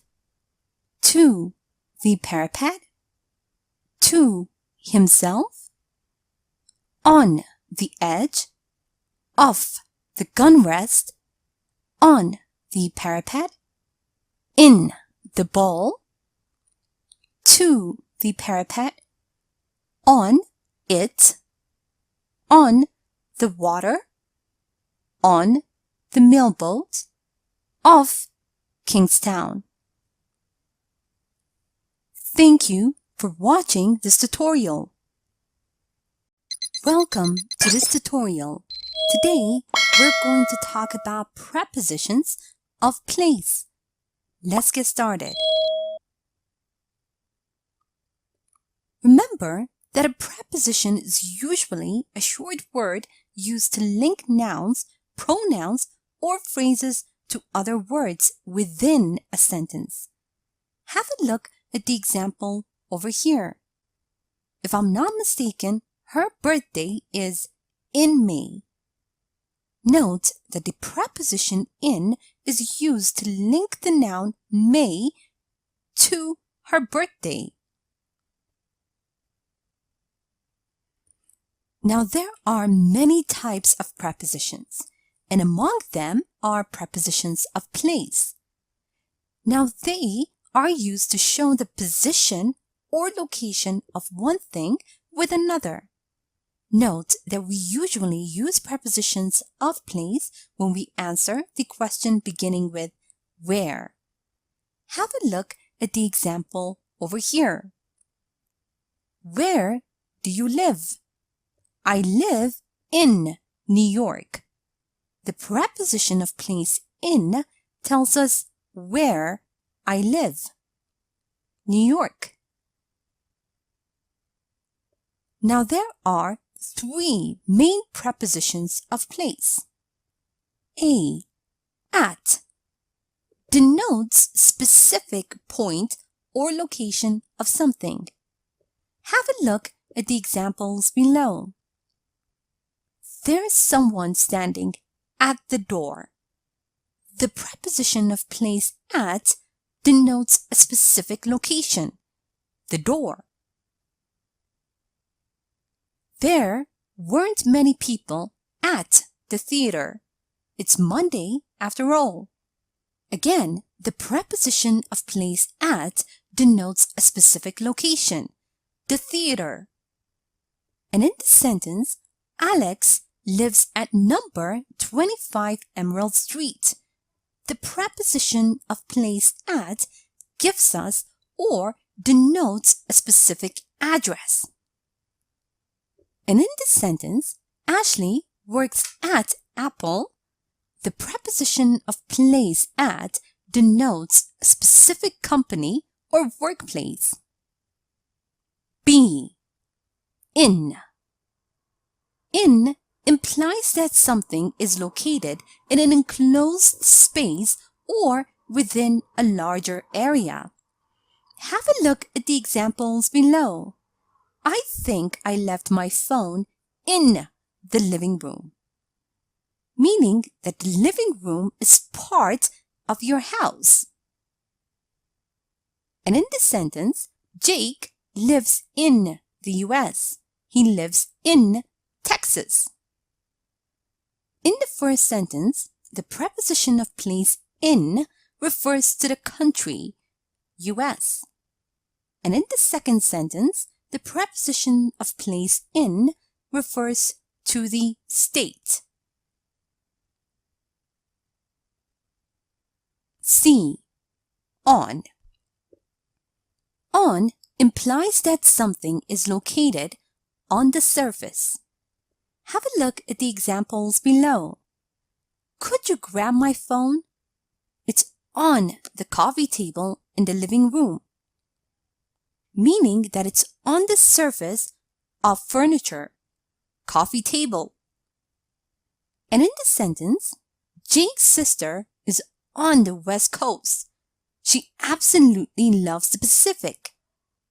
In this sentence, the preposition of place on implies that Jake's sister is located along a road, river, or by the sea, lake, etc. And in this sentence, Alex lives on the third floor. The preposition of place on implies that Alex lives on a certain floor in the building. And in this sentence, sorry, I'll call you back. I'm on the train now. Again, the preposition of place on implies where I'm located. Public transport. My grandparents work on a farm. The preposition of place on in this sentence implies where my grandparents are located, which is on an open field, the surface of the earth. Now, sometimes you can use both at and in when you talk about the location, although there is a slight difference in meaning. Have a look at the following examples. My siblings are at the mall, meaning that you are stating the location in general. Your siblings could be inside the mall, somewhere at the entrance, or at the parking lot. And in this sentence, my siblings are in the mall now.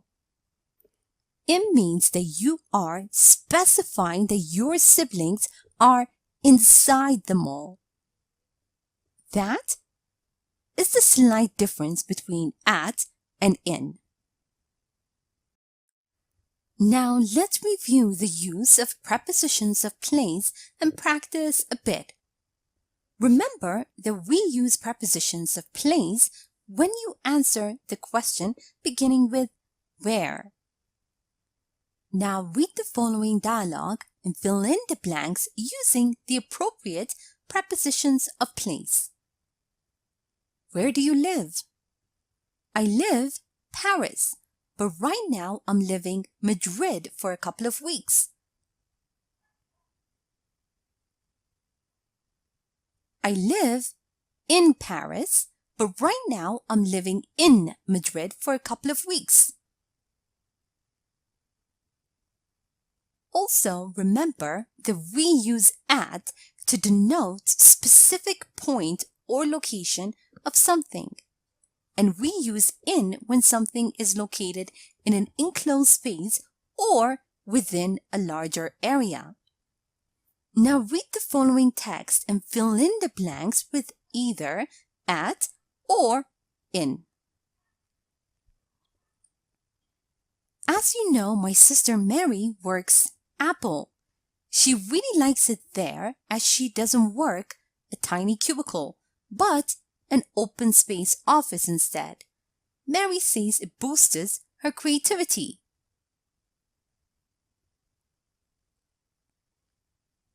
As you know, my sister Mary works at Apple.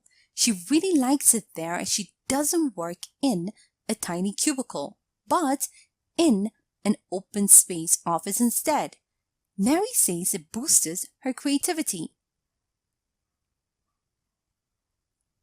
Remember that we use in when something is located in an enclosed space or within a larger area, and we use on when something is located on the surface. Read the following text and fill in the blanks with either in or on. I can't believe there is so much storage space. The closet. And look at these cute pillows. The bed. And there are even flowers. The vase. The windowsill. The room is just lovely.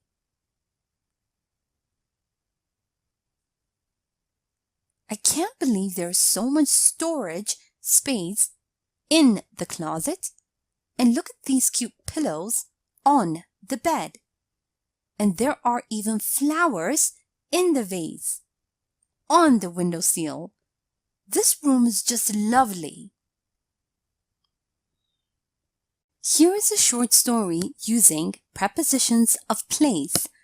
Listen as I read so you can see how they are used in real-life conversation. After I'm done, make sure you understand all the grammar and read aloud yourself so that you can work on your own fluency and pronunciation. Anne, hurry up! The Smiths are waiting for us at the restaurant. I know, I can't find my shoes. Have you tried looking for them in the closet? Not funny, Nick. I think I might have left them in the living room when I was taking pictures of my new shoes. There are some shoes on the bed. Aren't these yours? Oh, that's right. And now I need to find my phone. And I'm ready to go. It's right there on your bedside table. Oh, thanks. Love you. And now it's time for you to practice on your own. Read the following sentences and fill in the gaps with at, in, and on. A. My cat likes sleeping my bed when I'm work.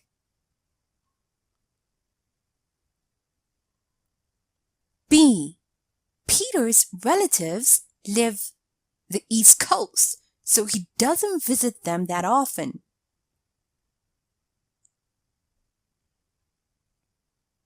C. Our kids love swimming the lake nearby. D. I am currently living Germany and doing my internship here.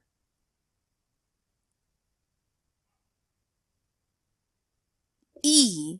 Were you the party too? I haven't seen you.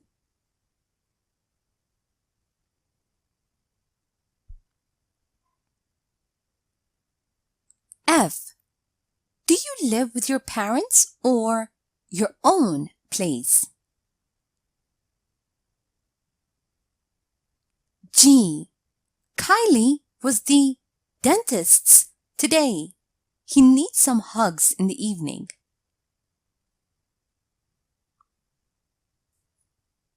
H. Meredith grew up a farm, Idaho. I left my headphones home. It's going to be a boring ride, the bus.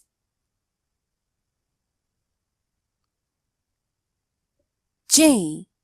There are so many tasty things, the menu.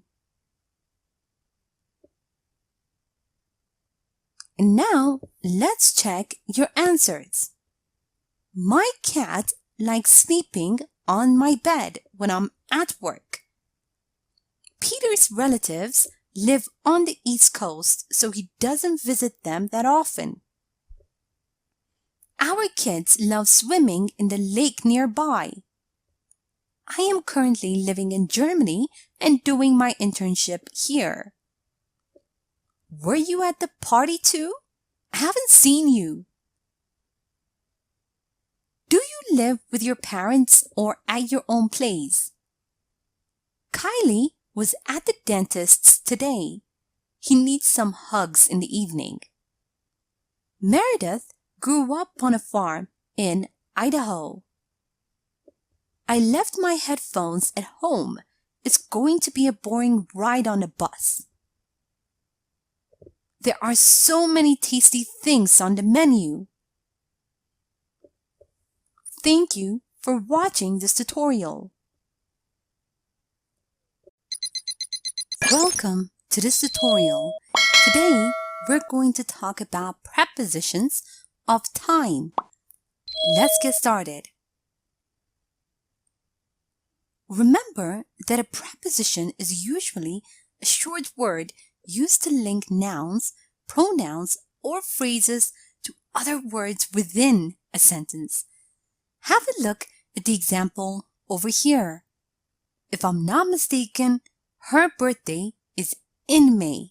Note that the preposition in the sentence is used to link the noun May to birthday. Her birthday.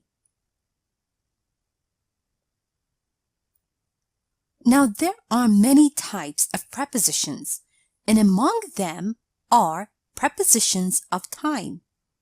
Note that these prepositions are used to denote specific time periods. Now, we usually use prepositions of time when we answer the question beginning with when. Have a look at the example below. When did you move to New York? I moved there in 2007. Note that the preposition of time in tells us when I moved to New York.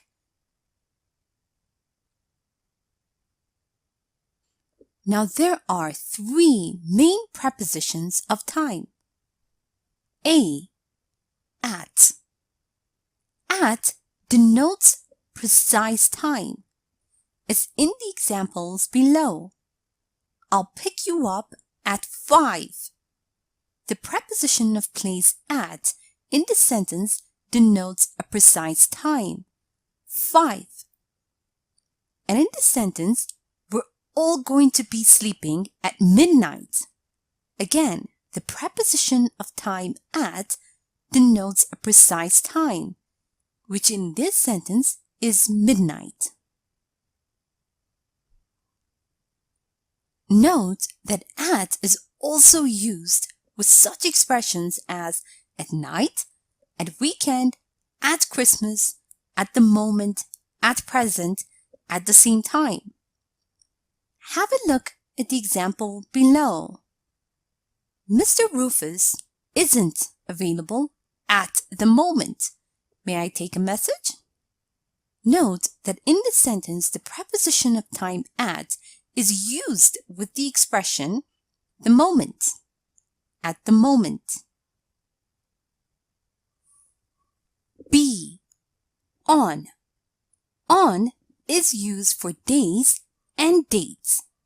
Have a look at the examples below. I'm meeting up with my friends on Saturday, and on Sunday morning, I'm flying to Seattle. In these sentences, the prepositions of time on are used for days, Saturday and Sunday. And in this sentence, Mike has the project presentation on 11th November. The preposition of time on is used for the date 11th November. Same in the sentence. My family does nothing on Christmas Day. Preposition of time on is used for the date, Christmas Day.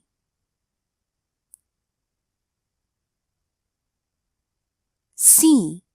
In. In denotes longer period of time like months, years, centuries, etc. Have a look at the examples below. The Parkers are moving to Greece in March. The preposition of time in is used to denote the month, March. And in the sentence, the story is set in the 80s. In is used to denote the century. Life in the Middle Ages wasn't like in a fairy tale. I don't know how people lived in the past. In these sentences, the prepositions of time in are used to denote longer period of time, the Middle Ages and the past. Note that in is also used with such phrases as in the morning, in the afternoon, in the evening. Have a look at the example over here. Theo is an owl. He has a hard time getting up in the morning. Also note that we do not use prepositions before last, next, every, or this. Have a look at the sentences below. I guess we'll see Alice on next Monday.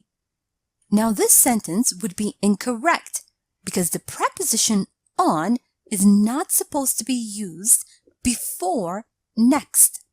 The correct form would be I guess we'll see Alice next Monday.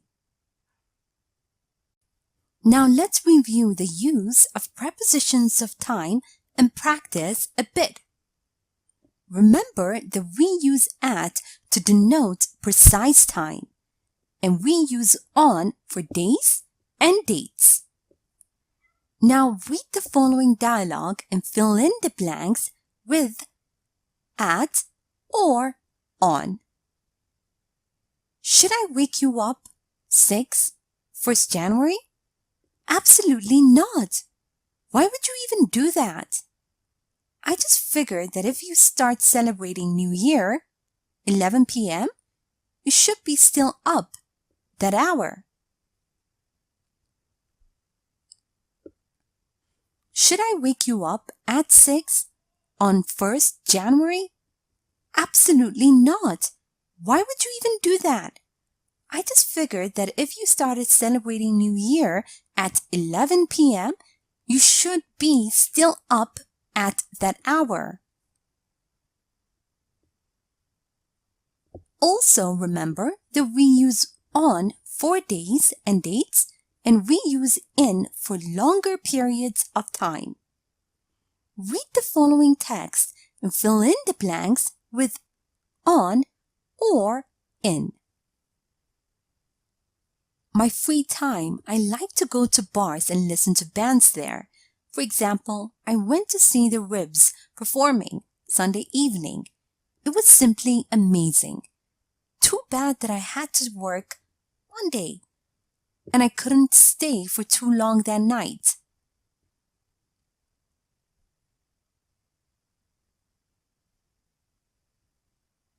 In my free time, I like to go to bars and listen to bands there. For example, I went to see the Ribs performing on Sunday evening. It was simply amazing. Too bad that I had to work on Monday and I couldn't stay for too long that night. Note that we use in with such phrases as in the morning, in the afternoon, or in the evening. But make sure not to use prepositions before last, next, every, or this. Read the following text and fill in the blanks using the appropriate preposition of time. Clark usually takes a shower the morning and the evening. But this week he is taking a shower 3 or 4 times a day. It's an unusually hot summer. Clark usually takes a shower in the morning and in the evening. But this week, he is taking a shower 3 or 4 times a day.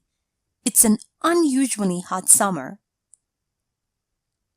Here is a short story using prepositions of time. Listen as I read so you can see how they are used in real-life conversation.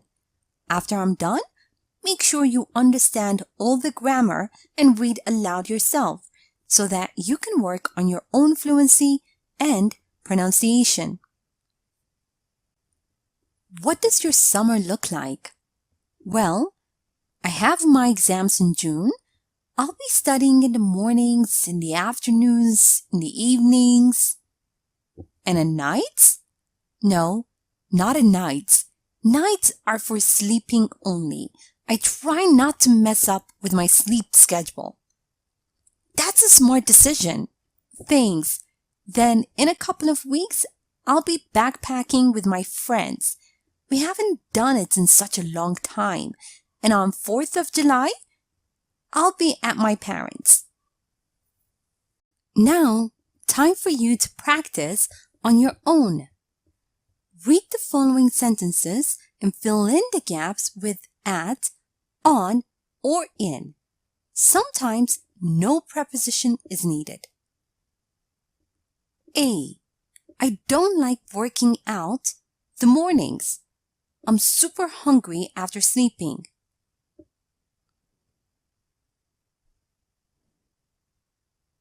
B. Where will you be New Year's Eve? C. Carlo went to Spain last June, and this time she'll go to Portugal.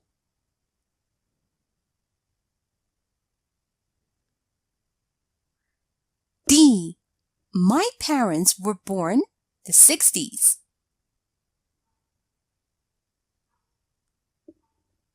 E. It rains a lot. Winter here. F. I don't like going out Friday evening.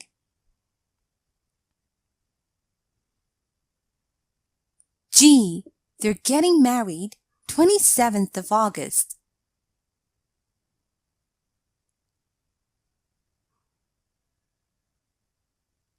H. Claudia lived in Peru, 2015.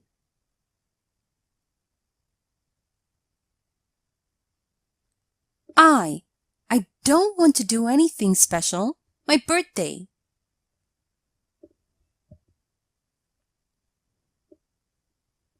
J. Frank usually eats lunch noon.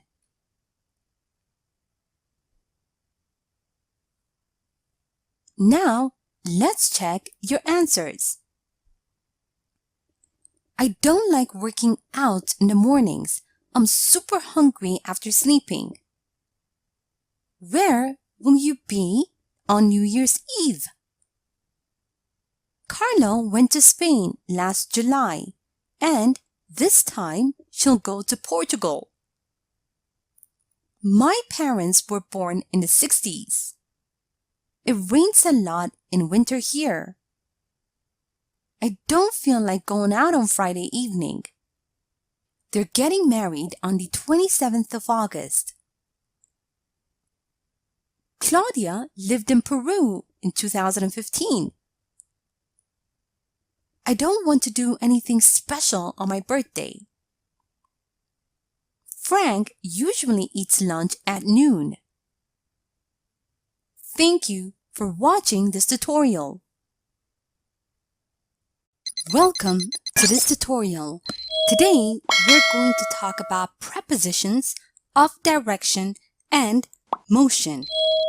Let's get started.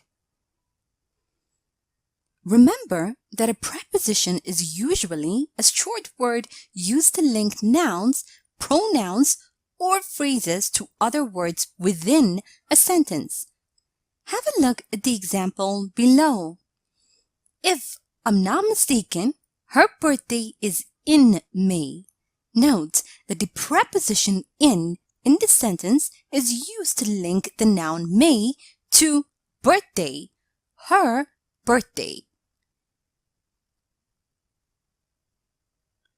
Now, there are many types of prepositions. Among them are prepositions of direction or motion. Note that these prepositions are used to show movement from one place to the other. Remember that we usually use prepositions of direction or motion when we answer the question beginning with where. Have a look at the example below. Where are you going? I'm going to the supermarket. Note that the preposition of direction or motion to tells us where we're going. The supermarket. Now there are several commonly used prepositions of direction or motion. A. To. To is used to show movement in a specific direction.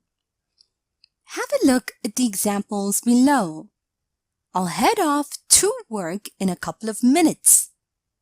In this sentence, the preposition of direction, to, tells us exactly where I'm headed. And in this sentence, Kimberly moved to Florida a year ago. Again, the preposition to in this sentence shows Kimberly's movement to Florida, which is a specific direction. Note that you can also use towards in the meaning in the direction of. Have a look at the example here. Why are these policemen running towards Eric? The preposition towards meaning in the direction of Eric. B. Into. Now, into is used to show movement into something, enclosed space, while onto shows movement on top of something, the surface. Have a look at the example below. The dog jumped into the kennel while the cat leaped onto the roof of the kennel. Note that the preposition into in the sentence is used to show that the dog jumped inside the kennel. In this sentence, however, the preposition of direction or motion onto is used to show that the cat leaped on the surface of the kennel, on top of the kennel, not inside. C. Across. Across is used to show movement from one side to the other side of something. As in the example below, you can't walk across the street whenever you want, meaning that you can't walk from one side of the street to the other side of the street. D. Over. Over is used to show an upward and forward direction across something, as in the example below. The boys jumped over the fence and chased the cat, meaning that the boys jumped upwards and chased the cat. E. Through. Through is used to show movement within an enclosed space from one point to the other, as in the example below. I don't like driving through the tunnels. I feel a bit anxious then. The preposition through in this sentence shows that I do not like driving inside the tunnel. F. Past. Past is used to indicate movement near something while you are on your way to another location. Have a look at the example below. I waved at Mary, but she walked past me, meaning that she walked near me while I was on my way to another location. Now let's review the use of prepositions of direction or motion and practice a bit. Remember that we use to show movement in a specific direction, and we use across to show movement from one side to the other side of something. Read the following dialogue and fill in the blanks with to or across. Where are you going? I'm going the local bakery. They sell super delicious bagels there. It's right the street.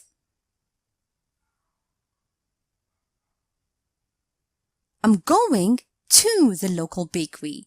They sell super delicious bagels there. It's right across the street. Also remember that we use into to show movement into an enclosed space, while we use onto to show movement on top of something. Read the following text and fill in the blanks with into or onto. My dog jumped the couch next to me right when I opened the bag of jerky and put my hand it. My dog jumped onto the couch next to me right when I opened the bag of jerky and put my hand into it. Also note that we use through to show movement within an enclosed space from one point to the other. And we use past to indicate movement near something while you are on your way to another location. Now read the text below and fill in the blanks with through or past. The bike drove right me, and I just fell from unexpectedness. But the person didn't stop or anything. He went the park and disappeared. The bike drove right past me, and I just fell down from unexpectedness. But the person didn't stop or anything. He went through the park and disappeared. Here's a short story using prepositions of direction or motion. Listen as I read so you can see how they are used in real-life conversation. After I'm done, make sure you understand all the grammar and read aloud yourself so that you can work on your own fluency and pronunciation. Excuse me, sir. Could you tell me how I can get to the nearest supermarket? Surely. You have to go through the small park over there, then turn right and go past the cinema. Right on the corner, you'll see a huge supermarket sign. Just go across the street and there will be the entrance. Thank you very much. And now it's time for you to practice on your own. Read the following sentences and underline the correct preposition. A. Sarah's cat always jumps onto to her bed whenever she enters the bedroom. B. I usually go over through the park on my way home.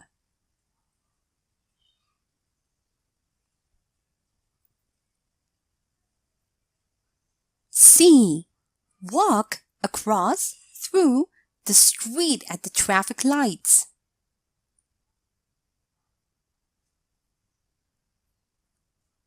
D. They walked through the room and stood frozen.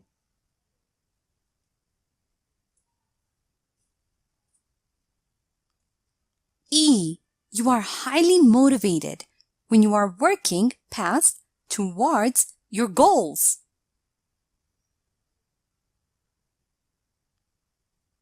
F. I need to go towards the library to get some books for my research.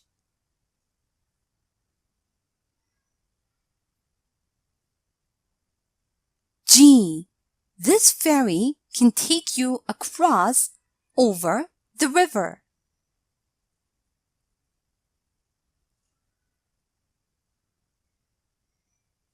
H. The dog jumped through over the fence to greet its owner.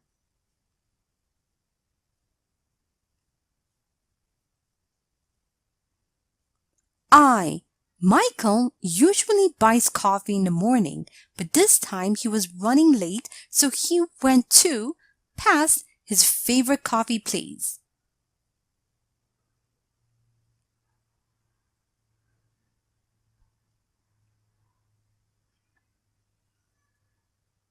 J. The lady carefully stepped from the train onto the platform.